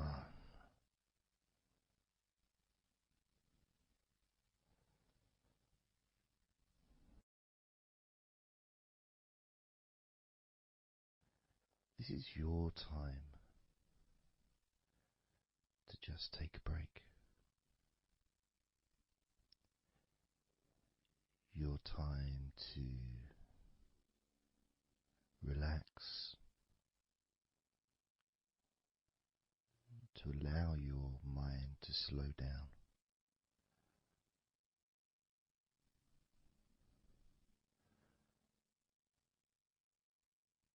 to give yourself permission to take a break from everything.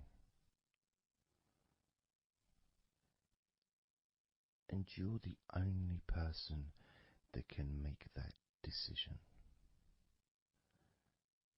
You're the only person that can actually tell your mind to just relax.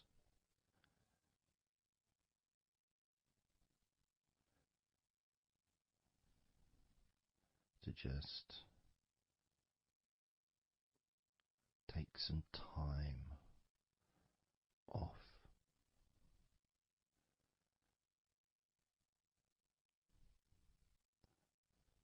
So that you can focus on your body, getting in touch with how you feel physically.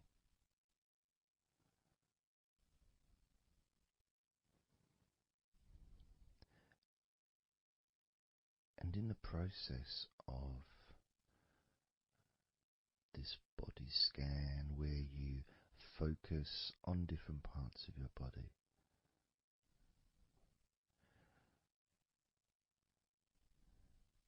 those parts that you focus on and observe,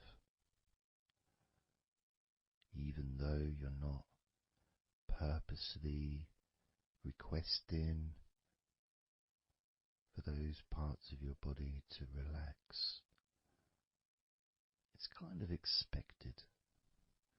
You expect, when you listen to my voice, to feel more relaxed naturally.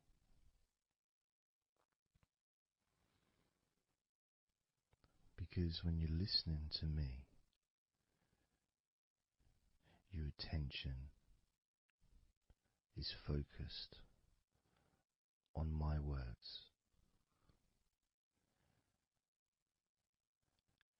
and as my words guide you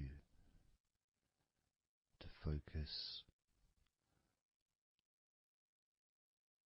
on those parts of your body, your focus increases,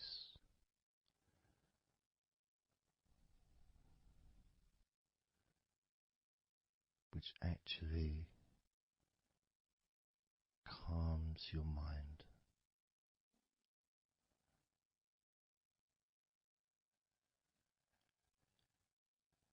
And when your mind calms down, your body relaxes.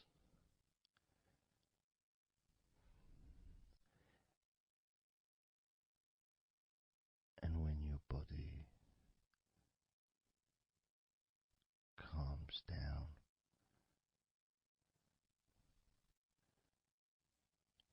your mind relaxes.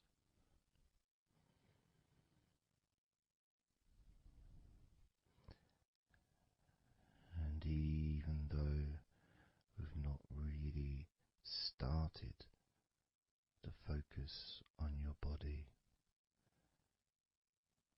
you can already feel that healing energy spreading through your body, pushing out stress and tension, healing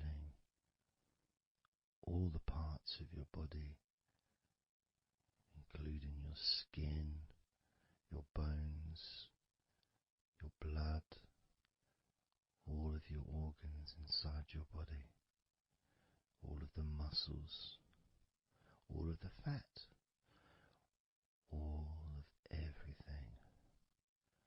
Every hair on your body is filled with that healing energy.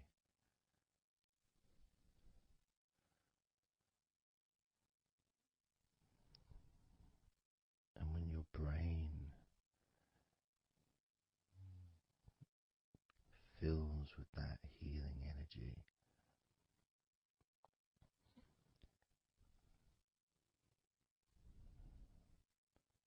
the feeling of comfort and relaxation increases.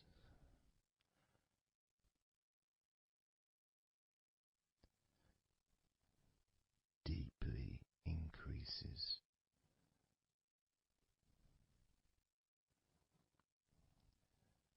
In a way that your mind starts to feel perhaps a bit drowsy,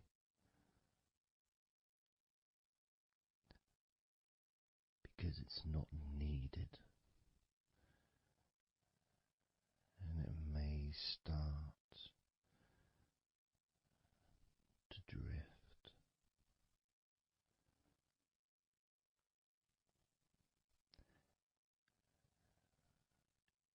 If that's what's needed. So if you're listening to this and what you need is deep relaxation, that's what you'll get. If what you need is to fall asleep naturally and easily as your mind drifts, that's also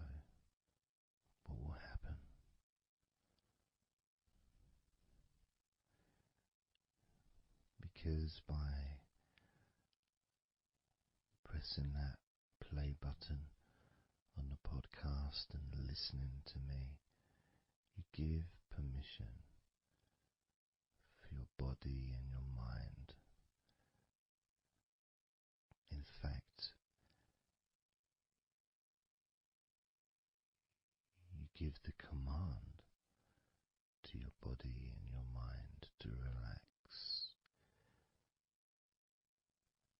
deeply and to drift off to sleep if that's what you want or need.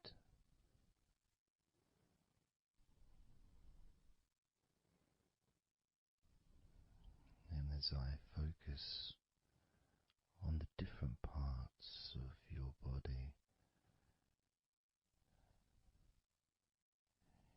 you may start to just drift,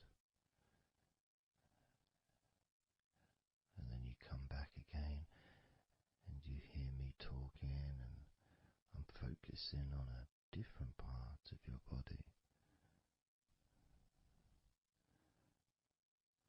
And you may find yourself drifting,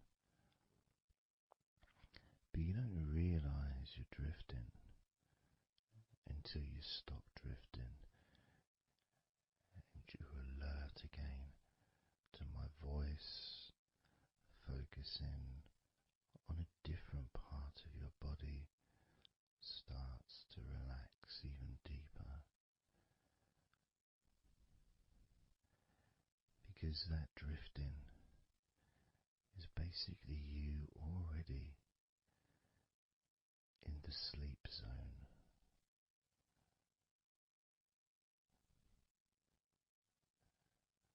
And the more you drift, the longer you drift, and the longer you drift, eventually that drifting continues into sleep. And that's the last you remember until you wake up in your own time, when you experience the right amount of sleep for you. Because when you do, and if you do fall asleep, it's extremely pleasant, so relaxing, so deep, healing sleep.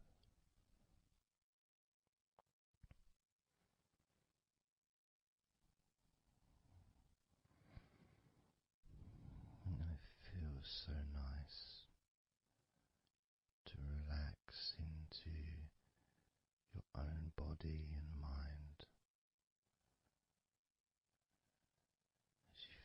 as you feel that healing energy spreading through you, relaxing you so deeply,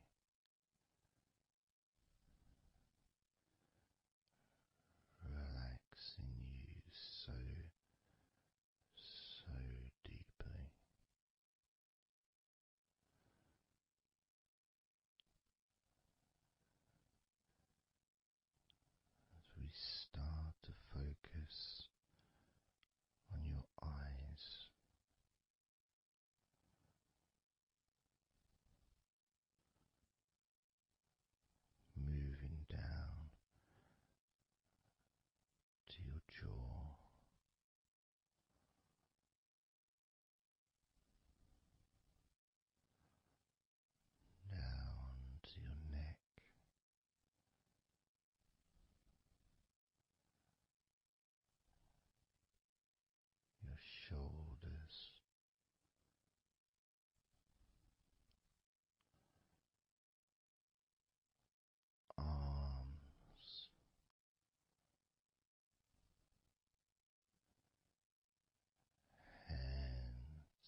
chest,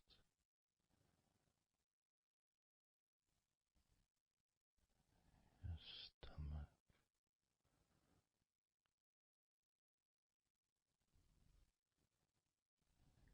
your back,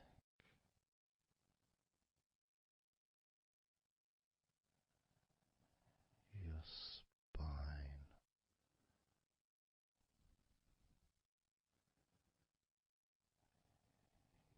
your hips,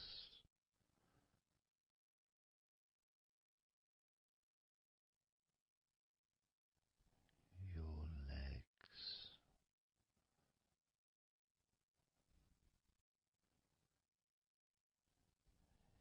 your feet,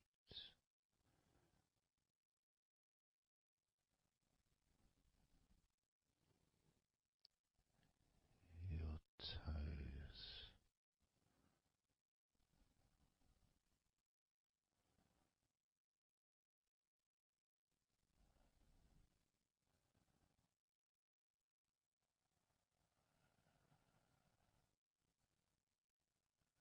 and that feeling of healing spreading and growing inside your body, filling you up.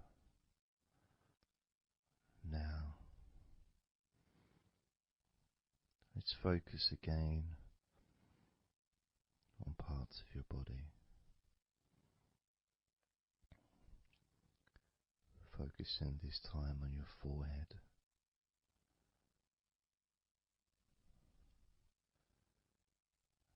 Now on your mouth, your lips, your tongue, the whole of your mouth.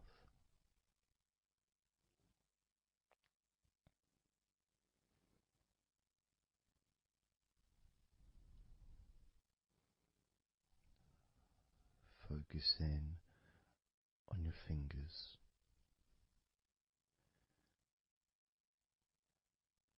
Maybe you could move your fingers a little bit so you can focus on each one individually.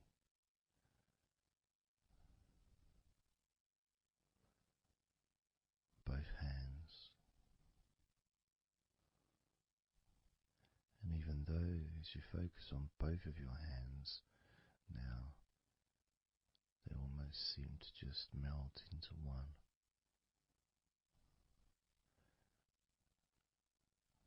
Where does your right hand start and your left hand end? It's almost as if it just mix together.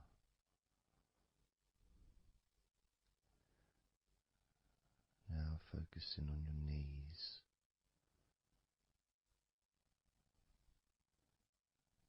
Just noticing how your knees feel.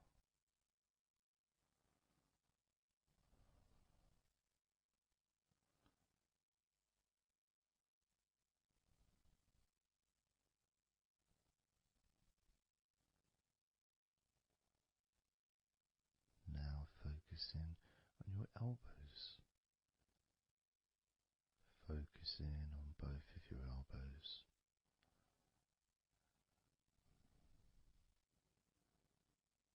Just observing the feeling of your elbows.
observing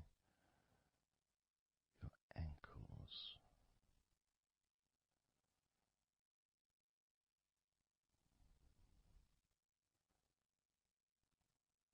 Being aware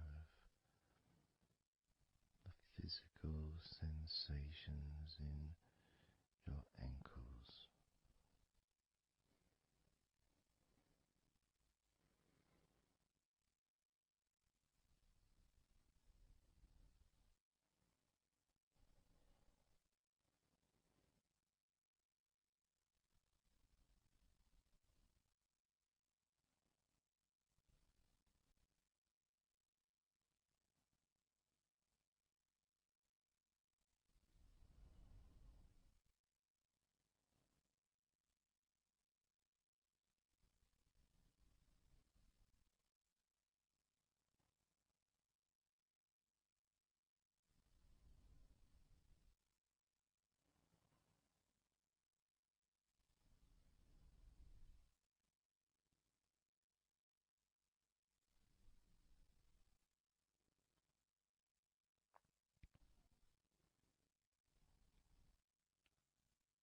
Noticing now your toes on both of your feet,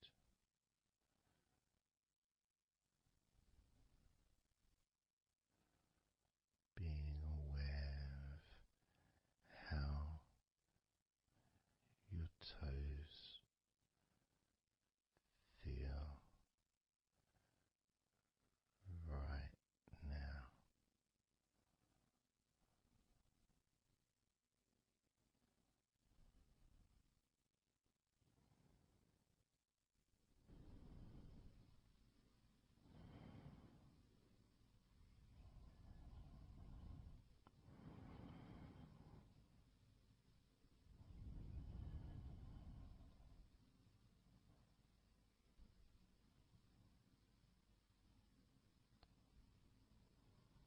Noticing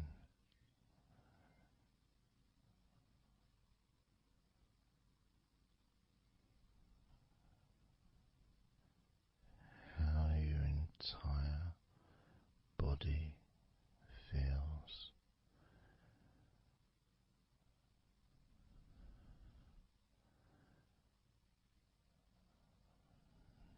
Noticing how your mind feels now.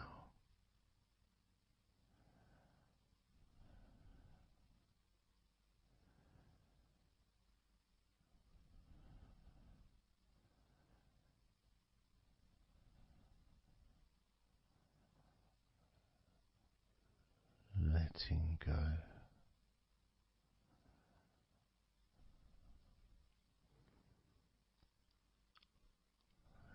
Letting go.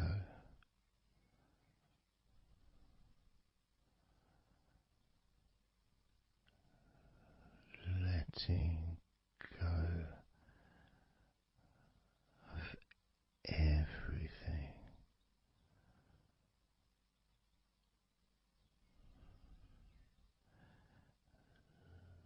Letting go.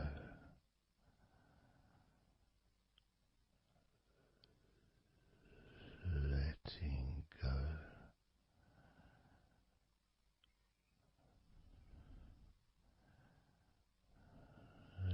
Letting go of everything.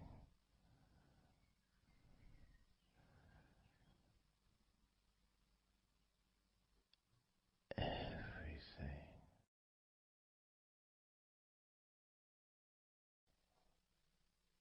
I'm going to start now, and I'd like you just first of all just to see yourself lying down on that massage table, lying on your front, your head is supported, your arms are supported, and you feel comfortable, and breathing is really easy, and you feel confident in how you look as well. So there's none of that issue of body problems or shyness, because I'm a professional, and this is a therapy session. So none of that stuff matters whatsoever. This is about you.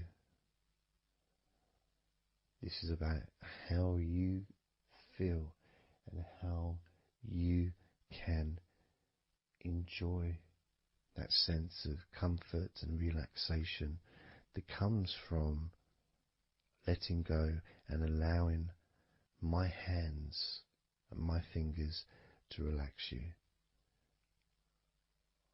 by massaging your body.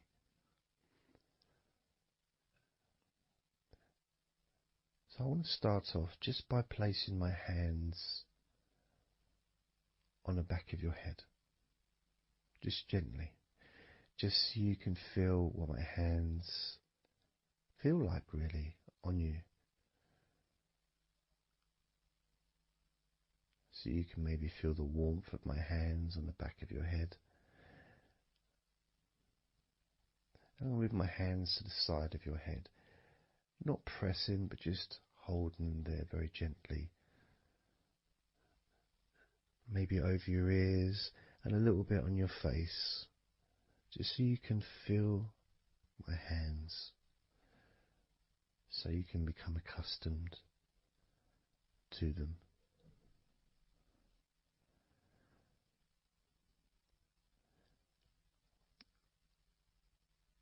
And now put my hands on the back of your head again and gently let them slide down onto the back of your neck.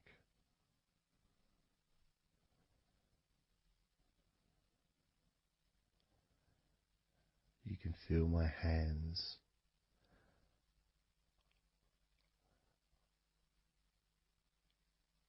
gently stroking the back of your neck to start with, just so you can get used to the feeling of my hands on your skin. Get accustomed to it. Realize that you're safe and it's all good, it's all fine.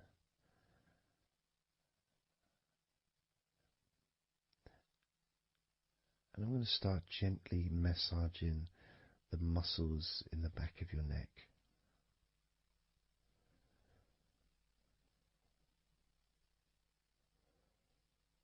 With both hands.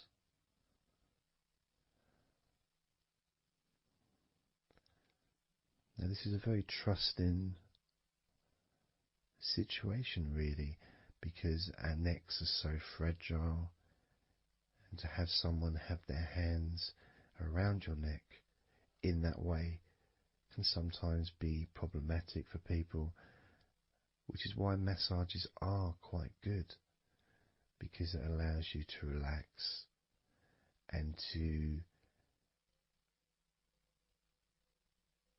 get in touch with trust, to feel peaceful and calm.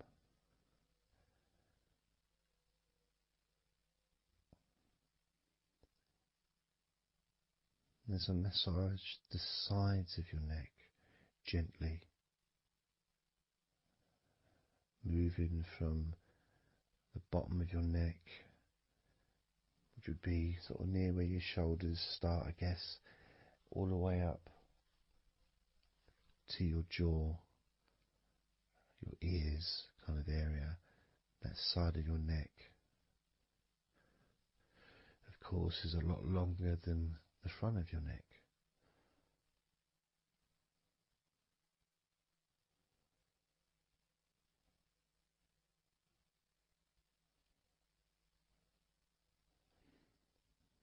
And massaging the back of your neck,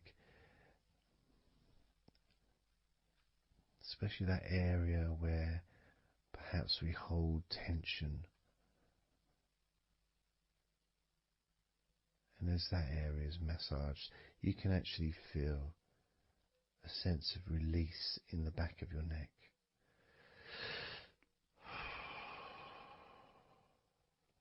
And maybe you can breathe it out as well. Notice how it feels. Notice how you feel.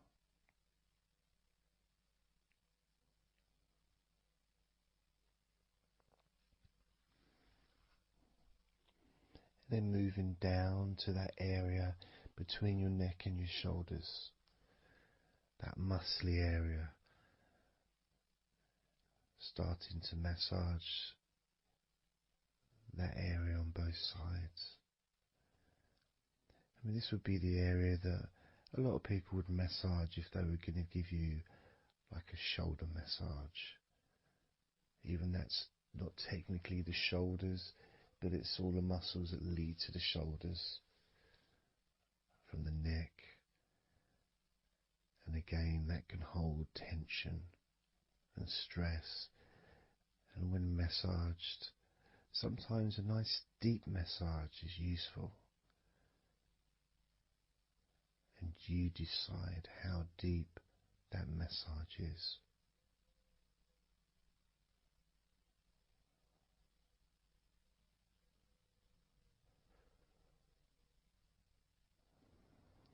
And just allow my knuckles just to dig in, to get to those muscles and to really relax them. All the time being firm yet gentle with you.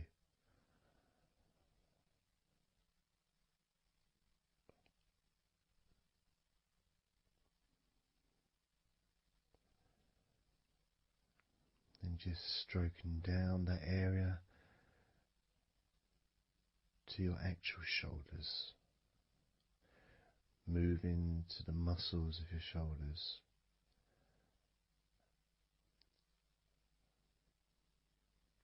And maybe initially just pulling up the shoulders a little bit off the table, just to give you a little bit of a stretch, but very gently.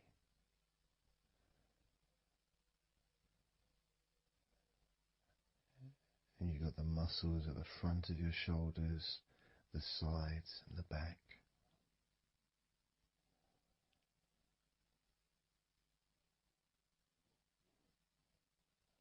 Again, this is a part that can really take quite a bit of pressure, quite a bit of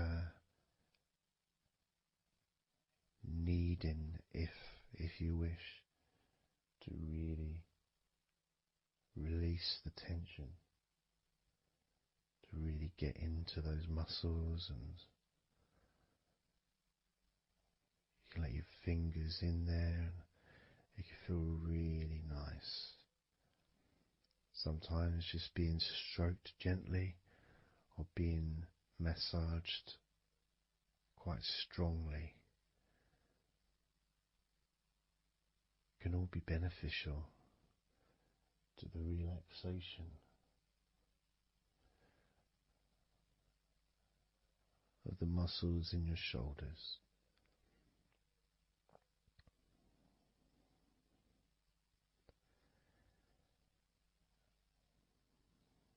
Now, as we move down your arms,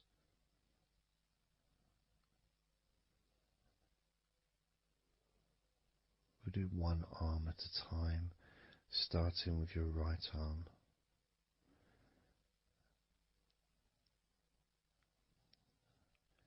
What I'll do is I'll just lift your arm up, just hold it to the side of you. Don't worry, it'll still be attached. And I just massage the tops of your arms.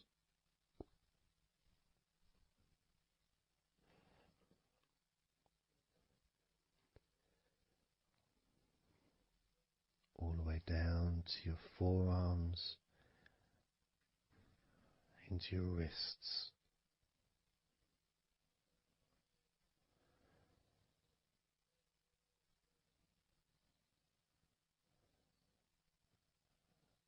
Gently massaging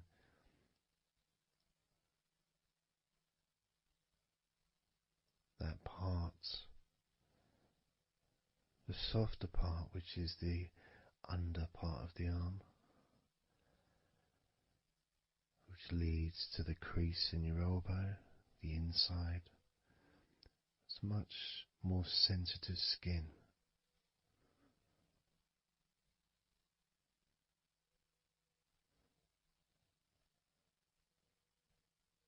Sometimes just having that stroked can feel really nice, pleasurable and relaxing.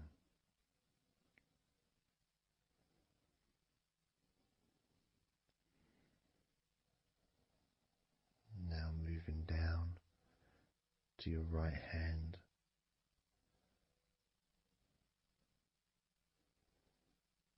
Just holding your hand in both of my hands.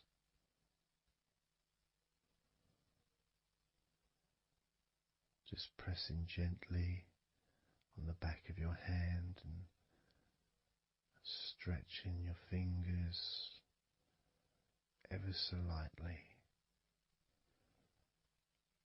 At the same time, pressing down and massaging each finger.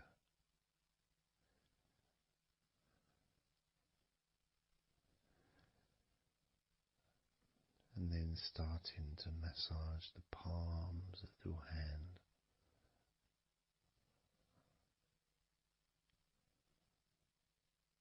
Just turning the hand gently, stretching it gently.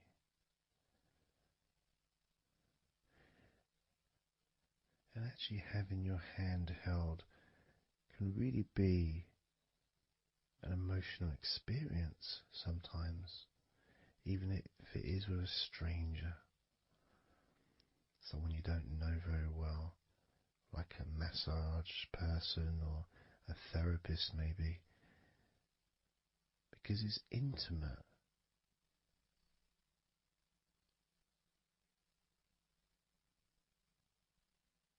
And it can feel nice and you can feel safe.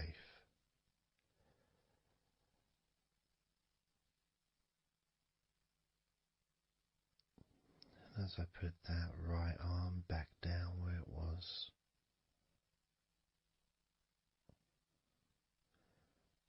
we're going to do the same with your left arm. Exactly the same. Massaging the muscles in your arm all the way down to your wrist. Stroking the inside of your arm.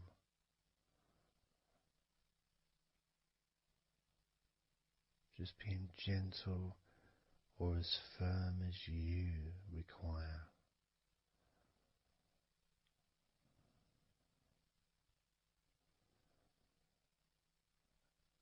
And then massaging your left hand.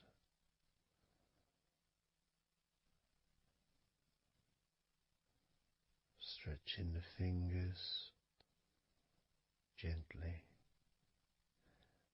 Massaging the palm of your left hand.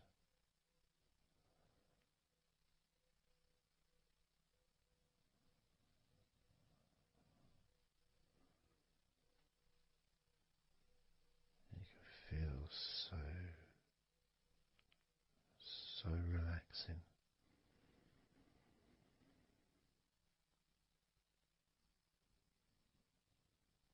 So comforting.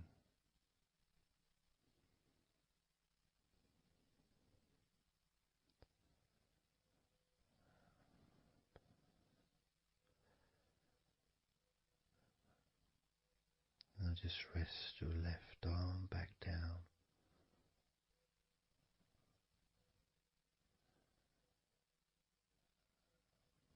start to massage your back, the biggest part of your body.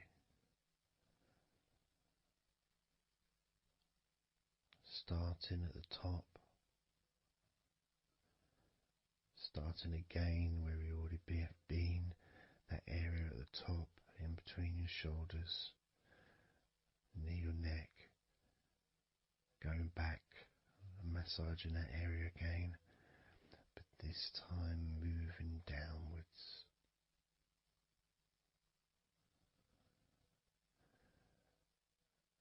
Making a downward stroke to the middle of your back, working from the outside inwards, so massaging your back, but the outsides of your back, the parts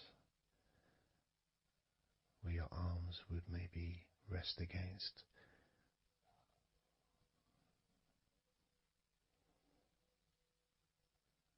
Almost the part that connects your front to your back.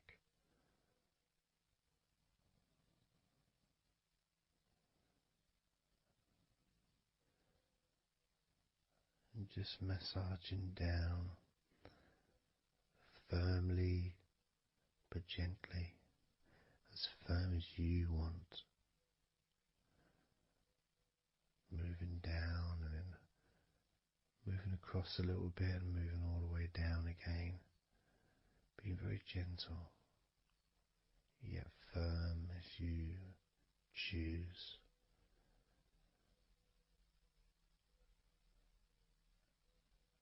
Eventually we get to the spine. We can massage the muscles on either side of your spine, from the top of your neck all the way down to your lower back.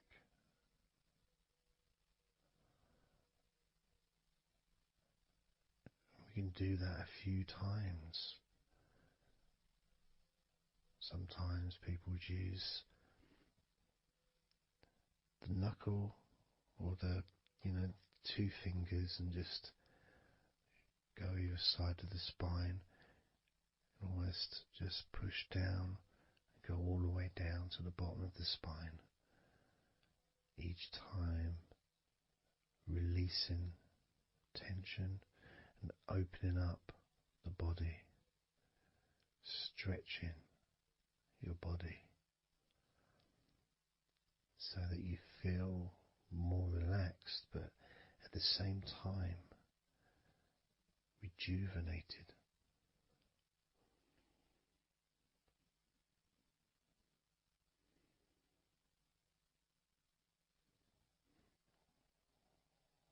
And now I'm going to move to one side, to your right side. And from the bottom of your ribs to your pelvis, I'm going to massage that area of your back. I'll stretch over the other side and I will pull the muscles gently and massage and push from one end, that side, all the way to my side. To the middle, in fact, to where your spine is. Massaging that side of your spine, the opposite side to where I'm standing. It's almost like kneading bread. There's that big area which is firm, yet lots there to massage. Potentially one of the most important places to actually have a massage, because you really feel it. You really feel the release and the pleasure of having your lower back massaged. It releases so much from your body that's not useful. Starting a healing process which will continue long after this recording is over.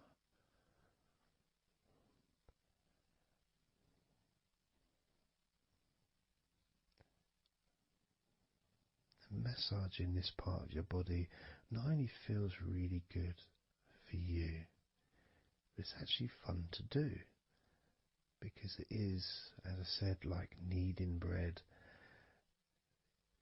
It's a part that you can really get a hold of and really massage deeply, if that's your choice.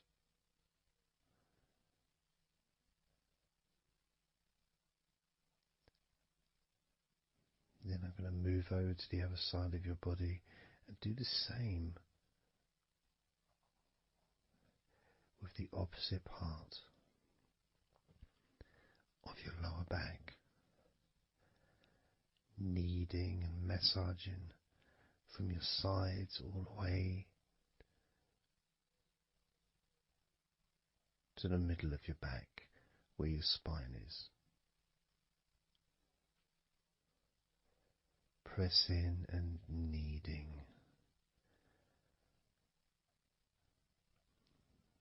firm and gentle at the same time. It feels so releasing. This mixture of pleasure, comfort, release, calmness, relaxation, all mixed together.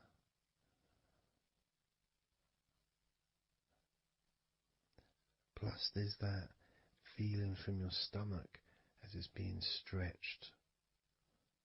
Even though you're on your stomach now, you can feel it being stretched because that whole area is connected to your stomach.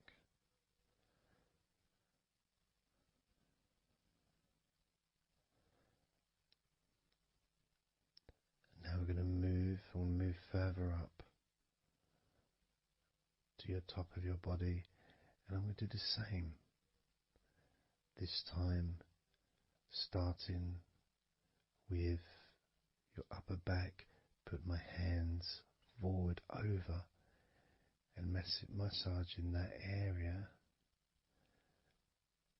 up to your spine, from the side of your body up to your spine. So some of that massage area, the muscle tissue, or whatever, fatty tissue even, will be possibly from your chest, because it's all connected. The chest and the back connect together.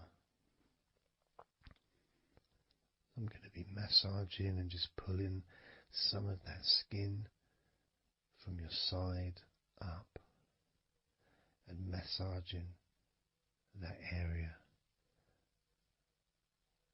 of your upper back all the way to your spine. And then I'll move down a bit and I'll continue with the middle of your back, doing exactly the same thing. As gentle or as deep as you choose.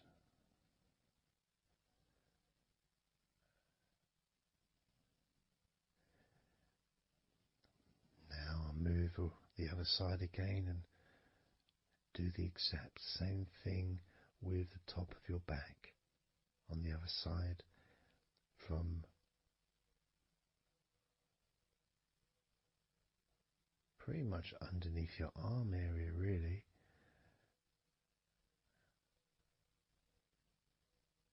to your spine.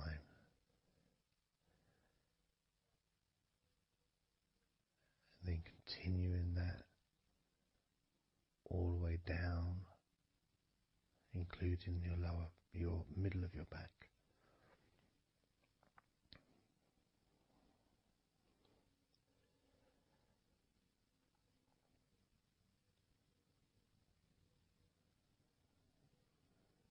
Now I'm gonna go to your thighs, the backs of your thighs, and the sides of your thighs. Starting with your right leg, massaging the back and the sides of your thighs, gently and firmly. There's a lot of muscles there. It's an area that can be very tense at times and maybe needs a little bit more pressure than the rest of the body. But that's up to you. You can gently stroke the back of your legs where, opposite your knee joint or underneath your knee joint. It's a very sensitive, gentle area.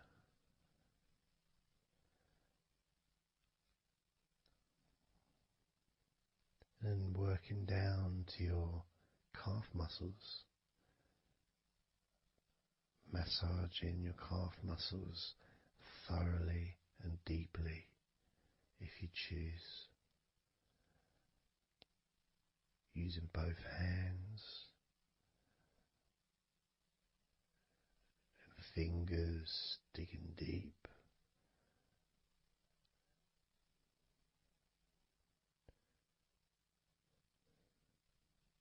To your ankles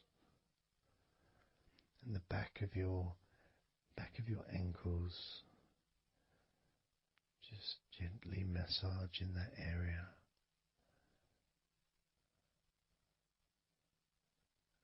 Maybe lifting the leg and stretching it a little bit.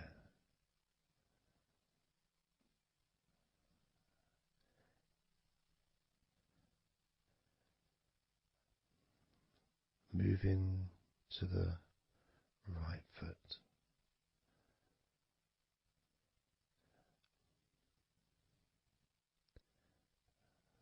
Massaging the bottom of your feet and the sides of your feet.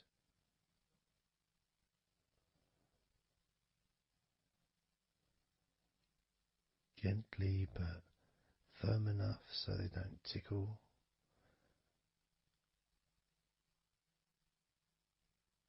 And just allow the pleasure that you get from having your feet massaged to just overtake you. As I continue to massage your feet, the bottoms of your feet, the sides,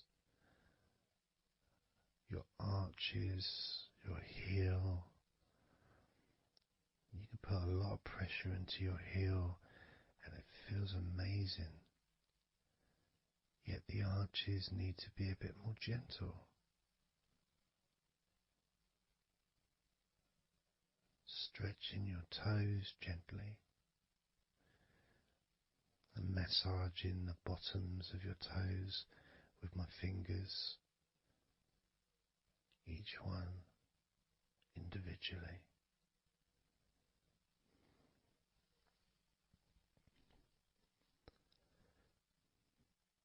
Moving over to the left leg to do exactly the same thing.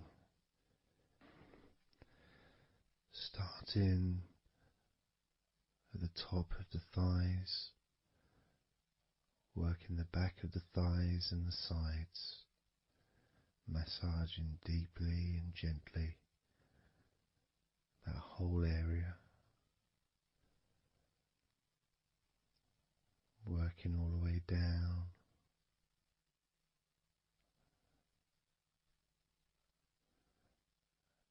And this is an area that maybe you could like to spend more time relaxing and massaging.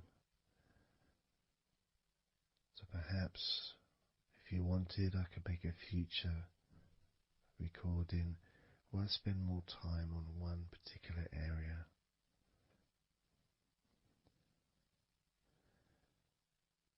As you move down to your calf muscles,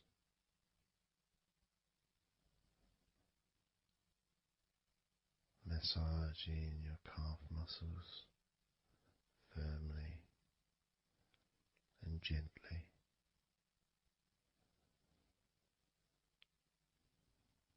Moving down your ankle into your feet, massaging the backs of your feet, the bottoms of your feet,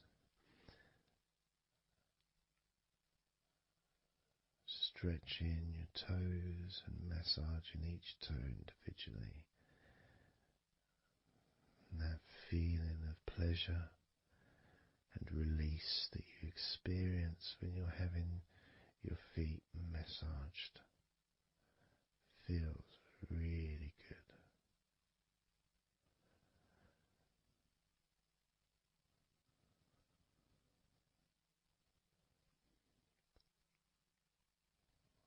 Now, as you turn over in your mind, laying on your back,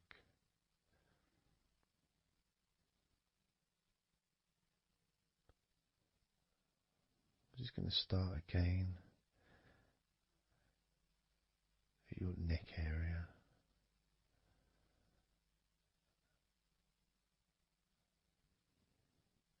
In your shoulders, just to get back in touch with that area.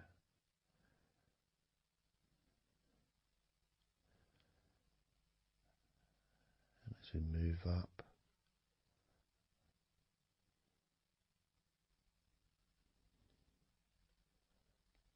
I can clean my hands, make them all fresh, because now I'm going to massage your face gently. Starting off with your forehead,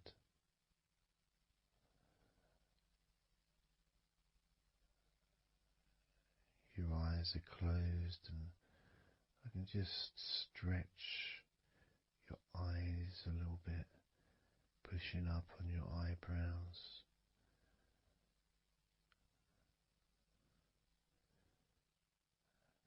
Just massaging around your scalp.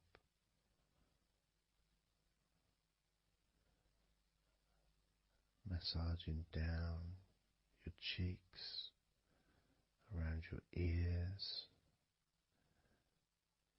into your jaw, gently. The sides of your neck, your chin,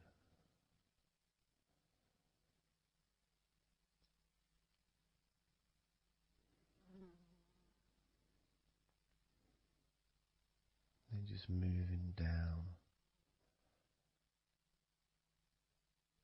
from your neck down to your chest, starting by massaging the very top of your chest, where the collarbone is, either side of the collarbone.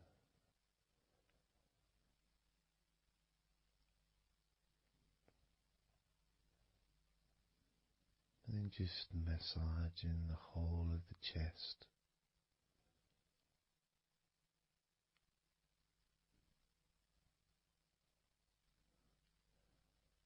Moving the chest around.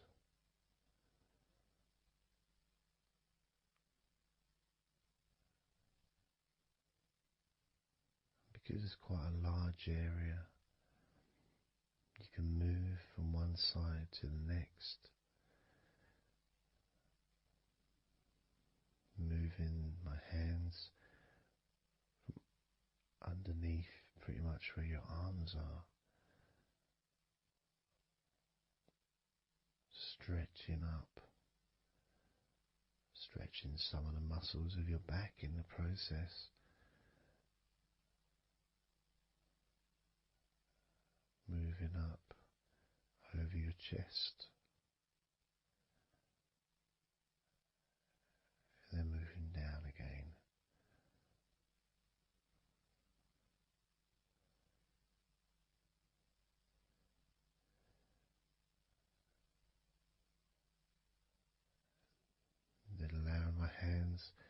just massage gently and slide down towards your stomach, starting in the middle of your chest.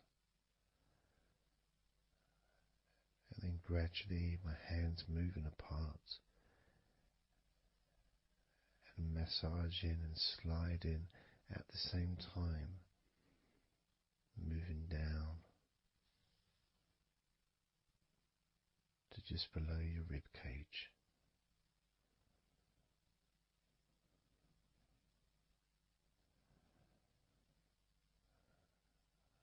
Moving down, then massaging up again, giving your chest all the attention that it needs to feel completely relaxed.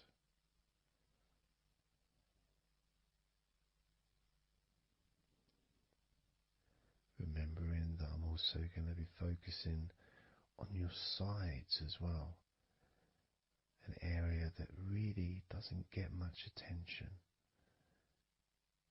but feels really good when it's massaged. Just stroking my hands down the sides of your body, and just below your arms, all the way down to your hips.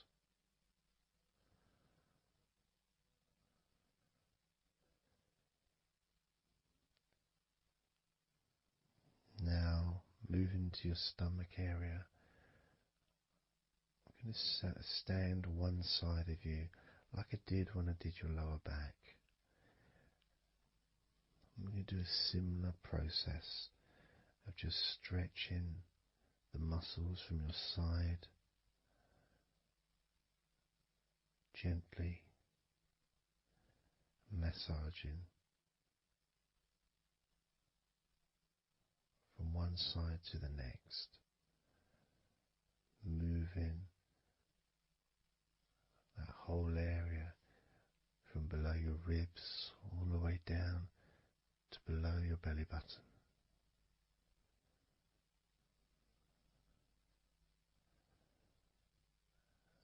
And then move round to the other side of you and repeat that.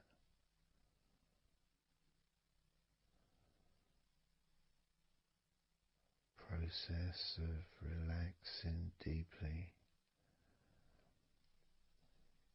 calmly. You feel loose, you feel free. And there's something about having your stomach massaged that's different from any other part,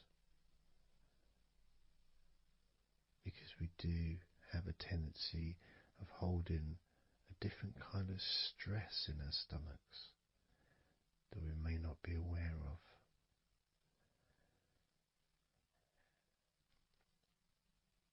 As I now massage your stomach, the front of your stomach, making circles around your belly button,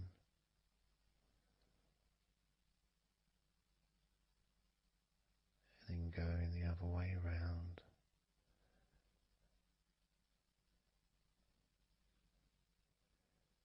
There's a gentleness and a freedom that comes from feeling how you're feeling.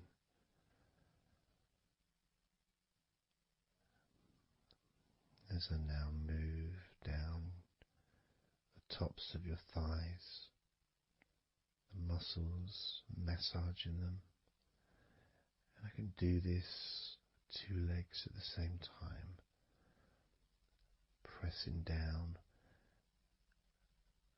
massaging deeply those muscles in your thighs, the front of your thighs.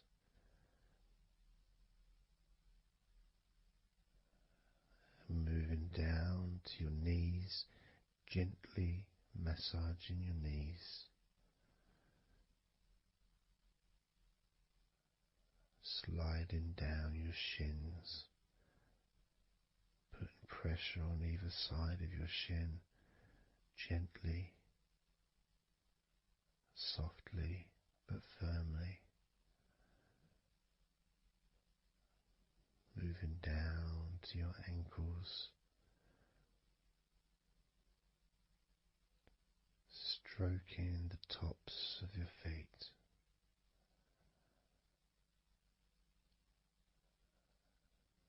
And then with each foot in each hand, just gently massaging the whole of the foot, the top, the bottom, your heel, your ankle, your toes, massaging every part of your feet. It feels so good just to let go and enjoy the process.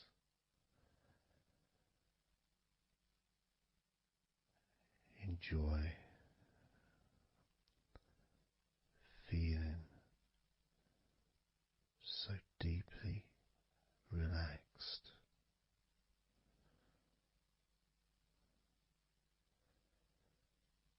So much comfort and so many feelings that come just from touching your skin.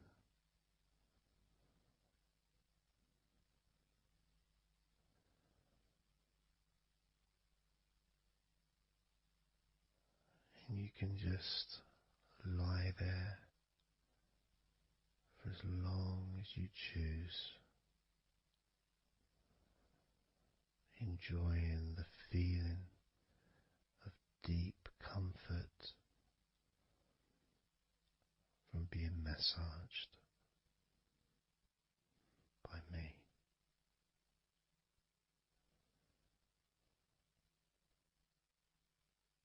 Enjoy feeling deeply relaxed.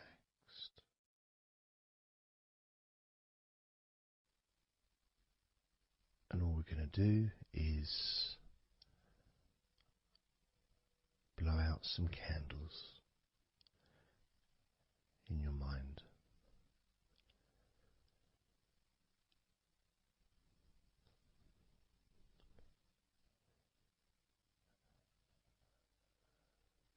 There are going to be 100 candles.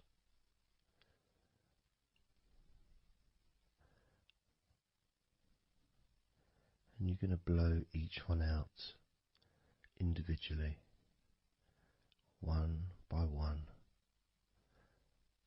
starting at 100 as I count down,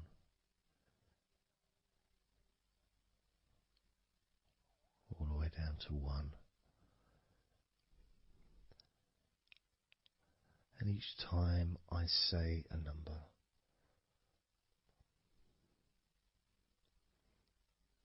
you can imagine that candle in front of you, and I'd like you to actually physically gently blow that candle out.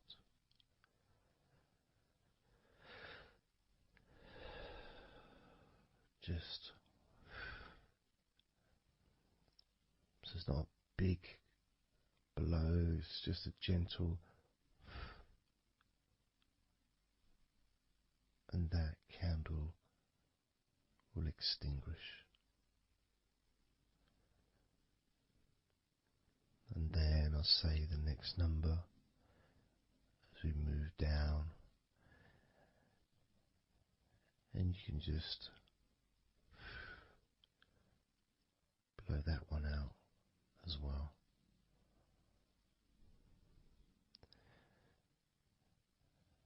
And as we move down the numbers,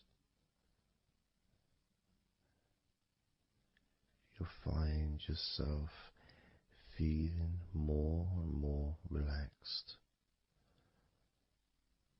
And if you need to sleep, you'll also find yourself becoming incredibly tired and sleepy. In fact, you may struggle to blow out all 100 of these candles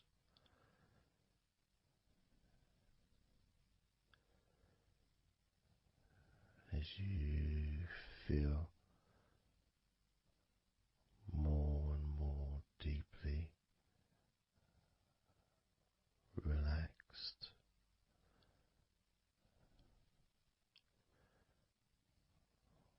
more and more deeply tired, and the further you go down, the more your mind starts to drift.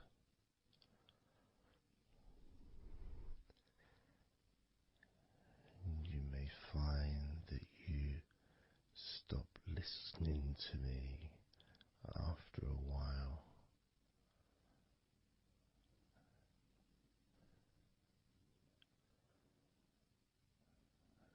And even though there may be background sounds where you are, you'll be aware of those sounds at the moment.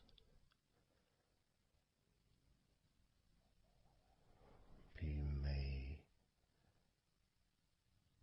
start to just not even notice them at all because they're unimportant.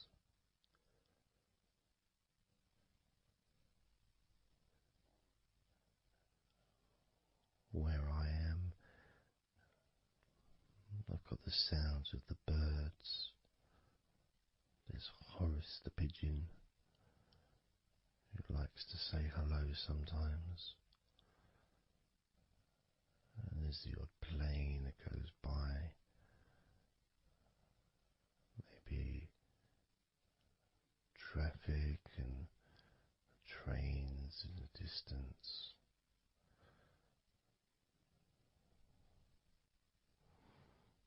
But none of that seems important whatsoever.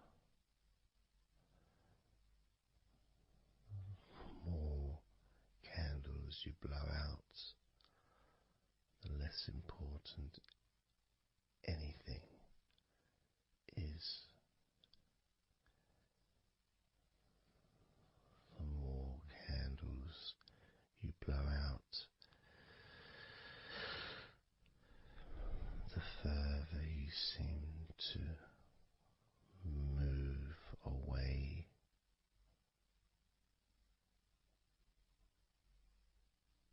from sounds and from general day-to-day stuff. Seems to just move away on its own as you feel more calmer with every candle you blow out.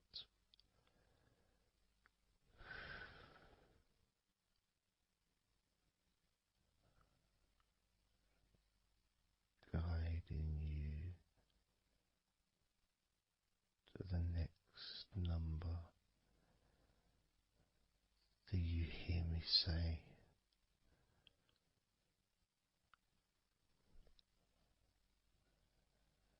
And then you blow that candle out too.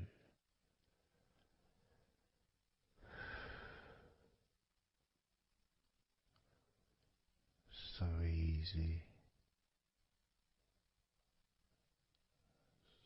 so simple.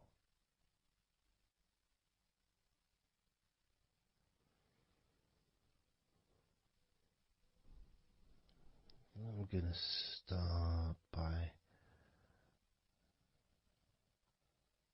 introducing the first candle, which is 100. The first candle, which is 100. When you blow that candle out,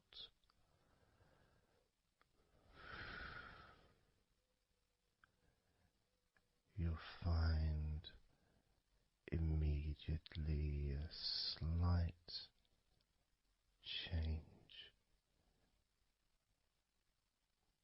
in how you feel,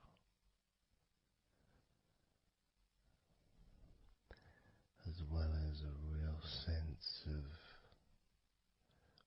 positivity growing within you.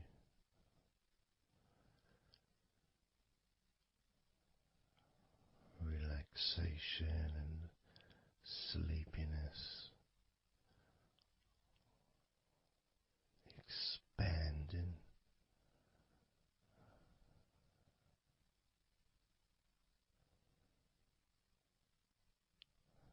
starting with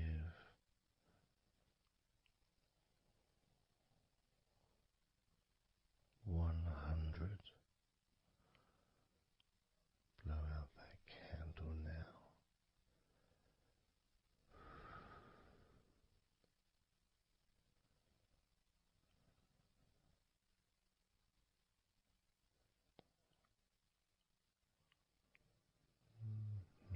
99.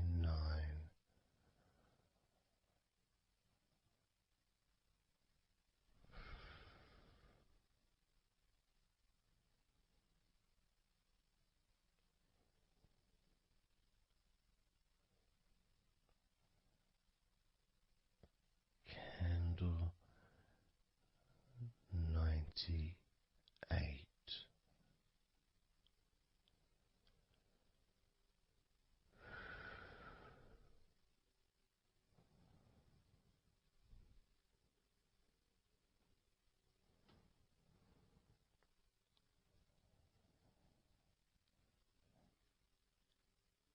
Candle 97.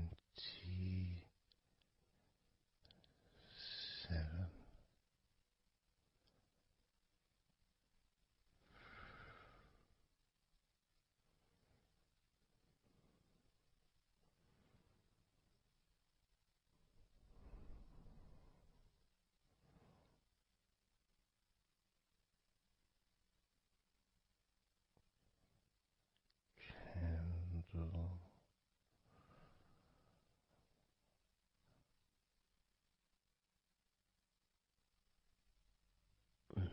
96.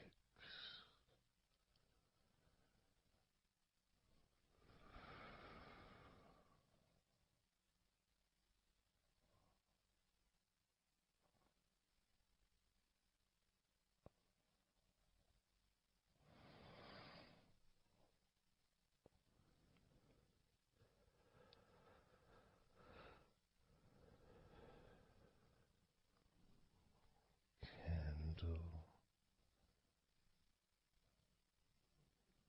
95.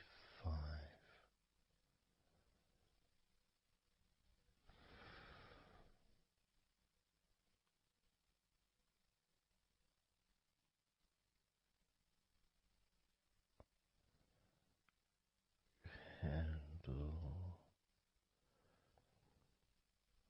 94.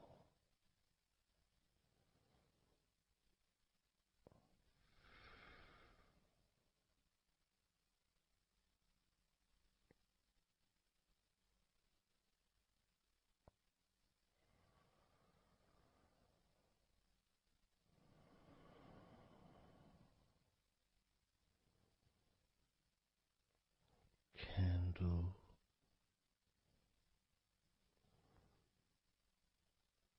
93.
one.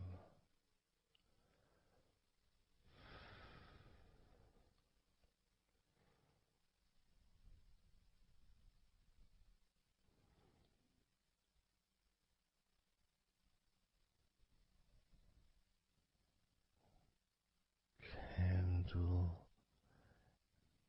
90.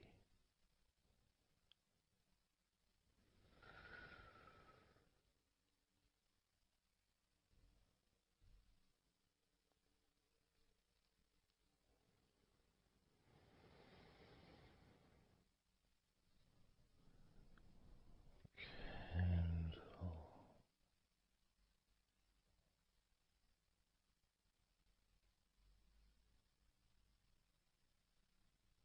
89.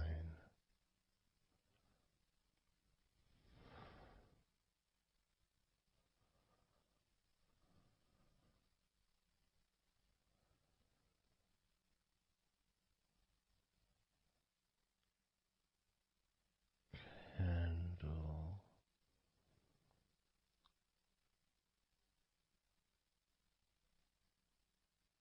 88.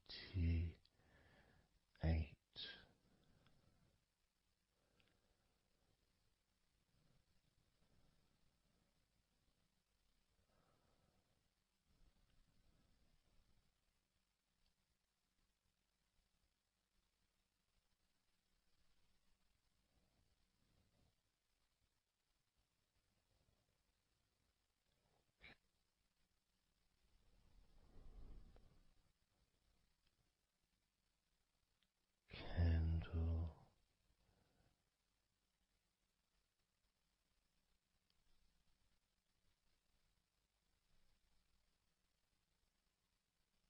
87.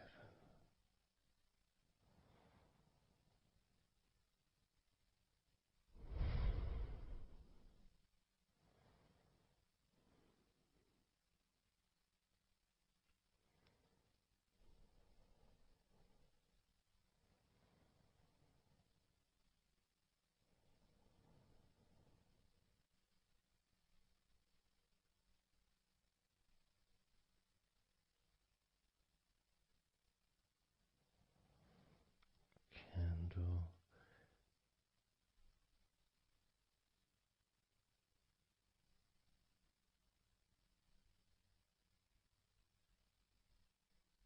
86.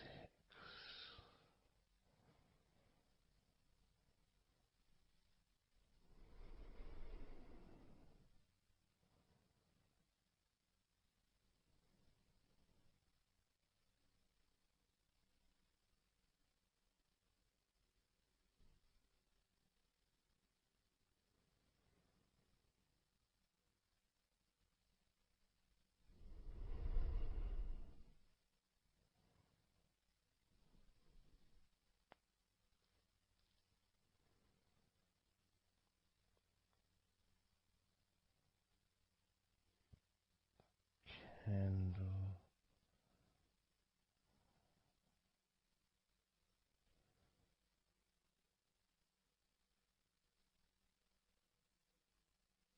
85.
82.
81.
Candle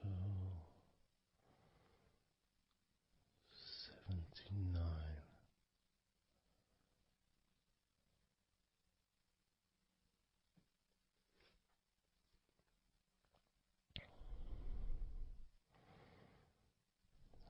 Candle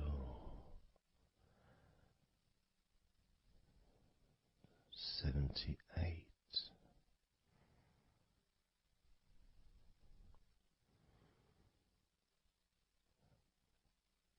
Candle 77.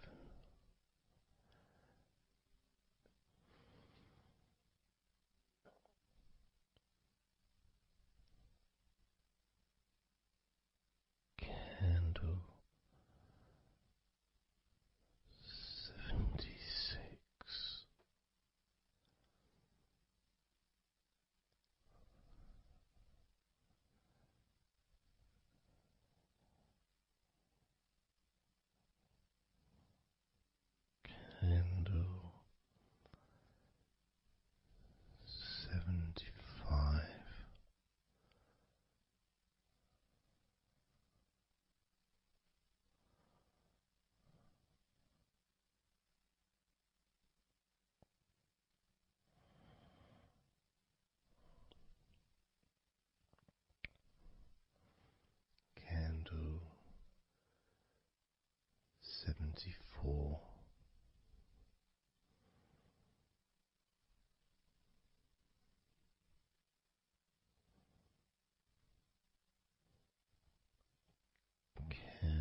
69,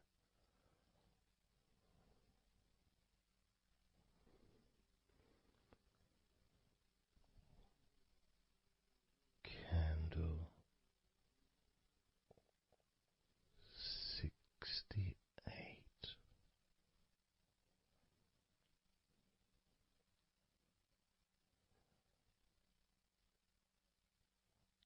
candle 67,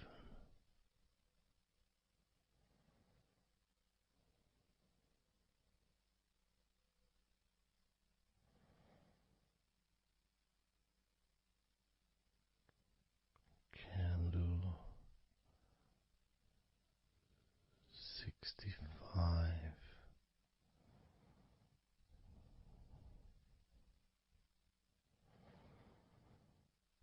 candle 64,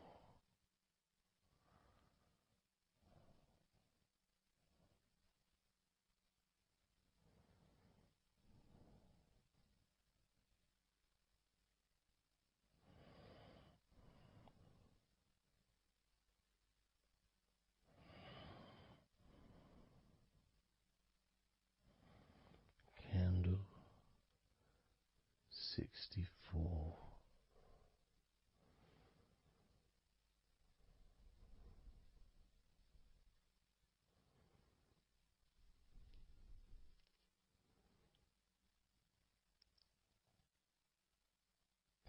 candle 63,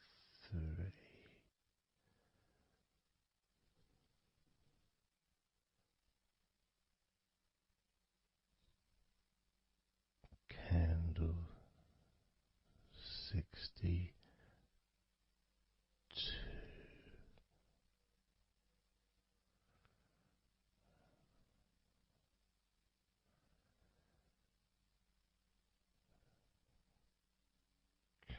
candle 61,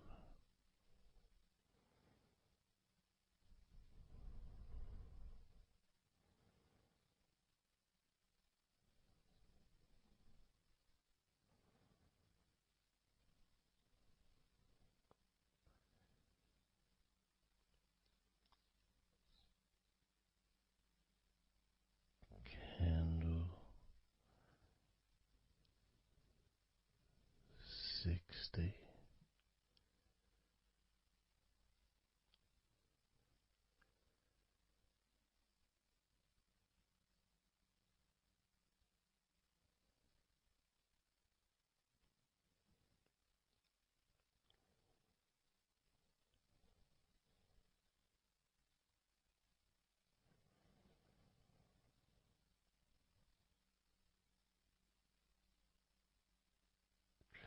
candle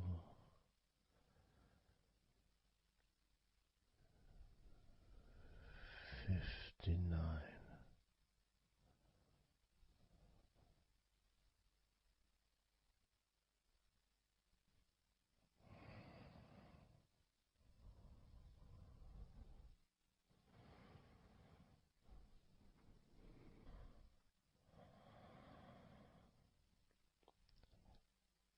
candle 58,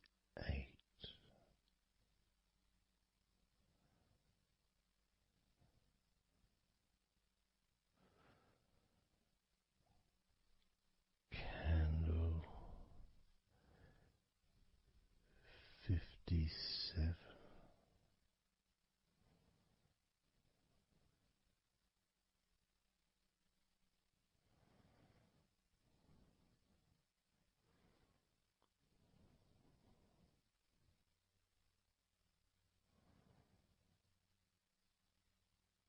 candle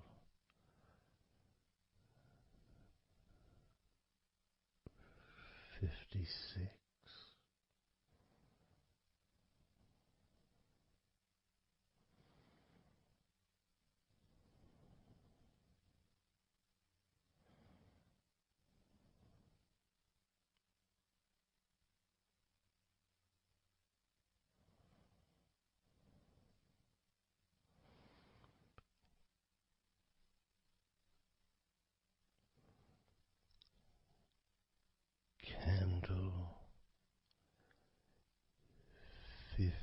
25.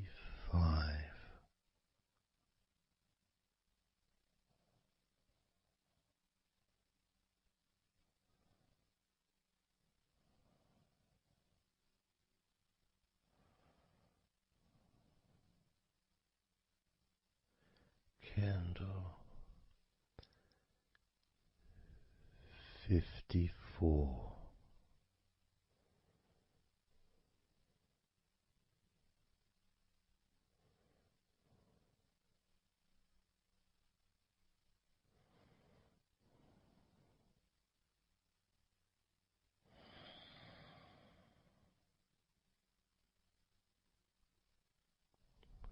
Candle 53.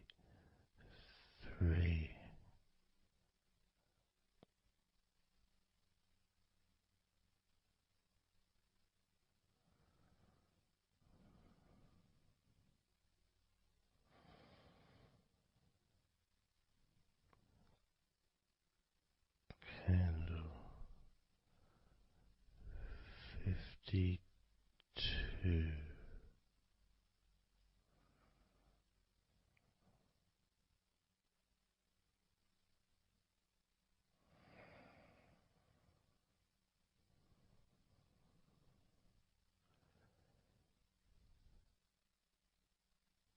Candle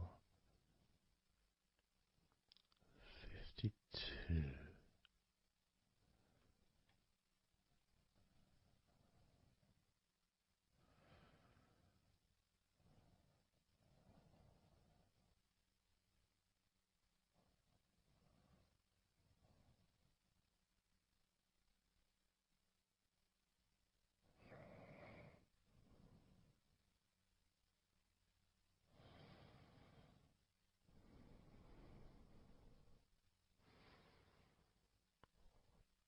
Candle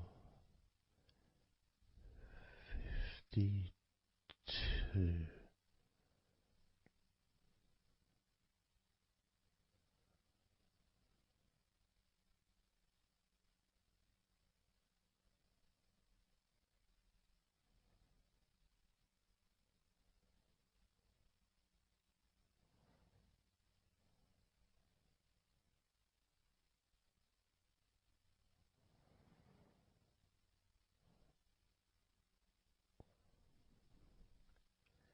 Candle 51.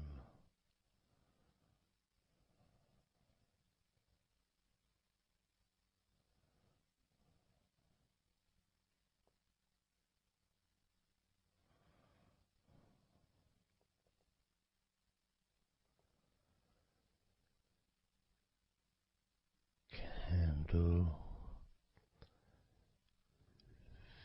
50.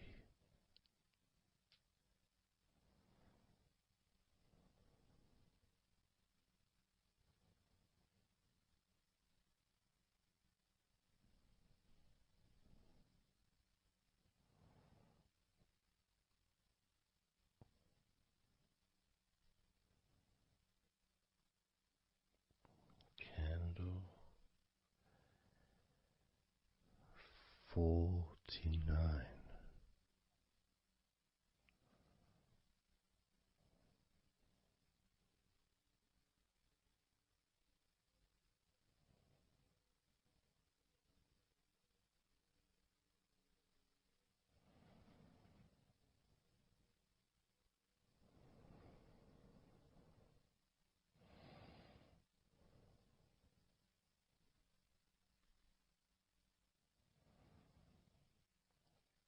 Candle 48.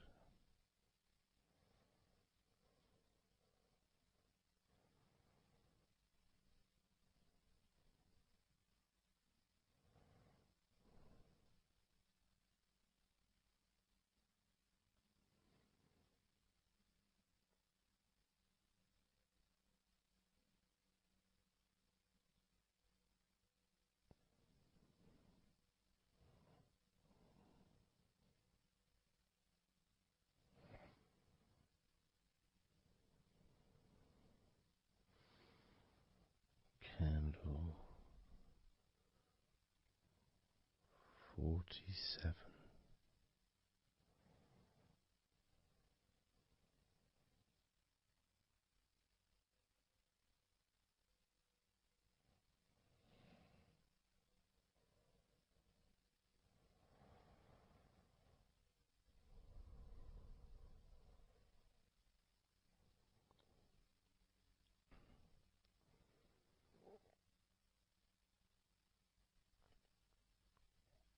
Candle 46.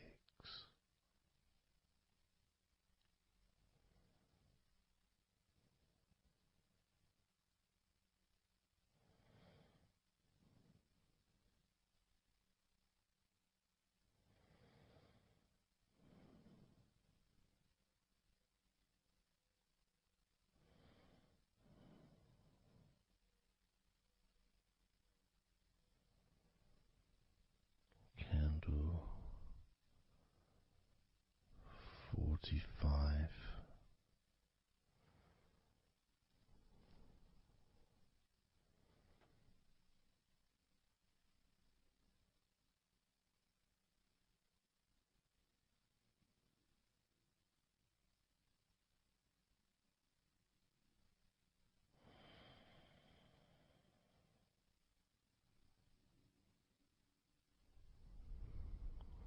Candle 42.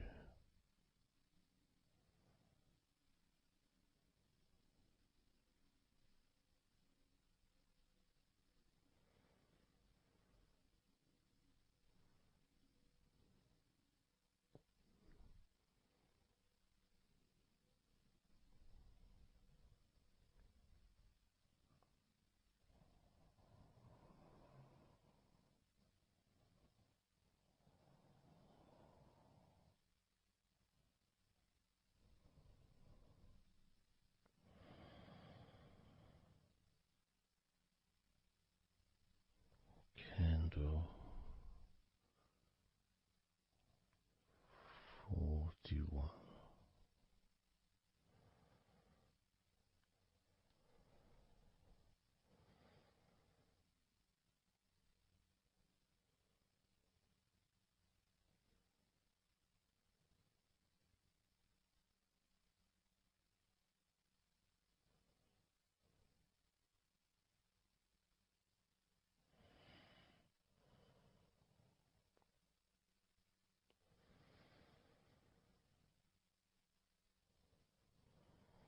Candle 40.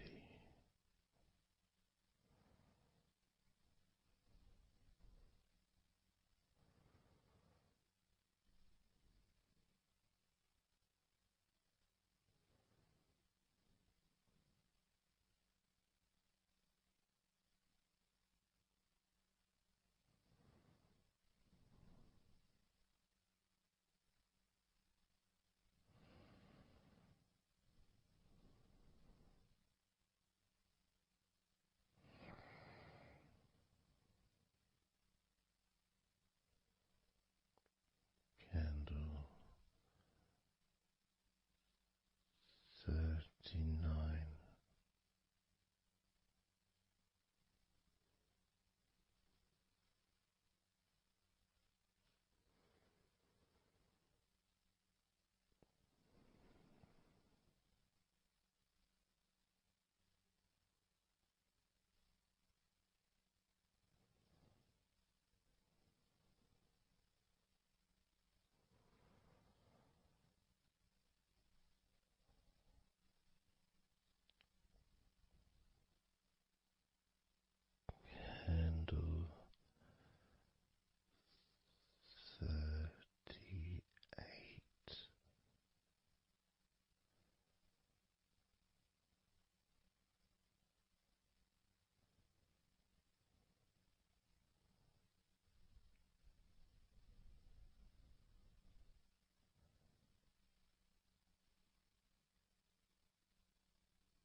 Candle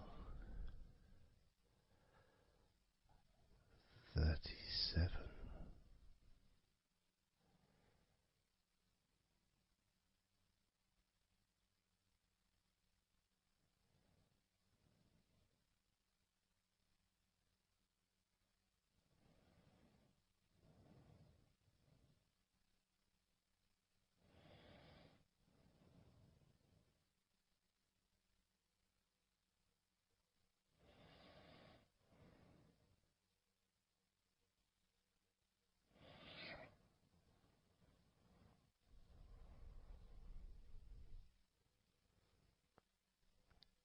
Candle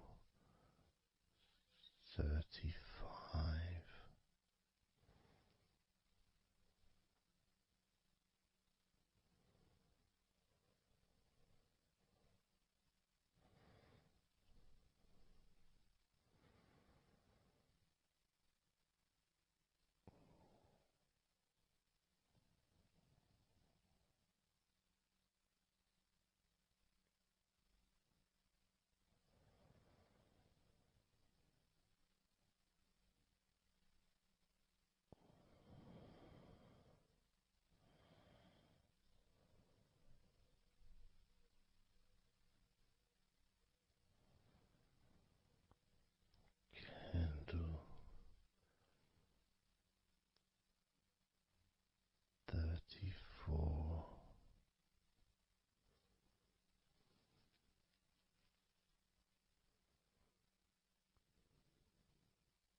29.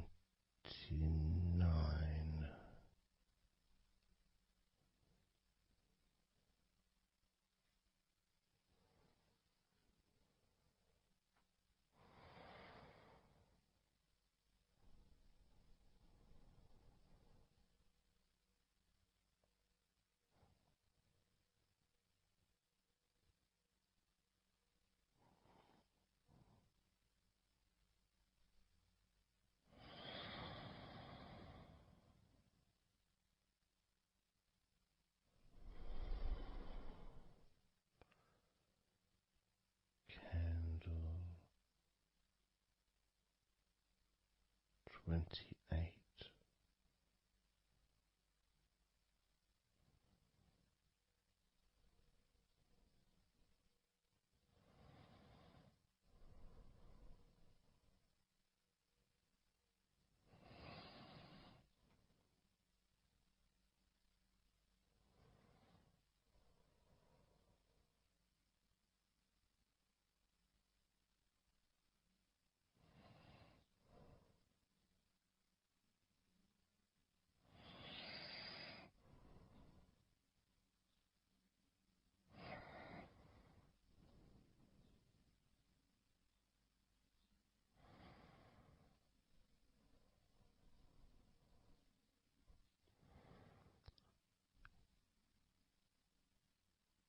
Candle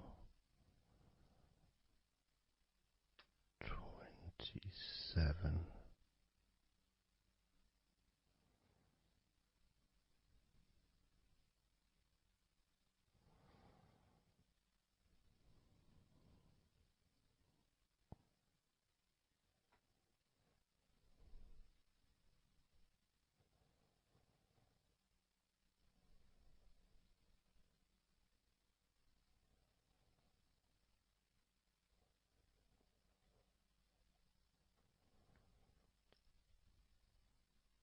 Candle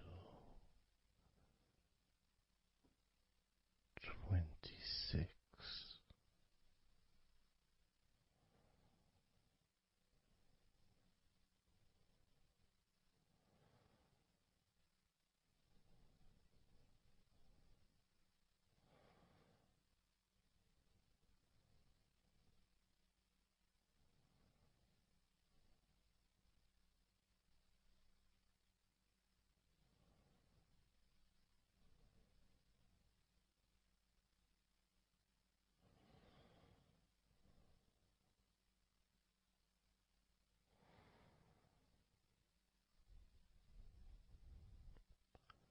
Candle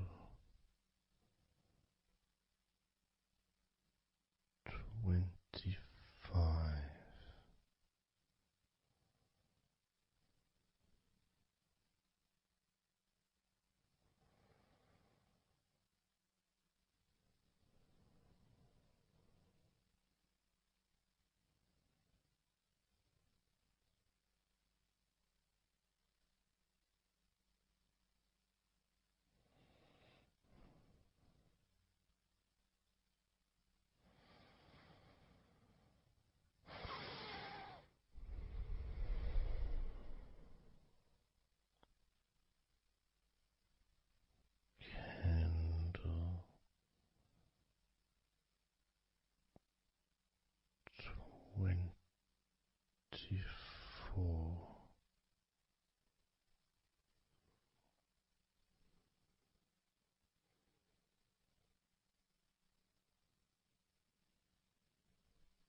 Candle 22.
candle.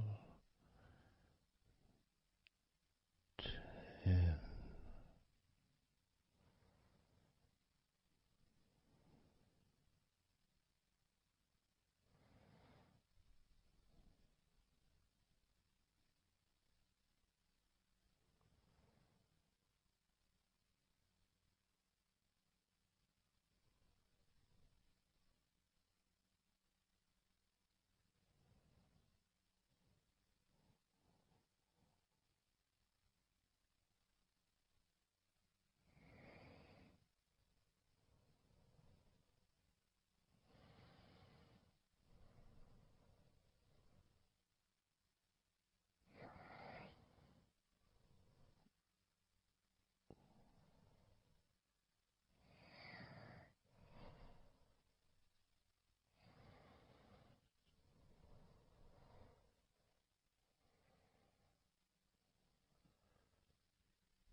candle.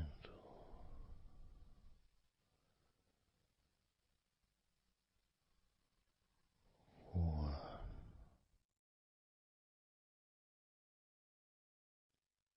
Let go of all of those thoughts, worries, concerns about the past, thoughts about the future, and even things you've been thinking about today. Just let it all go,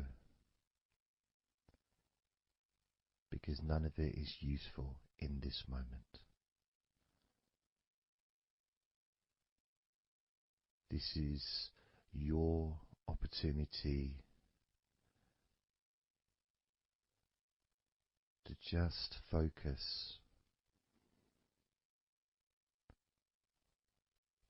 on feeling relaxed,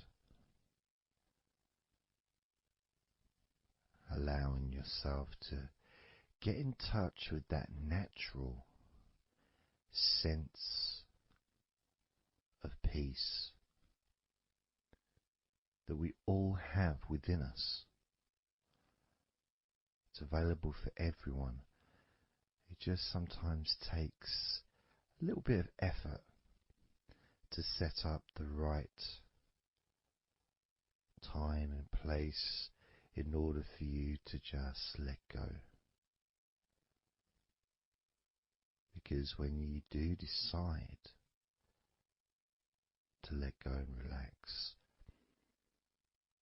that's what your body starts to do. Because you've chosen to just allow your body to unwind, and your mind starts to slow down. And it's a nice feeling. It's a nice feeling at the beginning just to know that you have chosen to decide to relax deeply. And because you've made that decision, your body will just follow suit. Because sometimes all the muscles in your body need is just permission from you to relax.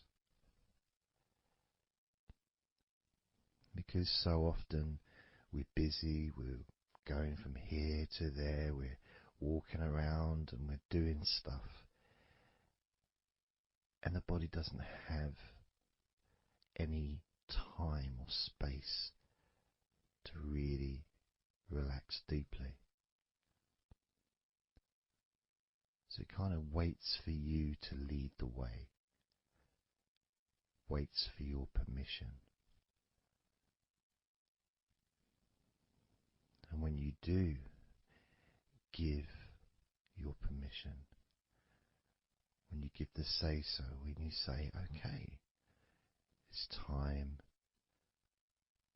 for your body to let go completely and relax totally, your body just follows. It's almost like a breath of relief. Ah, good, I can now relax. That feeling at the end of a day, of a very physical day that you may experience in the past, where you get home and you just sit down on a chair, maybe you kick your shoes off and feels so nice. Knowing that you don't have to get up again for a little while at least. And if you choose, you can just sit there for maybe an hour or two. And it feels blissful. And just by sitting down like that, your body knows that it's time to relax. Your body has been given permission from you, because it's a mindset. In your mind, you're prepared to let go of everything and just completely allow all the stress of your body to evaporate. Any tensions can just gradually vanish.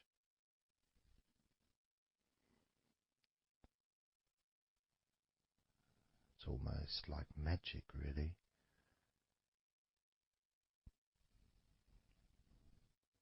Because that sense of relaxation in your body is a very natural state. It's not something unusual.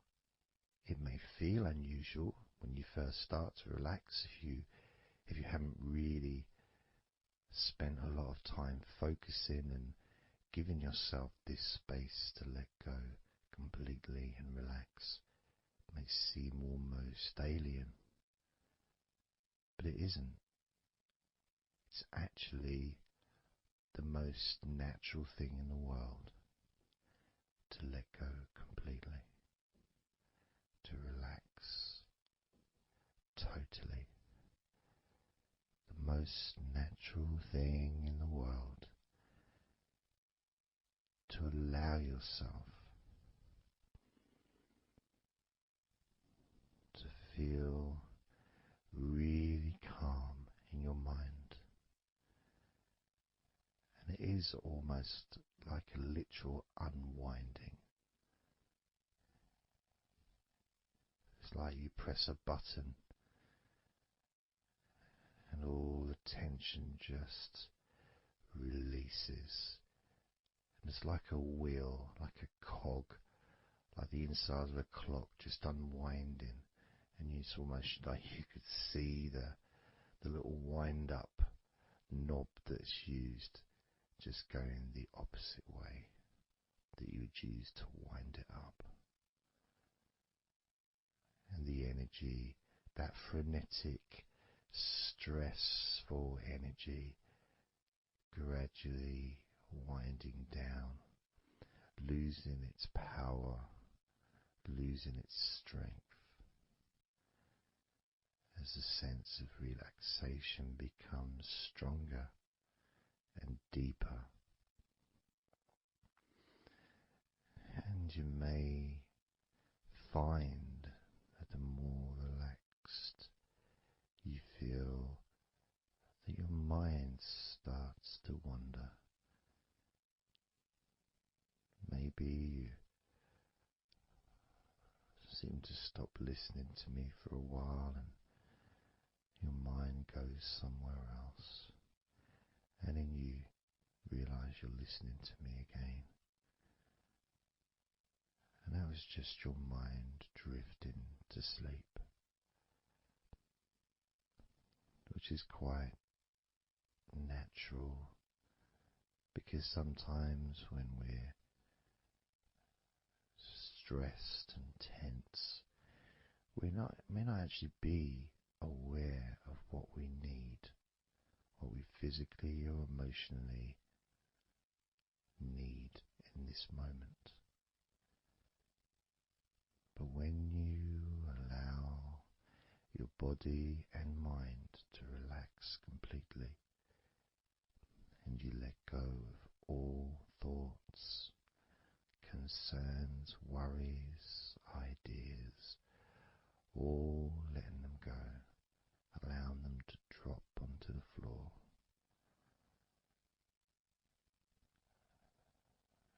you start to get in touch with the feelings of such relaxation. It feels so nice to be in touch with the calmness of the different body parts as they become looser and looser. Even your breathing seems easier and more natural, effortless.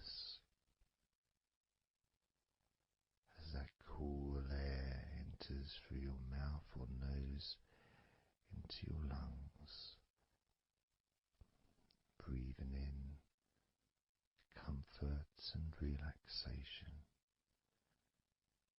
and then just breathing out any excess remaining tension or stress from every part of your body and mind. As you start to focus on your mind, maybe you notice that things have come to a standstill, or maybe just much, much slower than before, because your mind is not really needed when listening to my voice, which allows your mind to relax just as deeply as your body. And that synchronicity between the relaxation of your body and relaxation of your mind lets you know that feeling completely calm, loose and relaxed really is a great healing experience for you, and has so many positive benefits for your body, your mind and your life, to be able to let go of everything and to relax completely in all parts of your body and mind. Even your bones are relaxed. All your muscles are relaxed.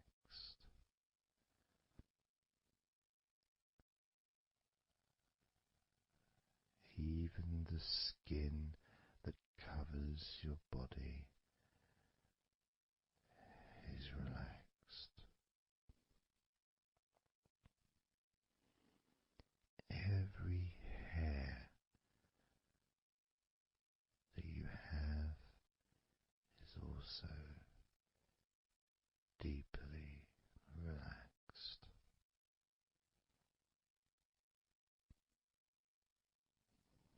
And your brain really starts to feel the benefit of this healing relaxation.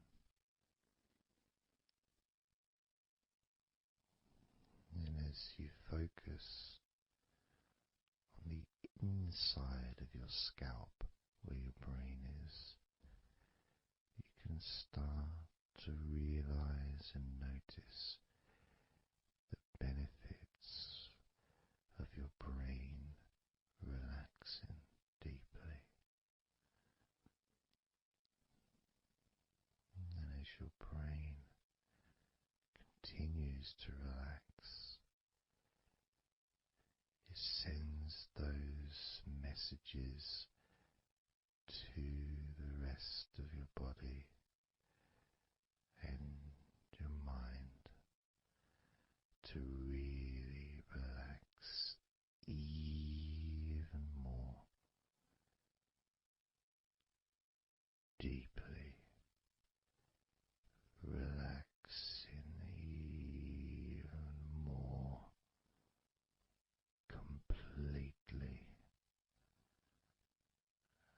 letting go of any remaining thoughts or concerns. Allow them just to drop onto the floor, because they're no longer necessary in this moment,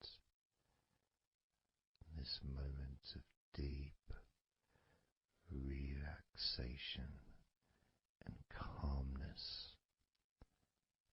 filling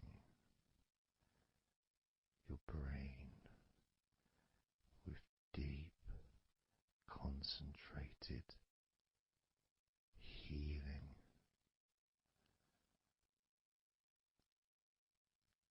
calming,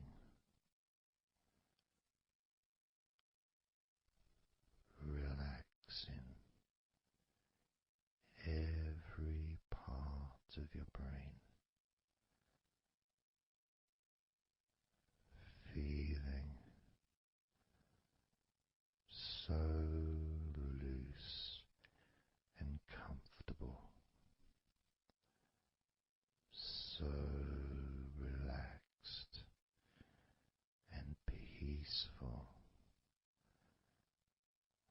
Your brain feels so light and so healthy. And that sense of deep, deep comfort really does allow you to enjoy those ever increasing sensations of comfort that are spreading throughout your body, relaxing each and every muscle of your body even deeper, even deeper, much more deeper than before, much more comfort spreading through your body and your mind, feeling so peaceful and calm, so very, very peaceful in every part of your body, letting go of everything, everything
do a body scan, focusing on firstly how you feel in your body, not trying to change how you feel, not trying to relax, not trying to move away from any discomfort or stress or tension, just accepting, observing and accepting how you feel in the different parts of your body. Just allowing yourself to be exactly as you are, to notice, to get in touch with how you actually feel in this moment. So we're going to start off by focusing on your hands. Just be aware of your hands.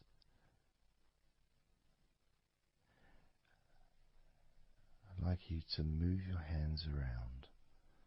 Just maybe move your fingers a little bit,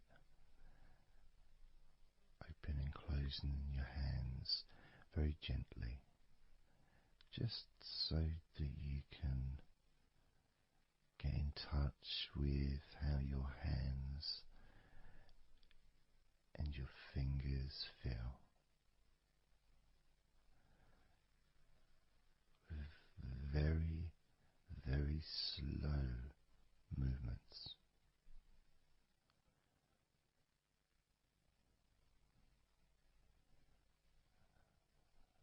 Focusing now on your feet. And if you can, just do kind of an equivalent with your feet as you've just done with your hands. Maybe turning your ankles, moving your feet around, moving your toes gently, but only very gently and very slowly, noticing how your feet feel in this moment.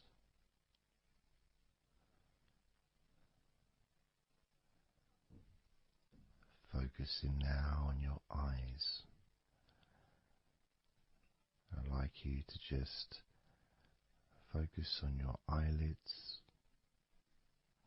Maybe you can open and close your eyes a couple of times to really get in touch with how you feel when you do close your eyes. The muscle changes in your eyes when you do close them. Maybe raising your eyebrows, which stretches the tops of your eyes. Perhaps squinting your eyes, scrunching up your eyes, just so you can really get in touch with all aspects of how your eyes feel right now.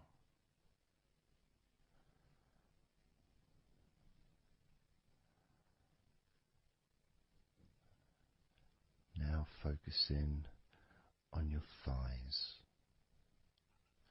and I'm going to just ask you to gently tense your thighs, just very, very gently,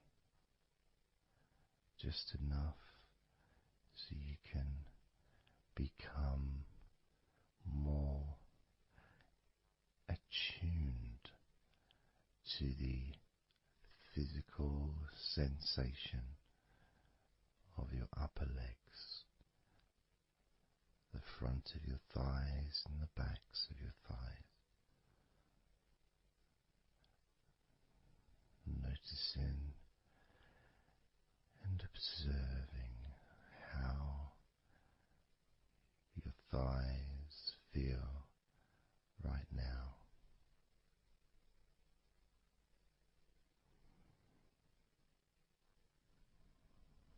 Moving your focus to the back of your neck, just noticing the back of your neck, the muscles, and of course they lead to the side of your neck. They also lead to the top of your back, which lead to your shoulders. So as you focus on the back of your neck, maybe you can move your head gently upwards as if you were looking up. Maybe moving your head down as if you were looking down. Perhaps moving your head side to side, right to left, but only very slowly and very gently. I'm not trying to force anything. It has to be very, very gentle,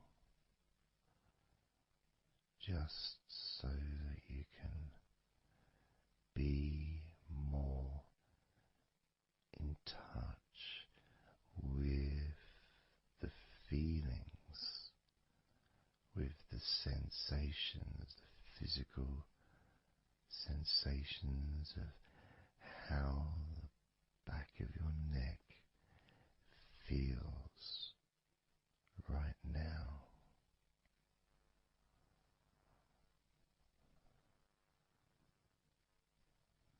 As we now focus on the tops of your arms, the parts where your biceps and your triceps are, between your elbow and your shoulders. As you focus on those parts, the tops of your arms, you may like to just tense them, but very, very gently and slowly, so you're not straining or putting any pressure whatsoever on your arms. It's just so that you can gain more of a sense of how your upper arms are feeling in this moment, and just noticing as you gently, very gently and slowly tighten the muscles and then let go. Notice how the tops of your arms feel right now.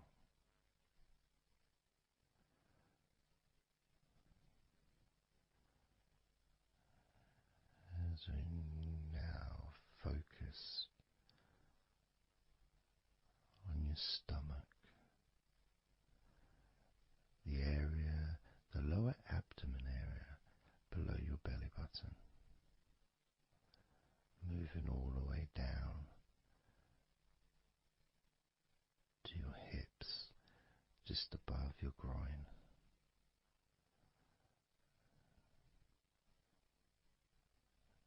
Maybe you're able to tense these muscles in that area very, very gently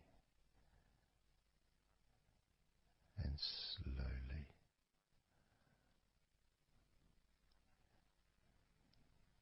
If that's a difficult thing to do, then maybe you can just move your body, pushing your stomach up, maybe moving a little bit to the side, using your hips, just so that you can get more in tune with how your lower abdomen area is feeling in this moment.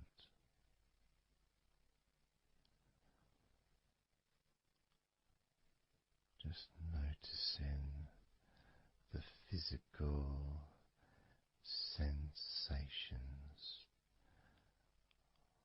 of your lower abdomen.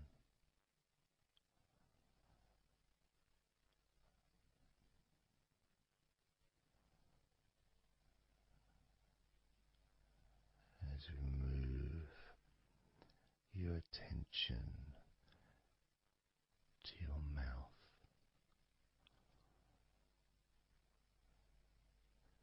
noticing your lips and inside your mouth, your teeth, your gums, your tongue.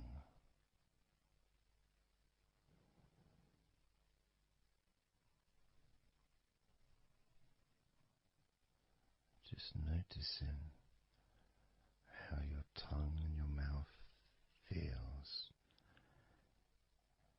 and it may help by moving your tongue around your mouth, moving it to your left, maybe pressing it gently against the side of your mouth, and then to the right, gently to the side of your mouth, perhaps pressing up against the top of your mouth, and then down gently against the bottom of your mouth. Always very slowly and very, very gentle, so that you can be aware of how you feel in your mouth area.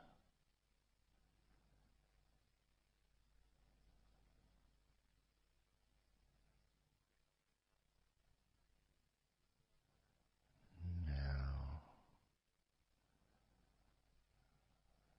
we're going to focus on your wrists.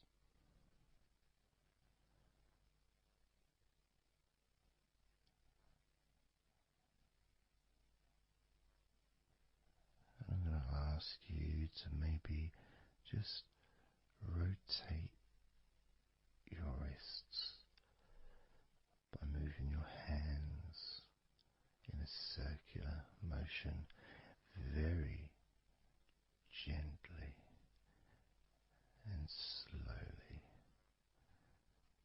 just so that you can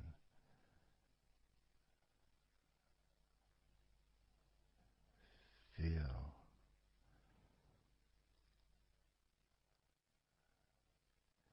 the sensations that you are currently experiencing in your wrists, perhaps moving your hands up and down, again very, very gently, and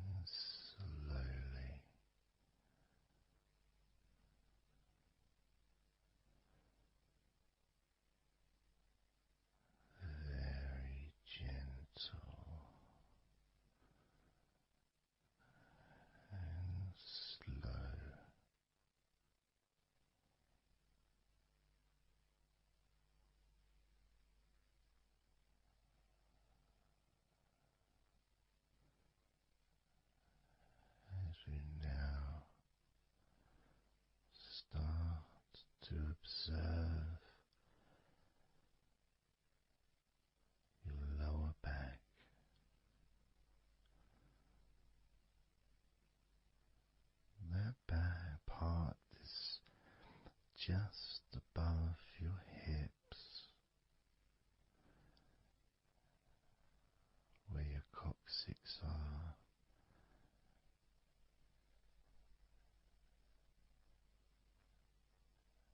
that whole area, which also really does include the sides of your body, because those muscles are very much connected.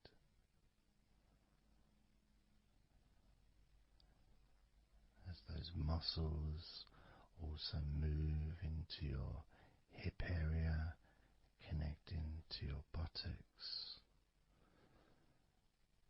the sides of your hips,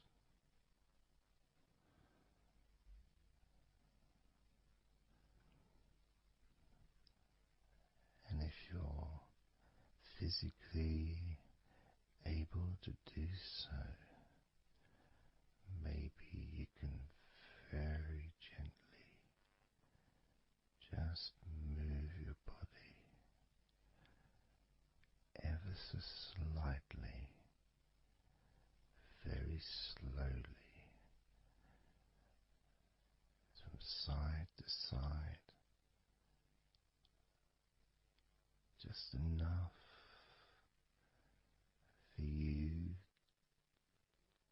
to gauge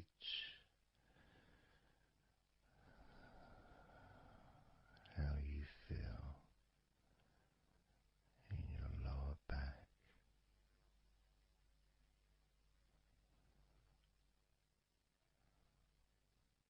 Perhaps you could even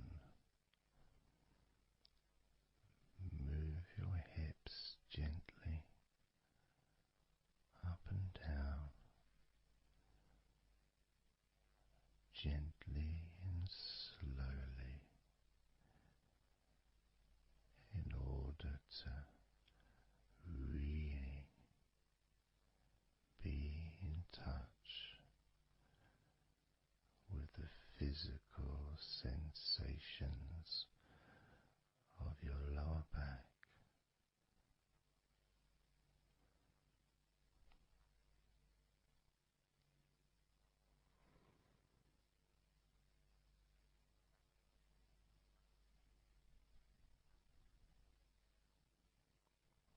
As we now move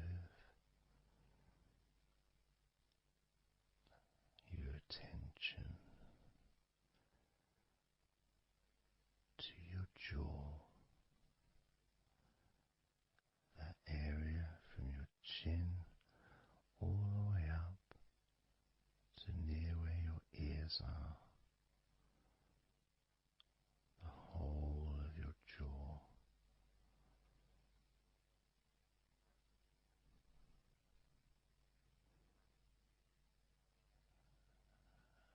And you can just, if it's okay to do so, gently open your mouth,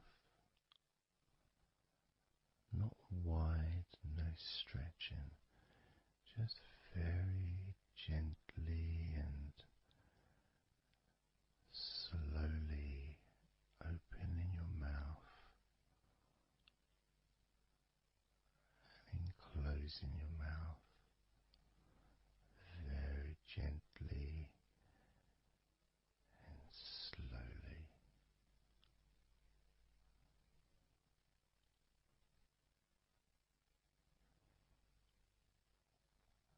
So you can be in touch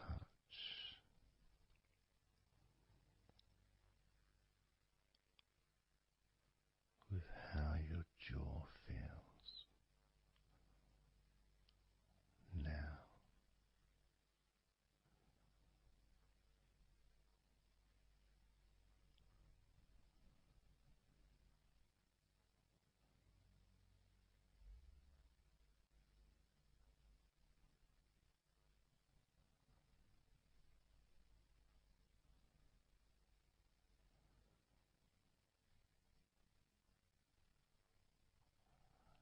Noticing now your chest area,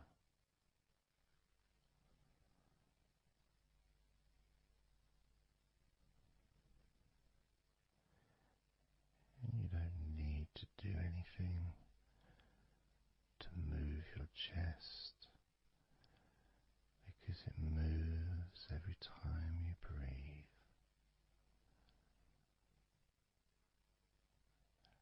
And it moves very gently and slowly, automatically, with each breath you take.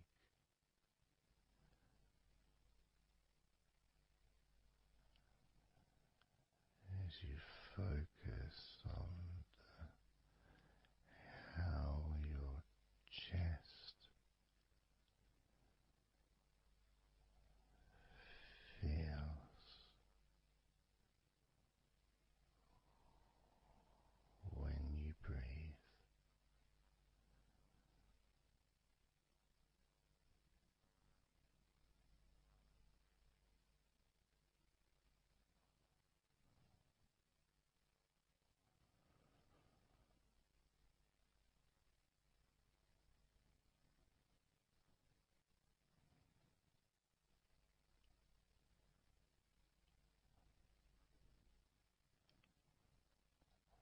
Moving your focus to your forearms and your elbows.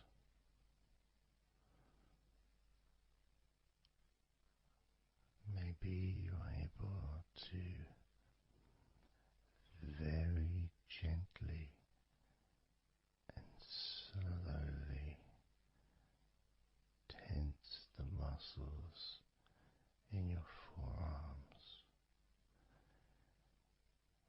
And when you do that, you can feel your elbows as well.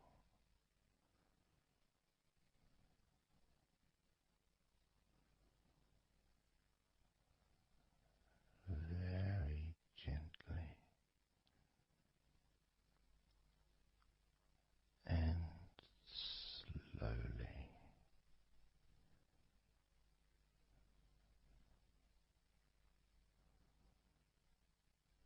Gently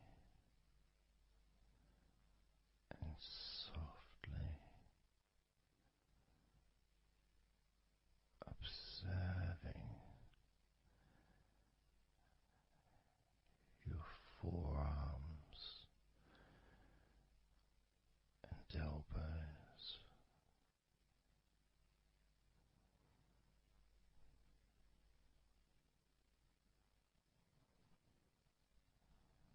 Now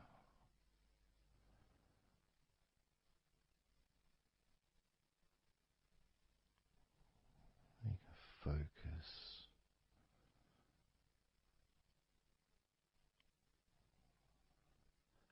on the rest of your back, your upper back,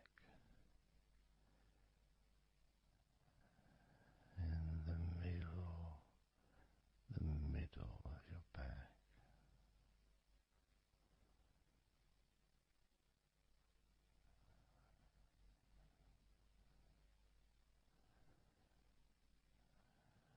Again, this part of your body moves also every time you breathe. You may not notice that usually,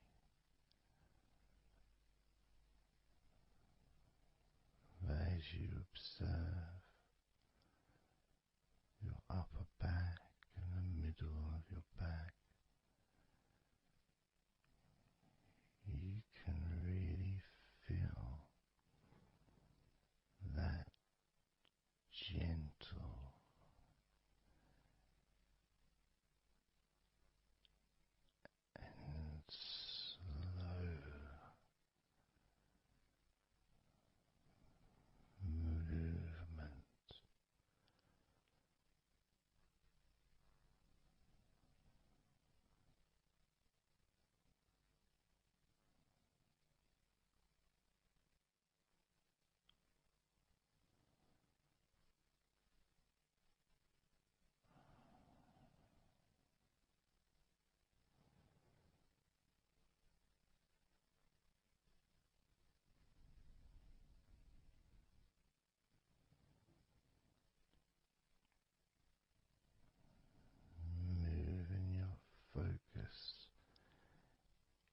to your hip area,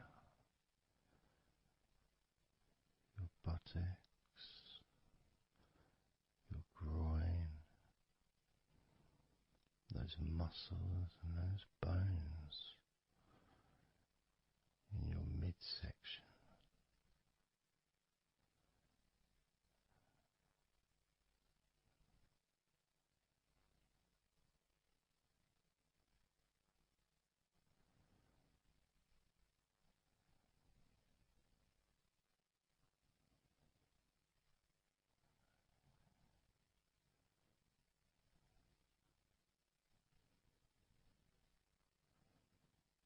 Just noticing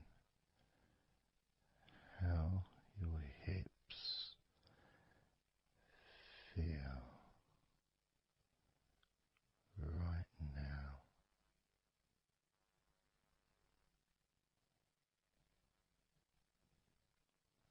You can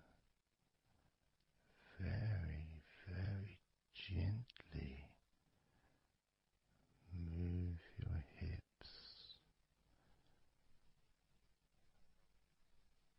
maybe side to side, very gently and slowly.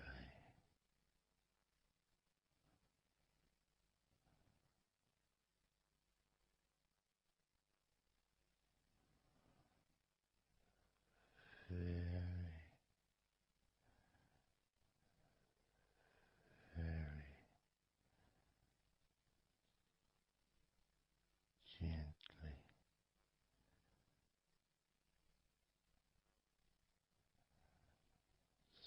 softly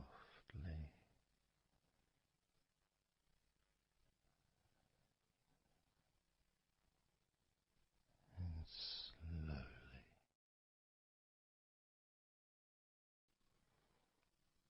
Everything starts to slow down,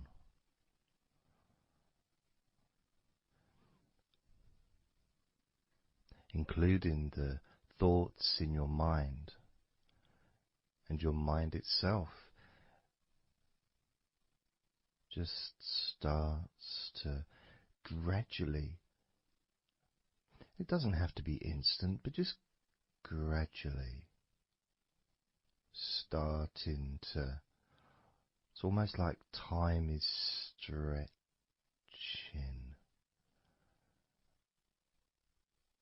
It's a slower pace to maybe what you're used to in your day-to-day life. It's a slower movement of energy,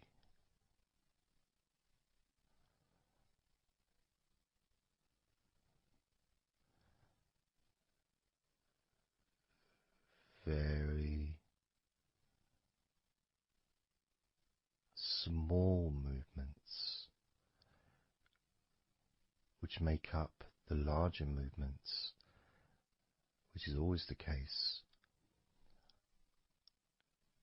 You know, when you move your hand, it might seem like it's one movement, but it's lots of minute different muscles moving in accordance with each other, and what happens in this space that we're sharing is we move from that big movement into those smaller movements.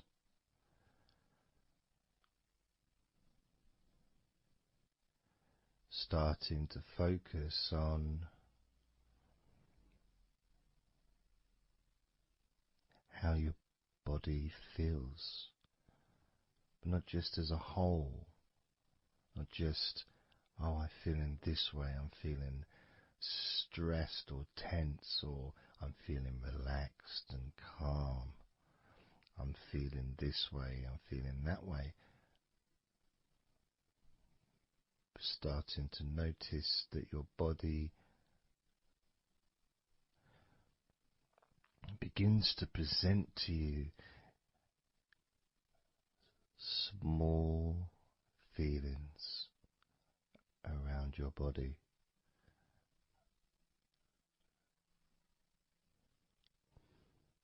Small physical sensations in your legs, whether pleasurable or not. Maybe resisting the temptation to label them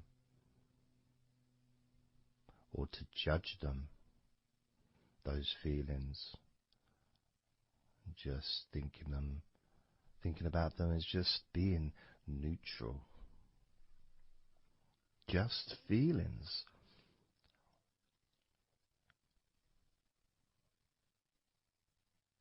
Not being particularly concerned, but just noticing what your body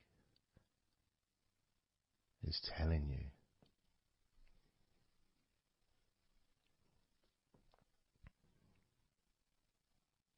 The feelings in your arms. Instead of feeling the whole of the arm, maybe notice those individual feelings of all those different muscles and the skin, the hairs of your arms, all the internal parts of your arms, the veins,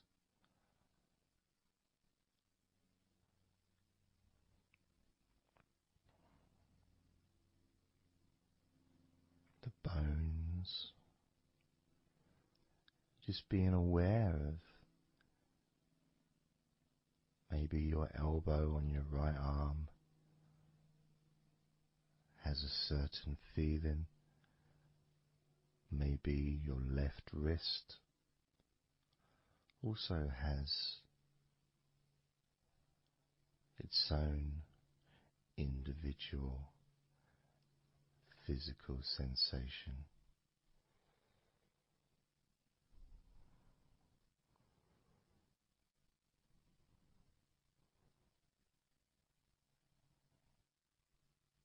What about your forearm on your right arm? Your right forearm.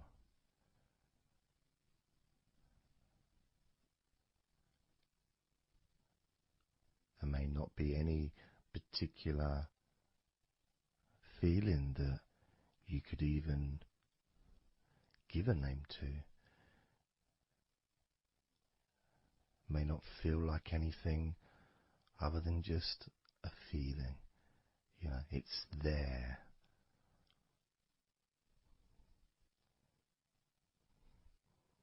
The feelings in your shoulders.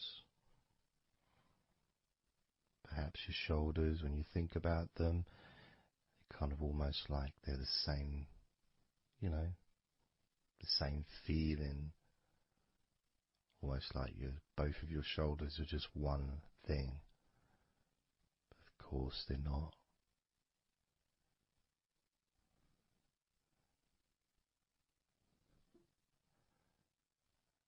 And when you focus on your left shoulder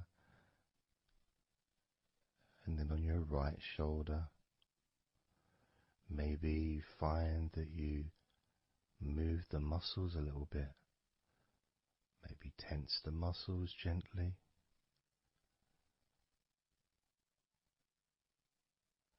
Noticing the difference in each shoulder.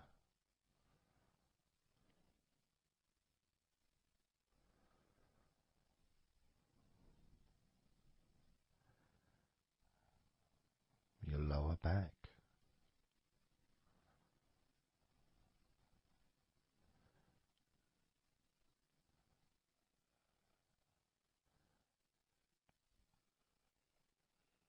left side of your lower back and the right side of your lower back.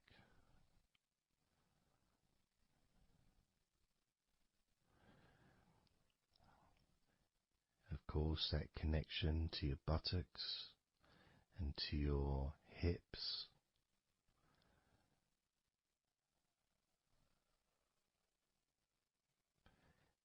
and also moving up into the middle of your back.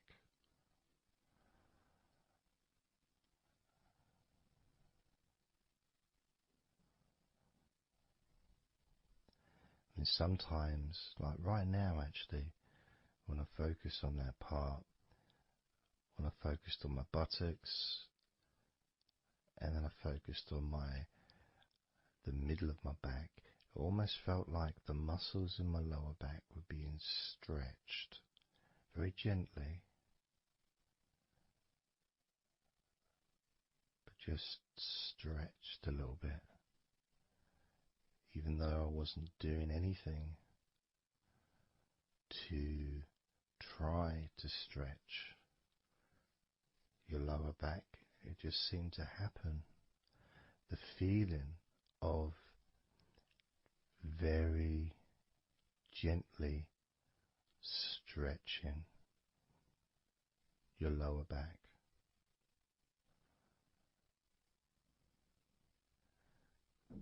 comes along. That feeling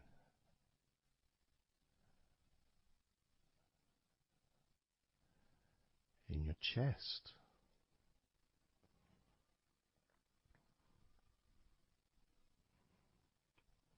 Just noticing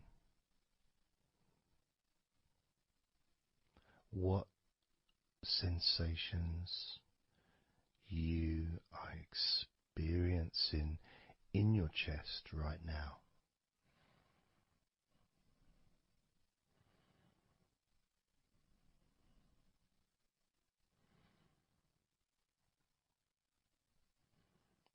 And there's so much of the chest. Obviously there's the collarbone leading to the chest. You've got the chest bone. You've got the muscles in your chest. And of course, if you're female, there's possibly the breasts. If you're male, you've got the different, well, mine aren't that different these days, but there may be more muscles at the top of the chest, but at the side, underneath, it's pretty much the same. Whether you're a man or a woman, there's muscles there, muscles that stretch out to your back, as well as breast tissue which stretches and moves into your back. So just being aware of your chest,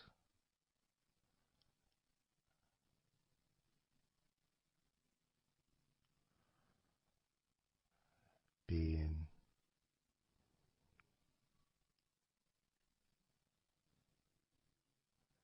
with whatever feeling there is in your chest.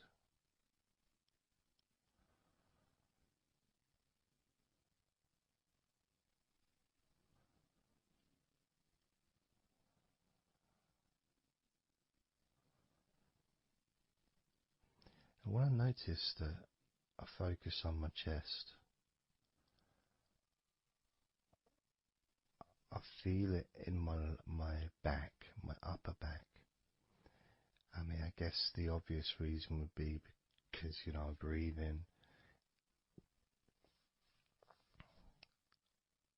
in,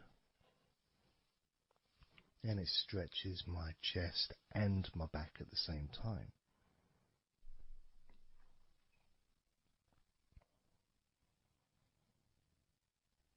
Yeah, it feels okay.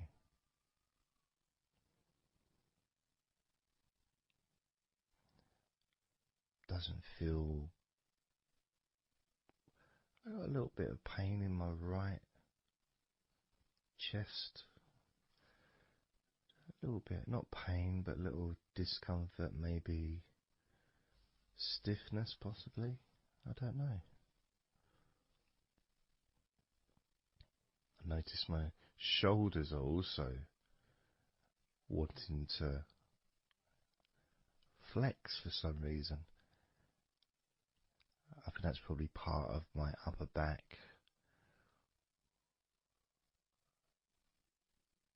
That connection between my shoulders and my upper back.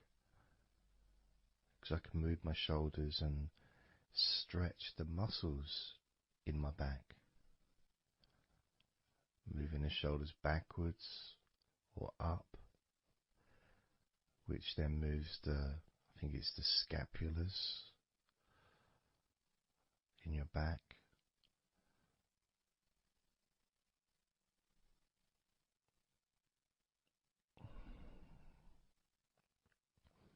It feels quite nice actually.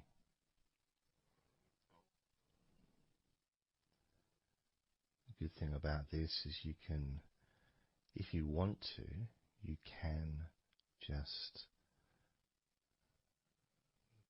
flex or stimulate the various muscles in your body gently in order to get more of a sense of how they feel.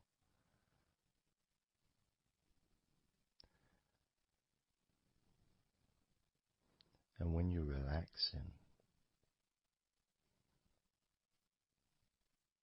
when you do tense a muscle and you let it go and you let it relaxes way more than it would normally.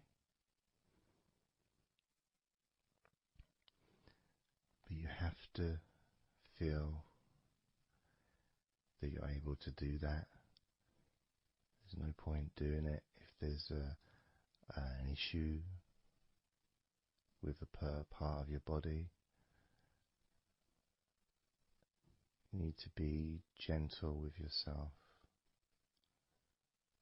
at all times when relaxing deeply. It's important to be kind to yourself.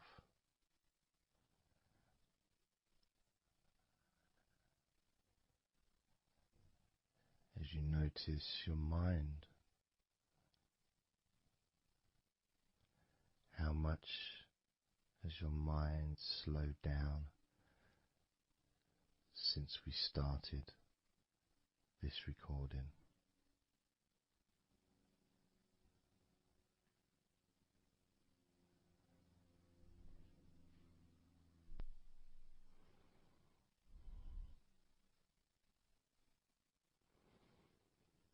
How calm and peaceful is your mind right now?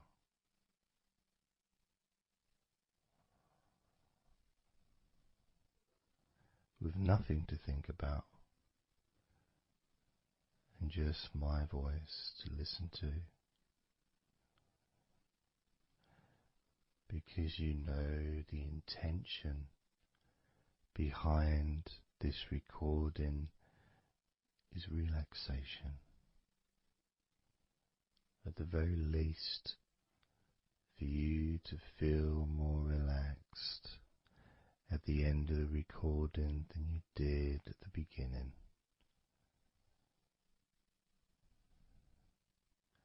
At the very least, for your mind to slow down as your body continues to relax. Because that's what you want to happen. That's what you expect to happen.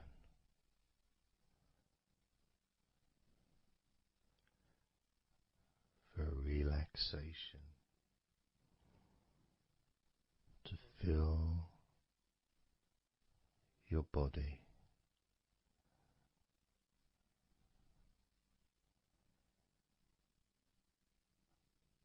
Maybe calming your mind to the point of boredom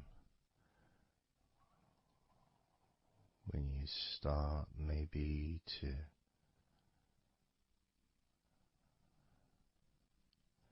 drift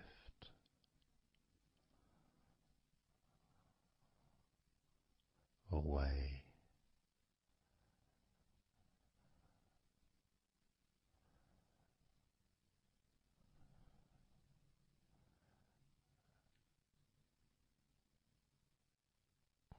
Drifting.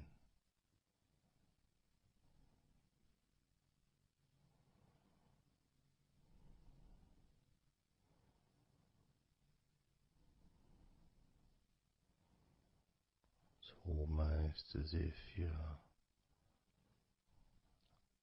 moving further away from your body and your mind,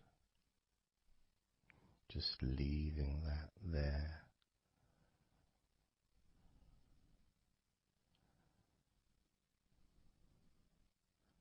Kind of like in an escape pod in a spaceship, a movie, a space movie, you know, when they get into that little pod and it sends them far away from the spaceship.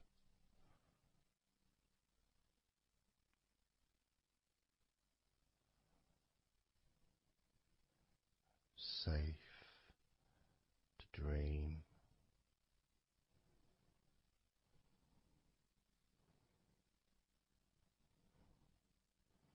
And continue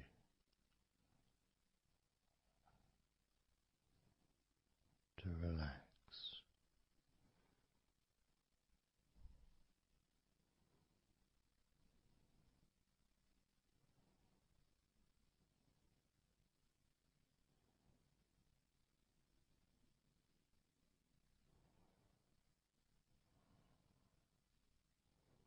Drifting.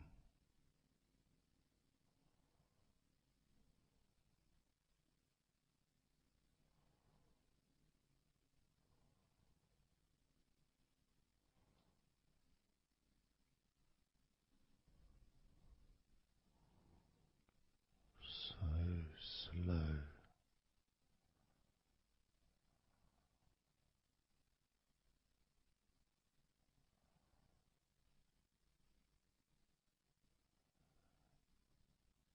And peaceful.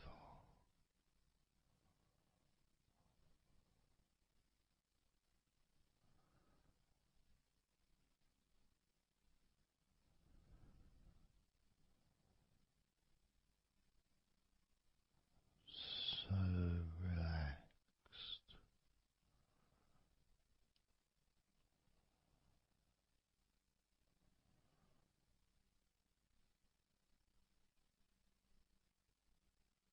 And peaceful.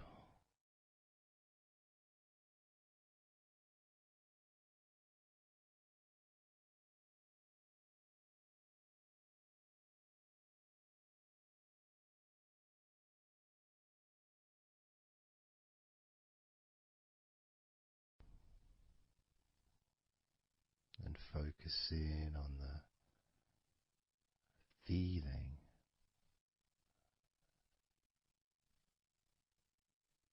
of those individual parts of your body that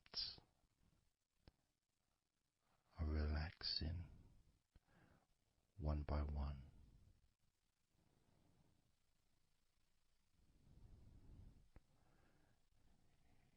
You may find that every now and then you realize that you weren't listening to my voice, because your mind started to imagine something different. Maybe you started to almost move into some kind of a dreamy state.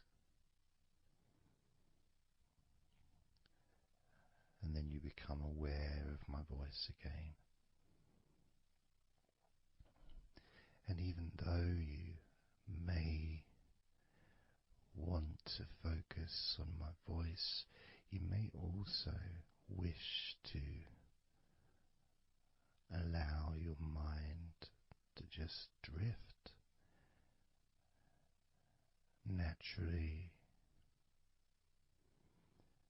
into that space of comfort and safety.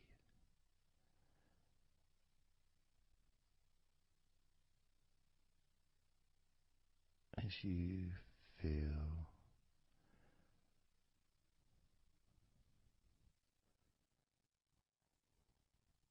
more comfort spreading through your body like a warm blanket, covering you gently, keeping your body at just the perfect temperature.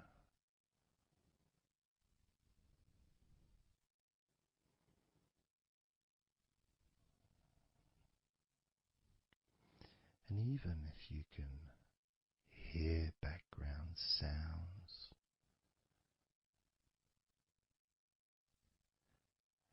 they just don't seem to matter anymore.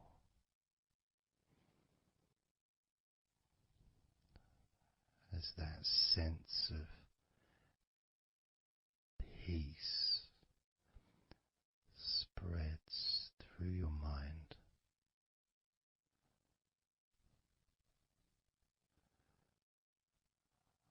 like a gentle breeze, yet strong enough to blow away all negativity, strong enough to remove from your mind any anxiety or stress that was there before.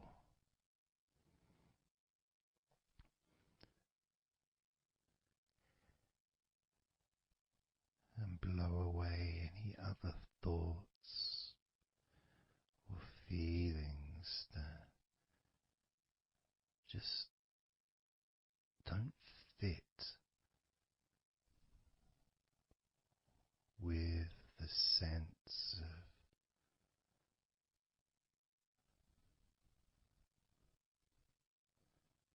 relaxation that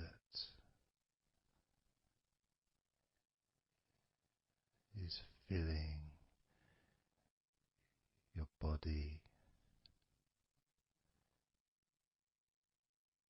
and your mind.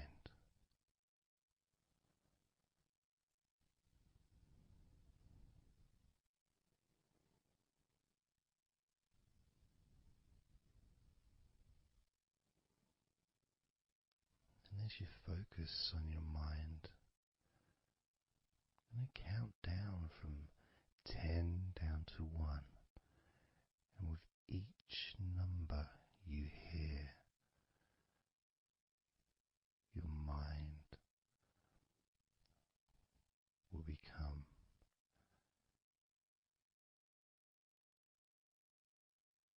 slightly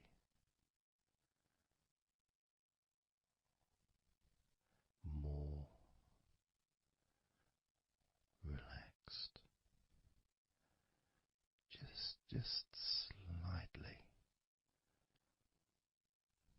So from 10 down to 9, just a slight movement.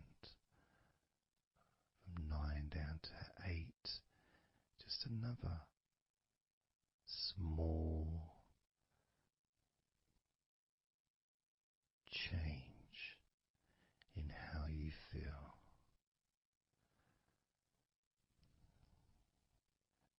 8 down to 7. That feeling is a gap, almost like a gap that starts to get wider.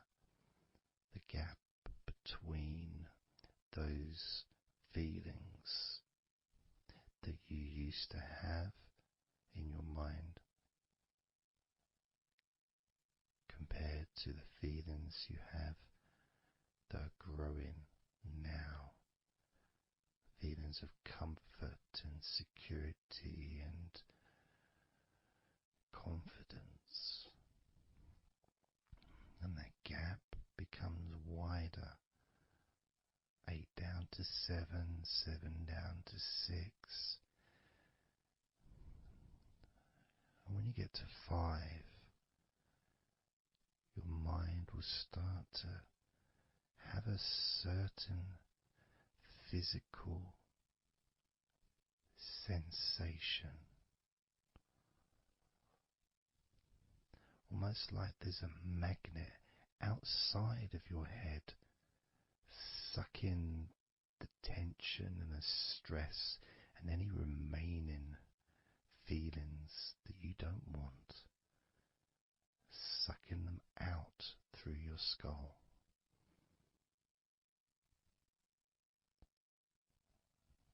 And then down to 4, you can start to really experience that sense of not just emptiness but space. A place full of fresh air. A place where you can stretch.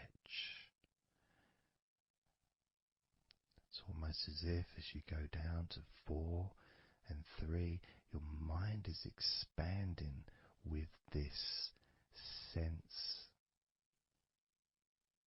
of peace and tranquility growing. As it moves down to 2, when you get to 1, your mind just feels exactly how you want to feel.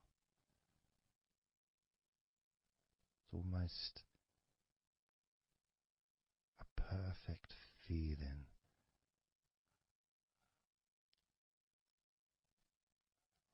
Maybe a sensation that you'd like to keep. A place that's safe where nothing can affect you at all.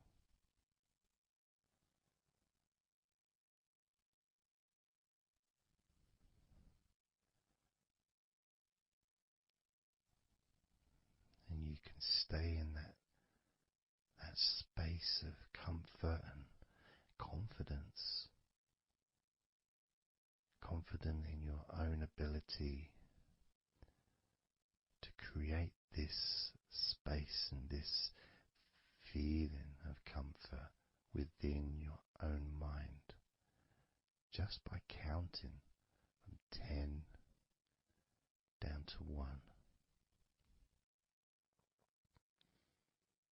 And this is something that you can do yourself when you're on your own. A time when you can maybe sit down, maybe just for a few minutes. Close your eyes and just count slowly from 10 down to 1. And re-experience these feelings in your mind.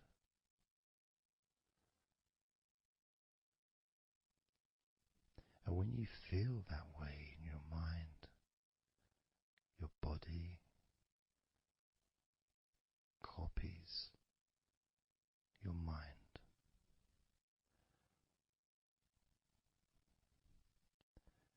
And that feeling is spread through your spine and your nervous system into every part of your body. It travels through your bloodstream,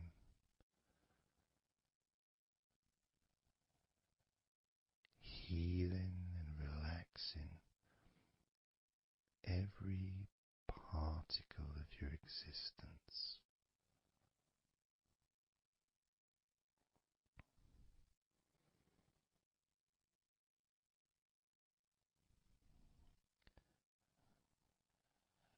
And we can practice this a few times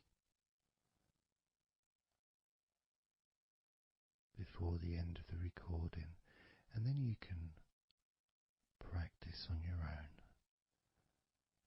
And each time you count from 10 down to 1, the feelings of comfort, calmness, and deep relaxation become stronger and deeper.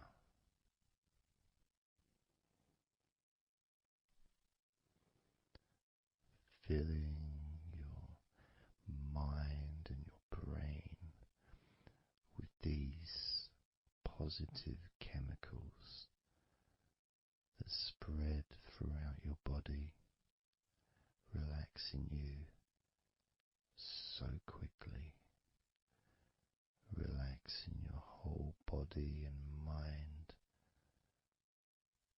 so very, very easily, just by counting from 10 down to 1.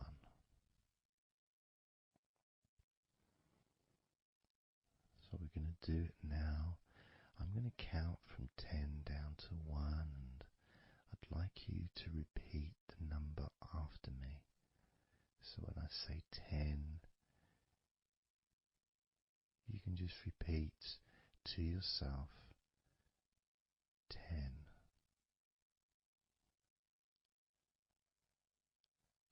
Just notice, be aware of how you feel in your mind and your body.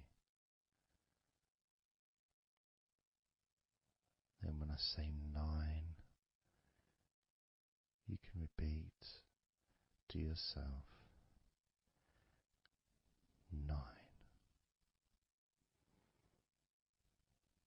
Again, noticing the increase in comfort and calmness in your mind and in your body.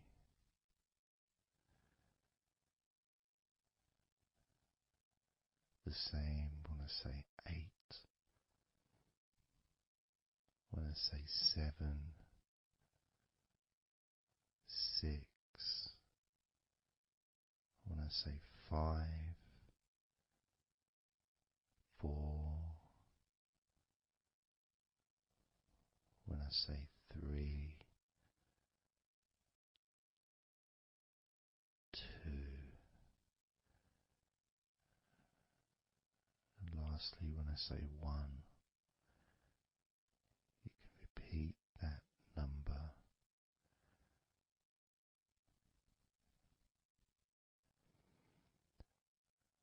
Now, of course, when you do this on your own, without listening to me, you can say the numbers at whatever speed that you feel is necessary for you, so you can adapt.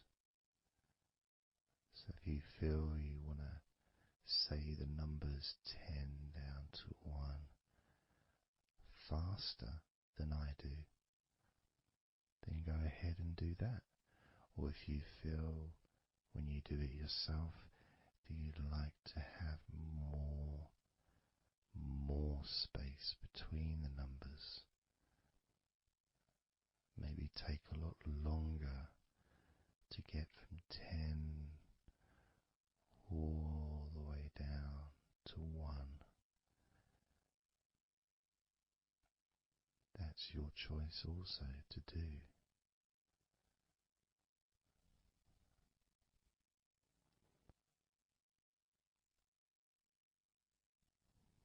So I'm going to count from 10 down to 1.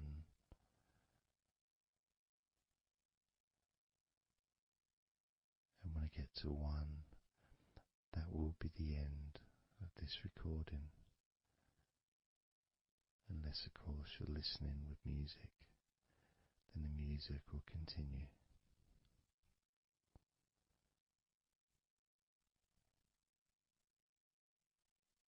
10.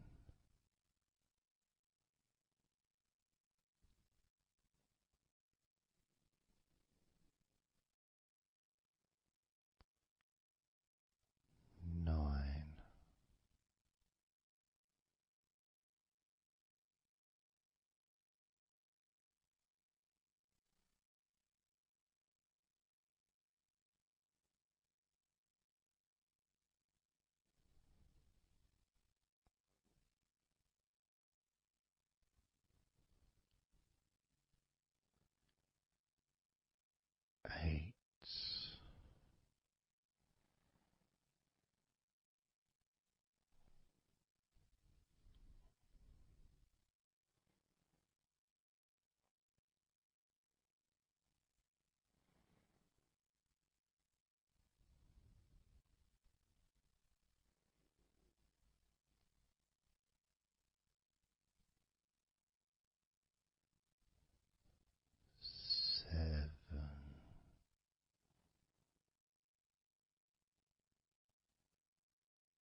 20,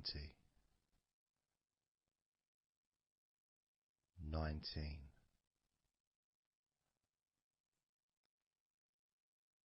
18, 17, 16, 15, 14, 13,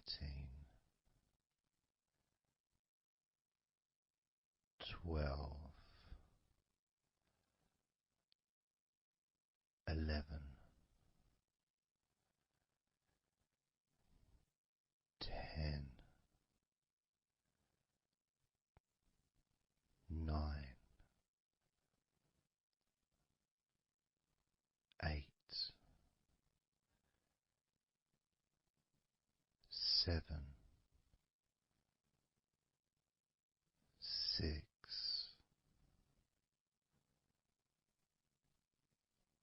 5,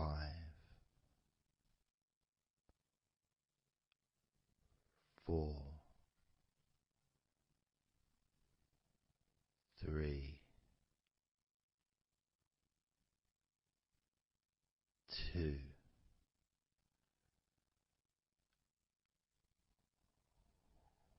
1.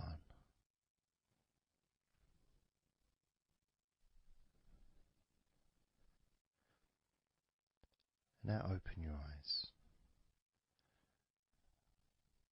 noticing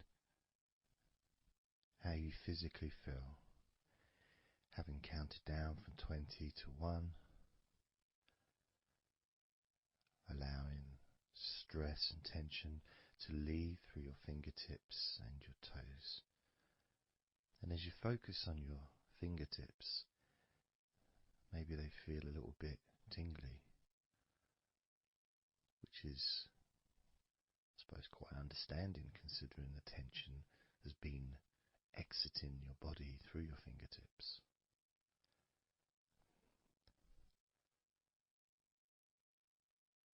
So now we're going to count from 20 down to 1 again. This time you're going to feel relief of tension and stress, any anxiety that you may have, leaving through your stomach. Just leaving through your stomach, almost as if it's just releasing the whole of your stomach, from your navel to just above your chest, or below your chest rather. So surrounding your belly button area, that whole area, you can feel the tension of your body, whatever's left, just releasing from that area. And you may notice that your stomach will become very relaxed as I count down from 20 down to 1. Now, 20, 19, 18,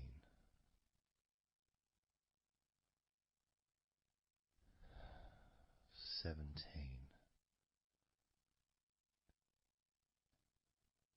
16, 15, 14, 13, 12, 11, 10, 9,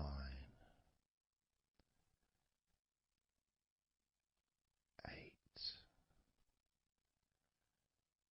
7, 6,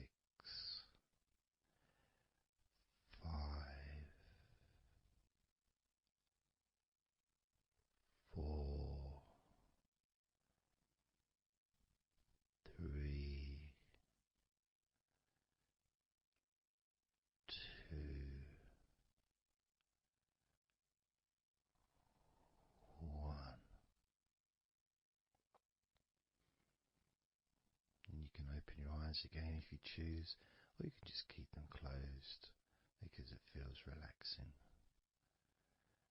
Just notice how your stomach feels. And notice as you focus, just do a little scan of your body. Just notice how your body feels. Focusing on your upper body, your back, chest, stomach, legs, arms, hands, feet. Just noticing. And you may start to feel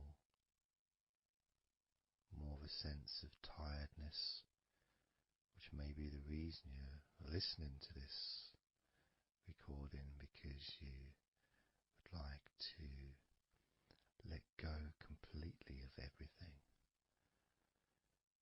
and drift off into a nice, natural, calm, relaxing sleep.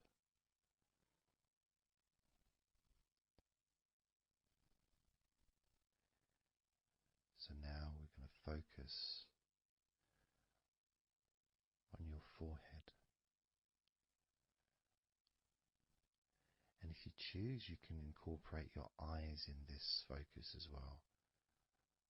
So your forehead and your eyes. Just that whole area, basically. Almost as if you were wearing a mask, like a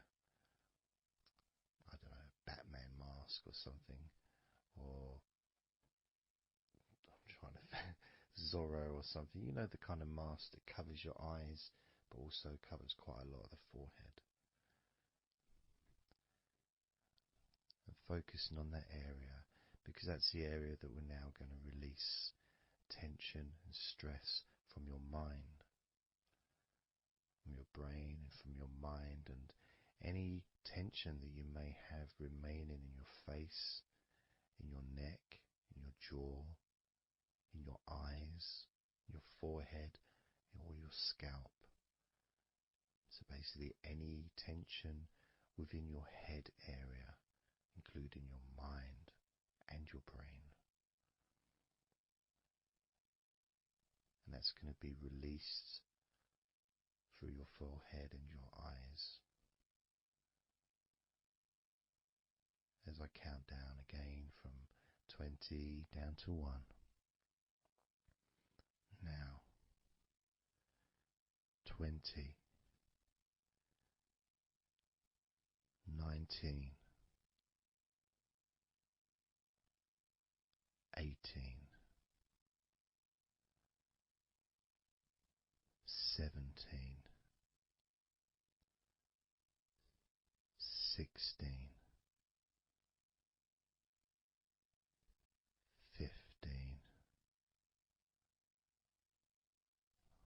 14, 13,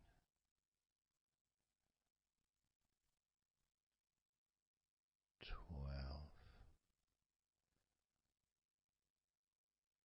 11,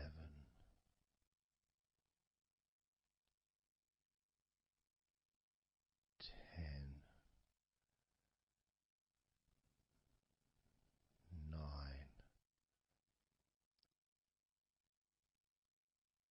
8, 7, 6, 5,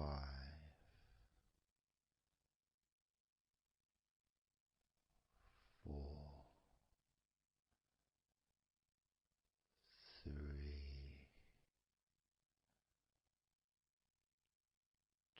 2, 1.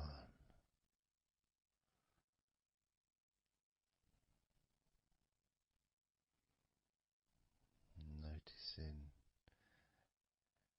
as you scan your face, your jaw, your eyes, your cheekbones, your ears, your forehead, your scalp, and your neck, sides of your neck and your throat.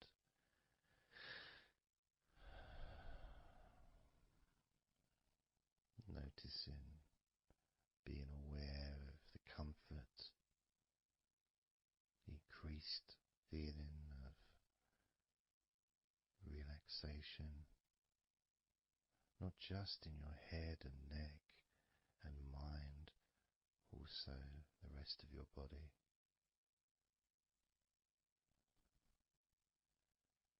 Just notice how loose and calm you feel, and how easily it is to just let go completely. Let go completely.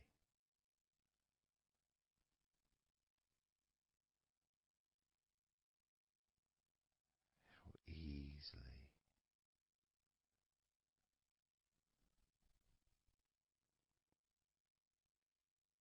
So what we're going to do now is I want you to focus on the top of your head.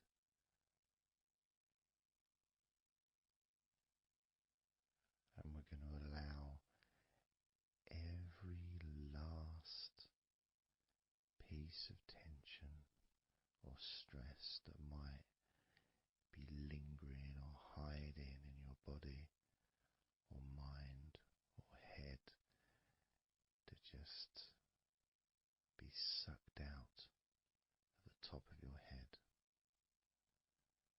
and released into the air, almost sucked out into the clouds. Imagine a big cloud above your head, almost like a whirlpool, and it's just going to suck that tension out of the top of your head and just take it away for good.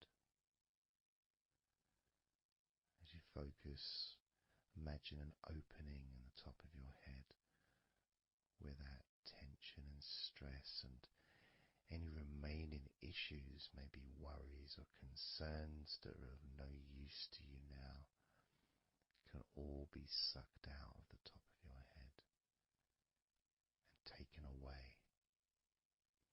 As I count down again from 20 down to 1. Now,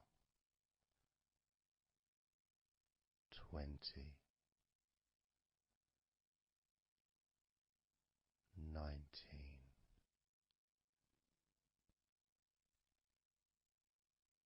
18,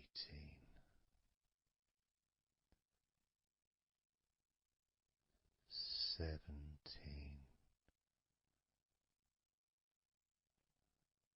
16,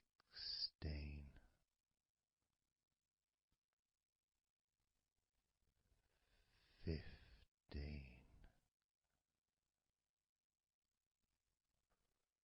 14,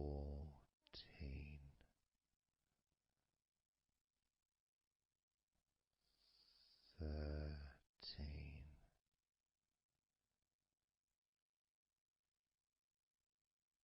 12,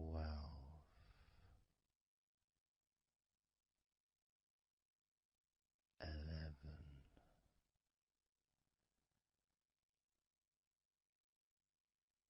10,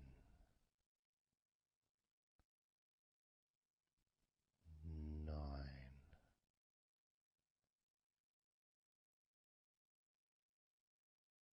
8,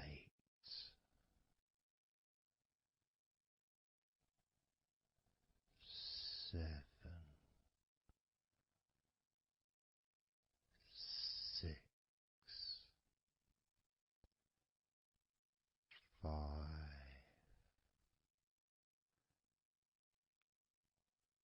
4, 3,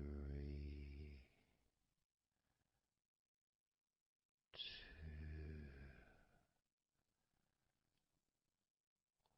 1.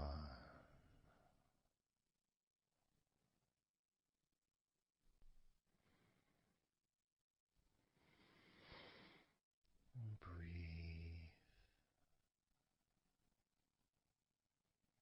noticing how you feel,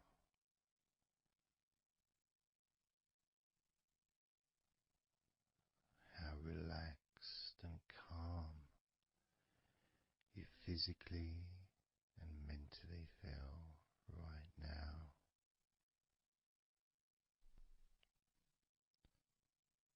How peaceful your mind feels. It feels so nice to just let go, to give yourself some space to breathe easily, to think calmly, and just to take a break from all that pointless worry and concerns about things that you don't need to think about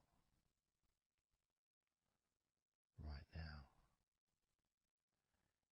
because this is your time to let go. This is your space to enjoy feeling deeply relaxed, peaceful in your mind, relaxed in your body.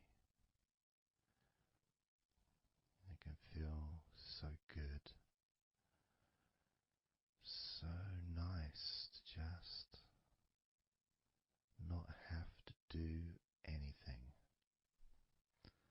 to be able to really enjoy that serenity that comes with letting go completely, that peacefulness that comes with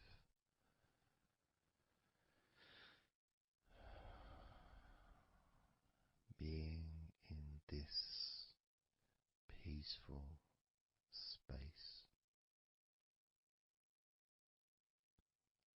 And you can keep this sense of calmness for as long as you choose.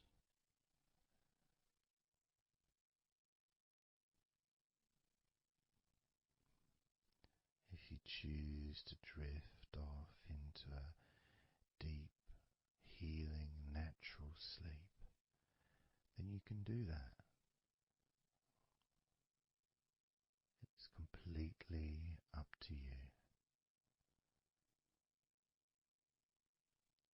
And you can keep this feeling of calmness physically and in your mind for as long as you choose to feel completely relaxed.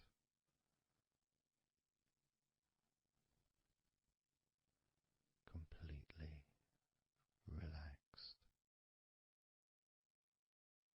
And I'd like you to make up your mind that you're going to relax.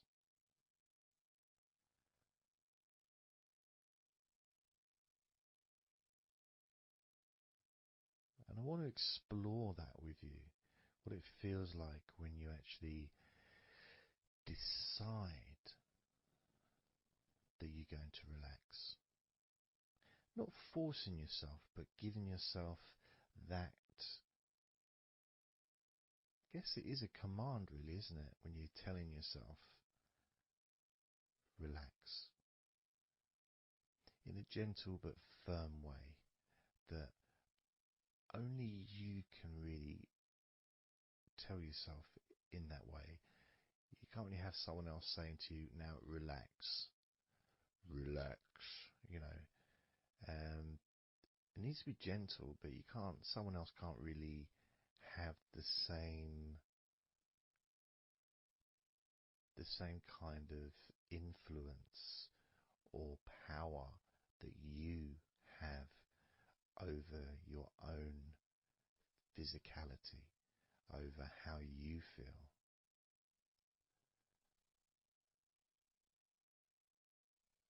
Because when you say it to yourself, it means more. It's personal, and your brain and your unconscious mind and your body listens to what you say. So, for example, we'll test it out. We'll do a little test, a few little tests along the way, and you can get more of an idea of the force, the positive force that you can have in creating a sense of comfort and relaxation in your body and your mind quite quickly, just by you telling yourself to relax. So I'm going to start by, let's focus on your hands. So focus on your hands and just tell your hands to relax. So just say relax as you focus on your hands. You could say, my hands are relaxed, or I want my hands to relax. But I think if you actually do it directly, by focusing and imagining that your hands can hear what you're saying, like they've got little ears, which is a bit weird. So talking to your hands and just say, relax.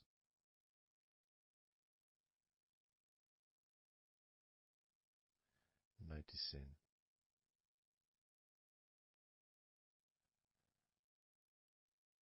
how your hands start to relax.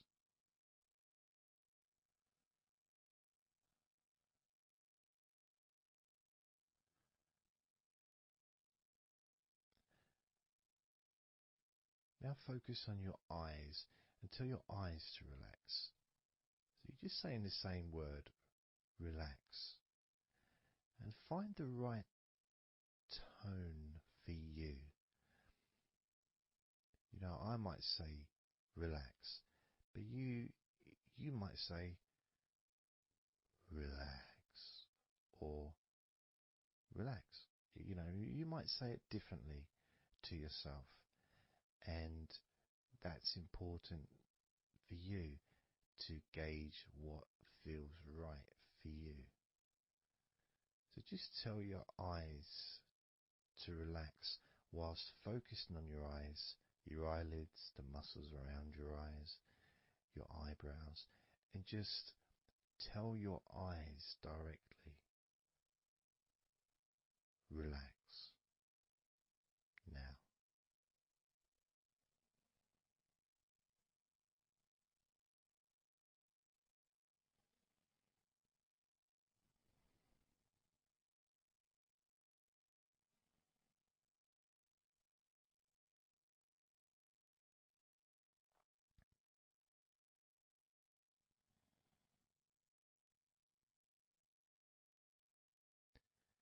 Now I just did that myself, and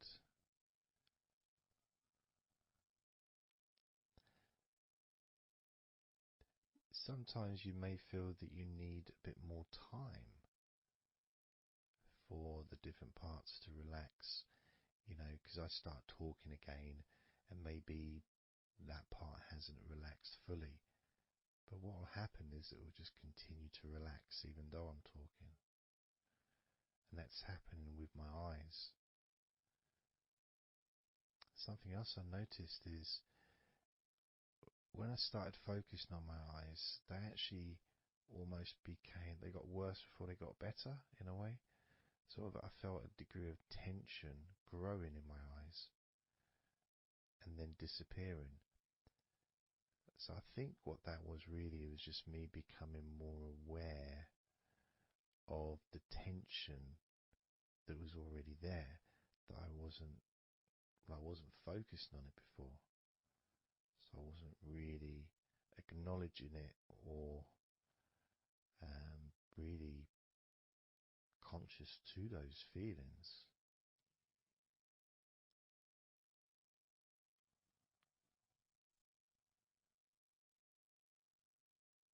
Yeah, my eyes are still continuing to relax, as well as my hands actually. My hands have got a certain kind of energy like not buzzing, but I can kind of feel a degree of energy in my hands. Maybe that's where the tension's been released. Maybe that's causing that.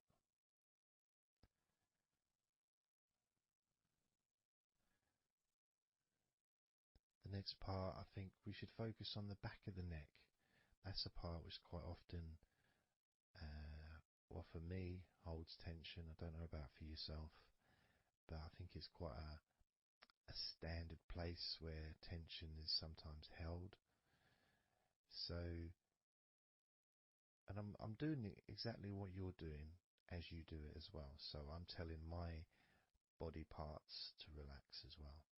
So if you tell your neck, the back of your neck, focus on the back of your neck and just say, relax, in your own words, in your own tone, in your own voice. You can say out loud or you can just say it to yourself internally. But you're focusing and you're saying it literally to the back of your neck, as if the back of your neck can actually hear what you're saying. So do that now. Just say relax to the back of your neck. And I'll do the same.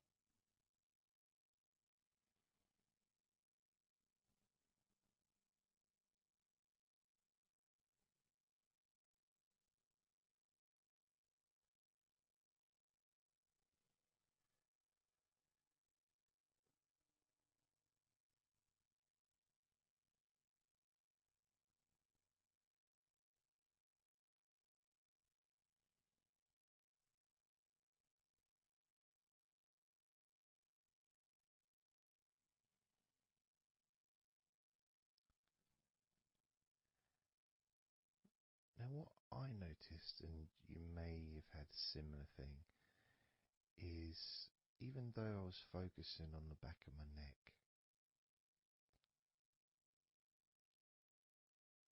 other parts started to,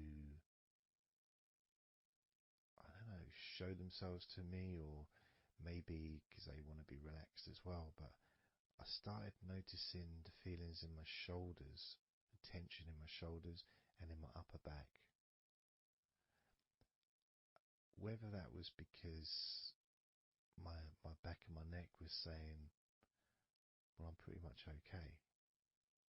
It's the other parts that need attention.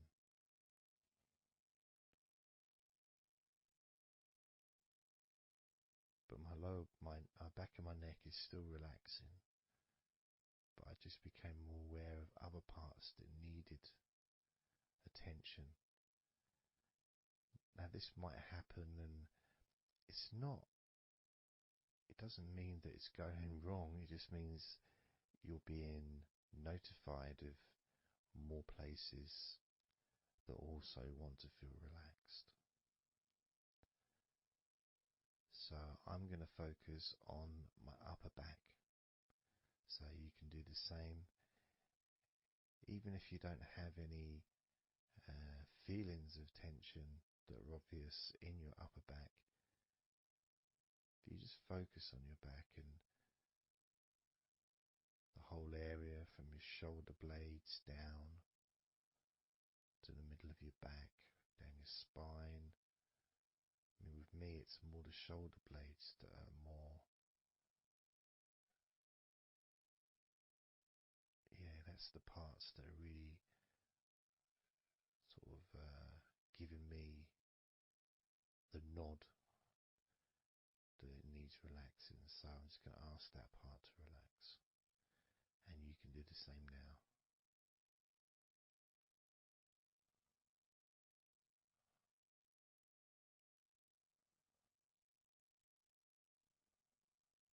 Relax your upper back.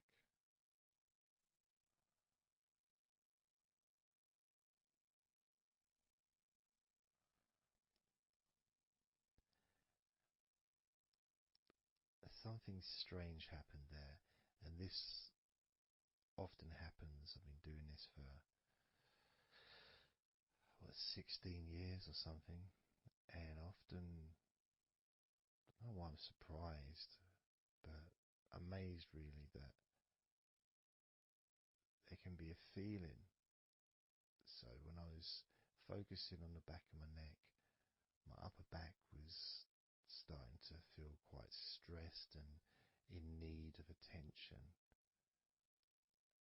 As soon as I started talking to you about my upper back and talking about, getting ready to ask the upper back to relax, my upper back already started to relax.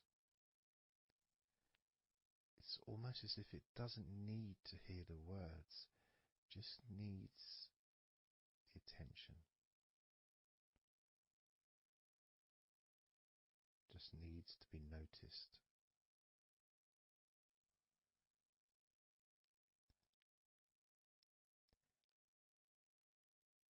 That is something that often happens in this type of situation, is when you start to relax a couple of parts of your body, as we've done with our hands, our eyes and our eyelids, and now back of the neck, top of the back, upper back. The rest of the body seems to just take notice and decide in its own way to start relaxing. Other parts of your body start to just become looser. I suppose it's kind of like a bit of an avalanche, The little ball starts rolling, and before you know it, the whole of your body is completely relaxed and calm.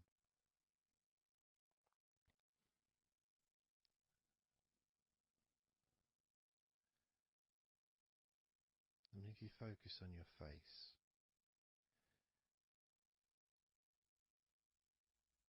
you focus on your eyes, your eyelids, your eyebrows, and the muscles around your eyes. Maybe you start to notice that your forehead is more relaxed than it was. Maybe your face is more relaxed. I would say my entire face is a lot more relaxed than it was.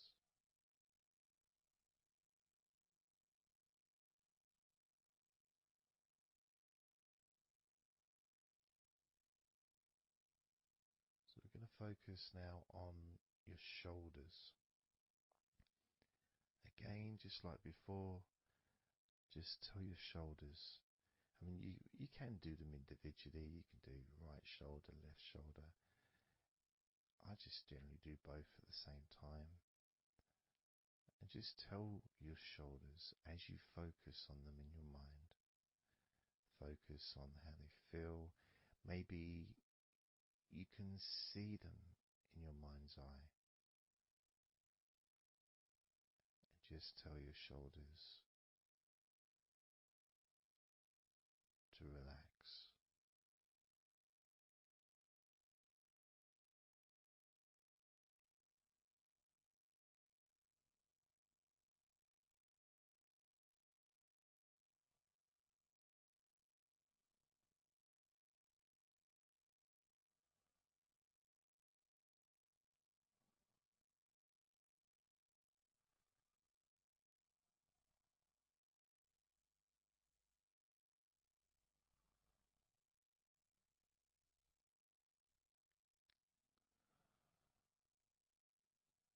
It feels nice as they relax.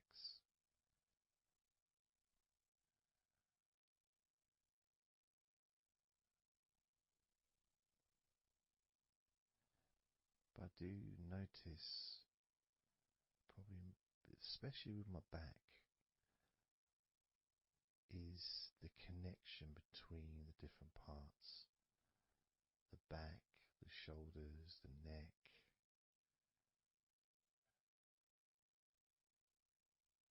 Being all connected such a large part of your body. It's almost hard to separate them from each other.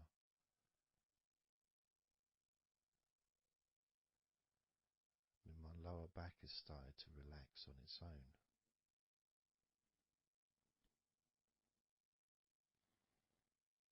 Maybe I'm going too slow. And that could be an issue, because we all go at different speeds. And the idea at the beginning of this recording was for you to be able to just say to yourself, relax.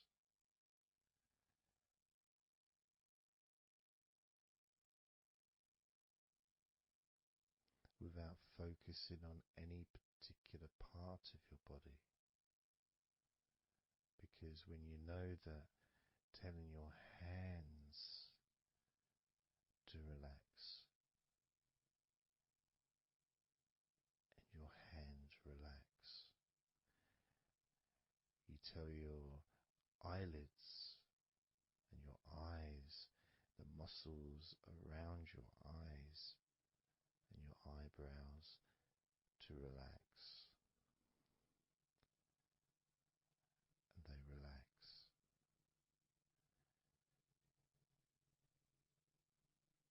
You tell the back of your neck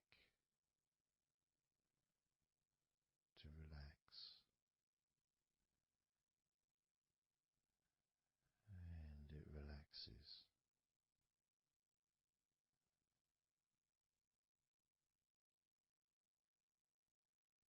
You tell your upper back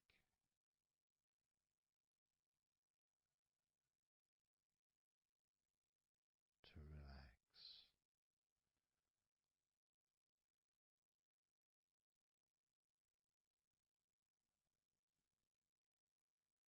and it relaxes.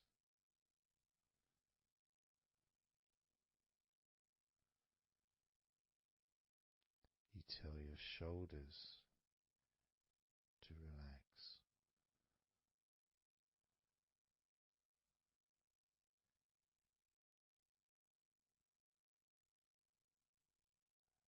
and they relax.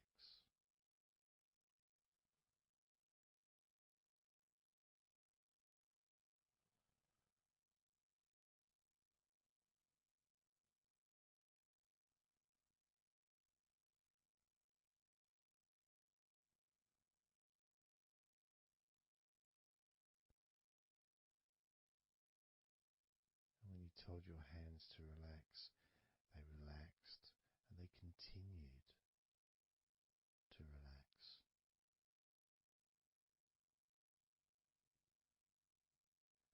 When you told your eyelids, the muscles around your eyes, your eyebrows to relax, they relaxed and continue to relax.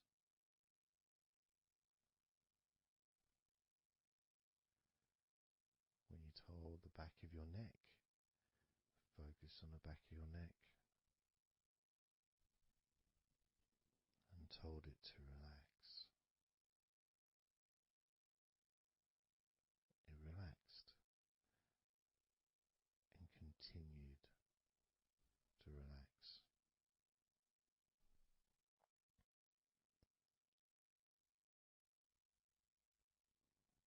When you told your upper back to relax, it relaxed and continued to relax.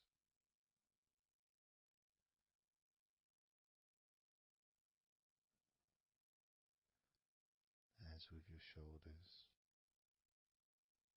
you told your shoulders to relax, and your shoulders relaxed and continued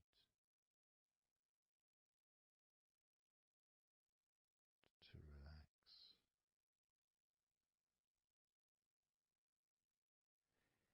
And it's not just that, it's rest of your body has also been listening, and that relaxation has been spreading. So from your eyes, the relaxation spread to your forehead,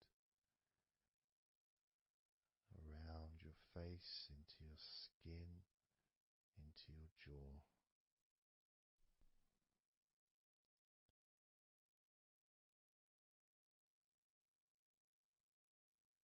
Into the front and sides of your neck, all the way down your chest and stomach.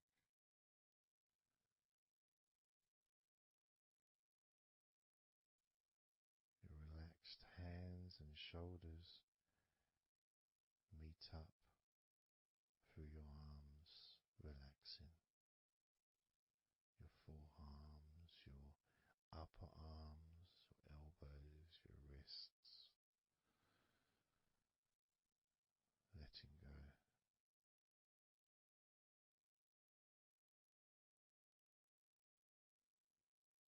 Your lower back,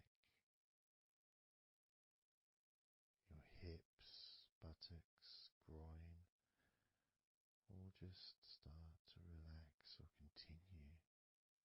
Even more comfort spreading through your legs, all the way down to your ankles, the tops of your feet, the sides of your feet, and the bottoms of your feet. Relaxing into your toes, each toe relaxing, calm, loose.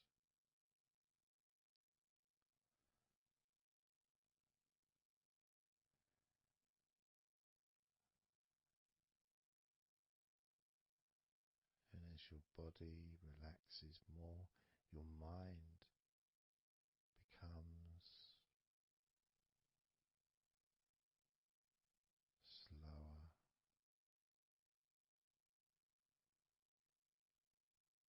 more peaceful,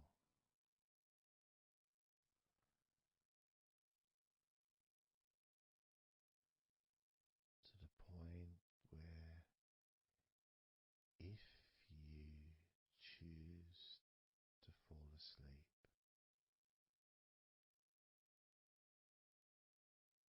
you can easily do that.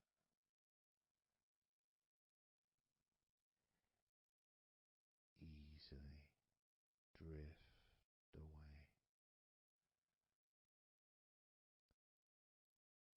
because there's nothing going on in your mind. Your brain is peaceful.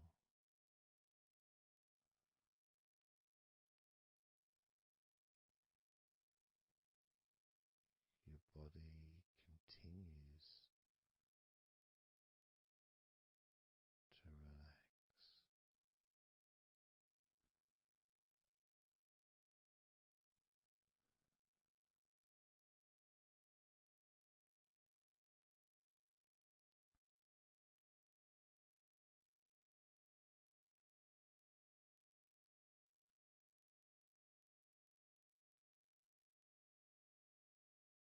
And with that connection between your body relaxing and the word that you say to yourself, relax,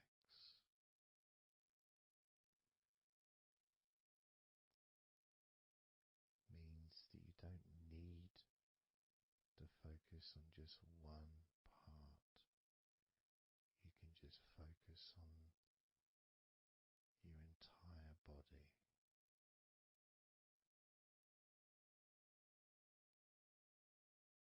Saying the powerful word,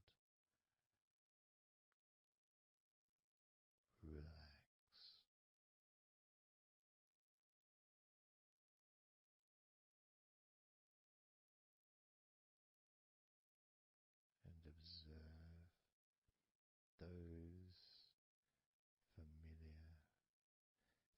sensations of comfort spreading throughout your body.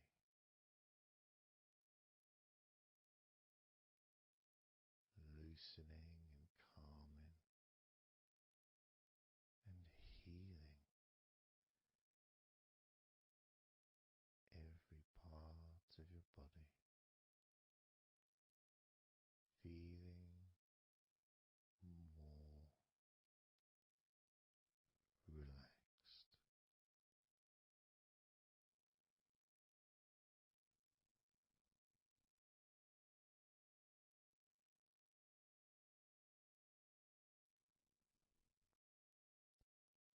So that all you need to do from now on is just tell yourself, relax,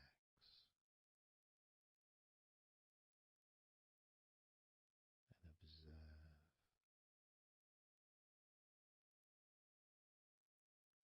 feeling completely comfortable and calm.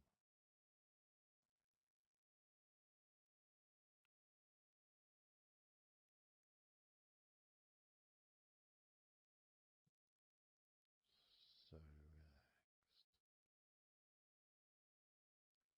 Starting now with number 20.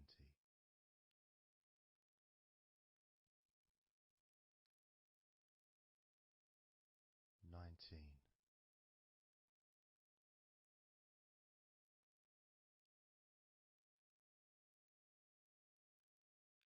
18.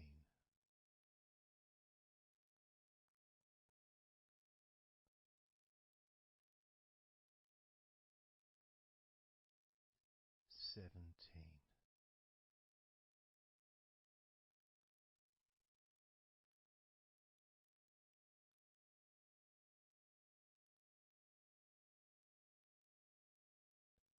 16.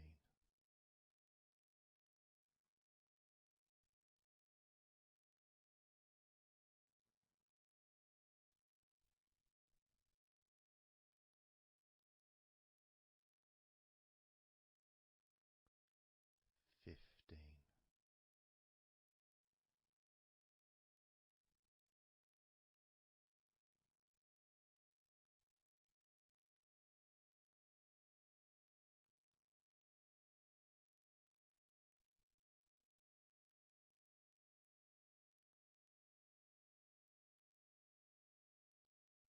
14.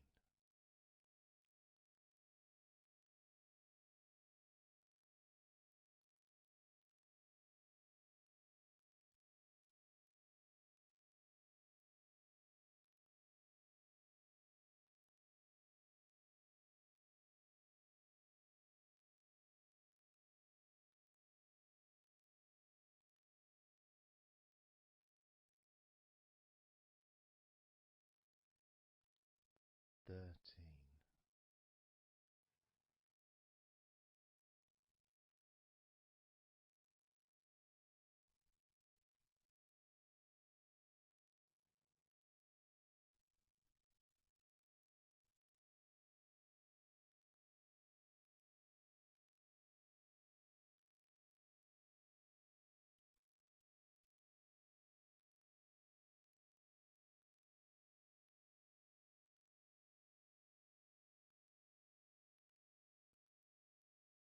Twelve.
maybe that was a bit too quick in order to relax. Maybe it's a bit too fast for you to notice the calming of your body. Maybe even a little bit of pressure there, like you're counting down from 10 to 1. What do you expect me to do, man? You expect me just to go all floppy just because you're counting down?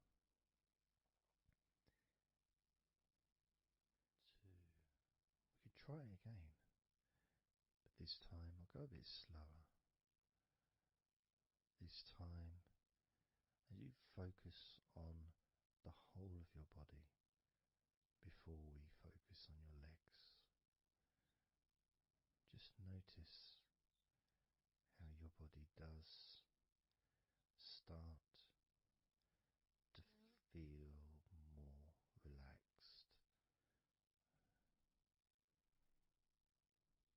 with every number that I count down. 10,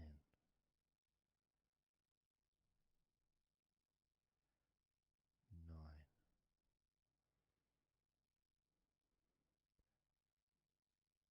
8,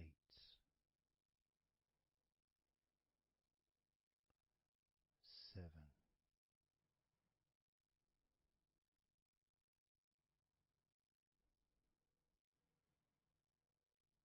6,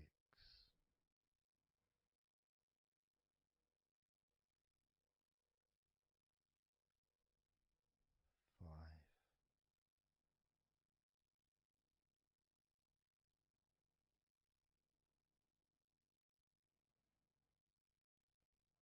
4, 3,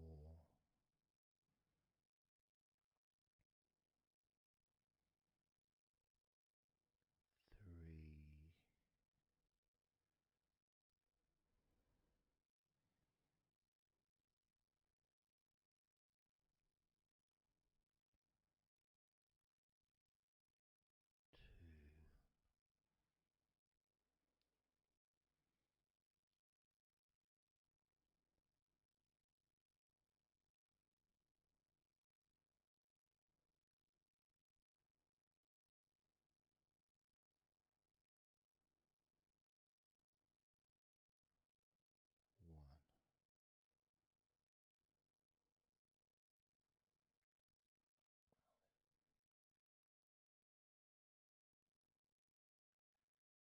And just notice how you feel generally, how your body feels.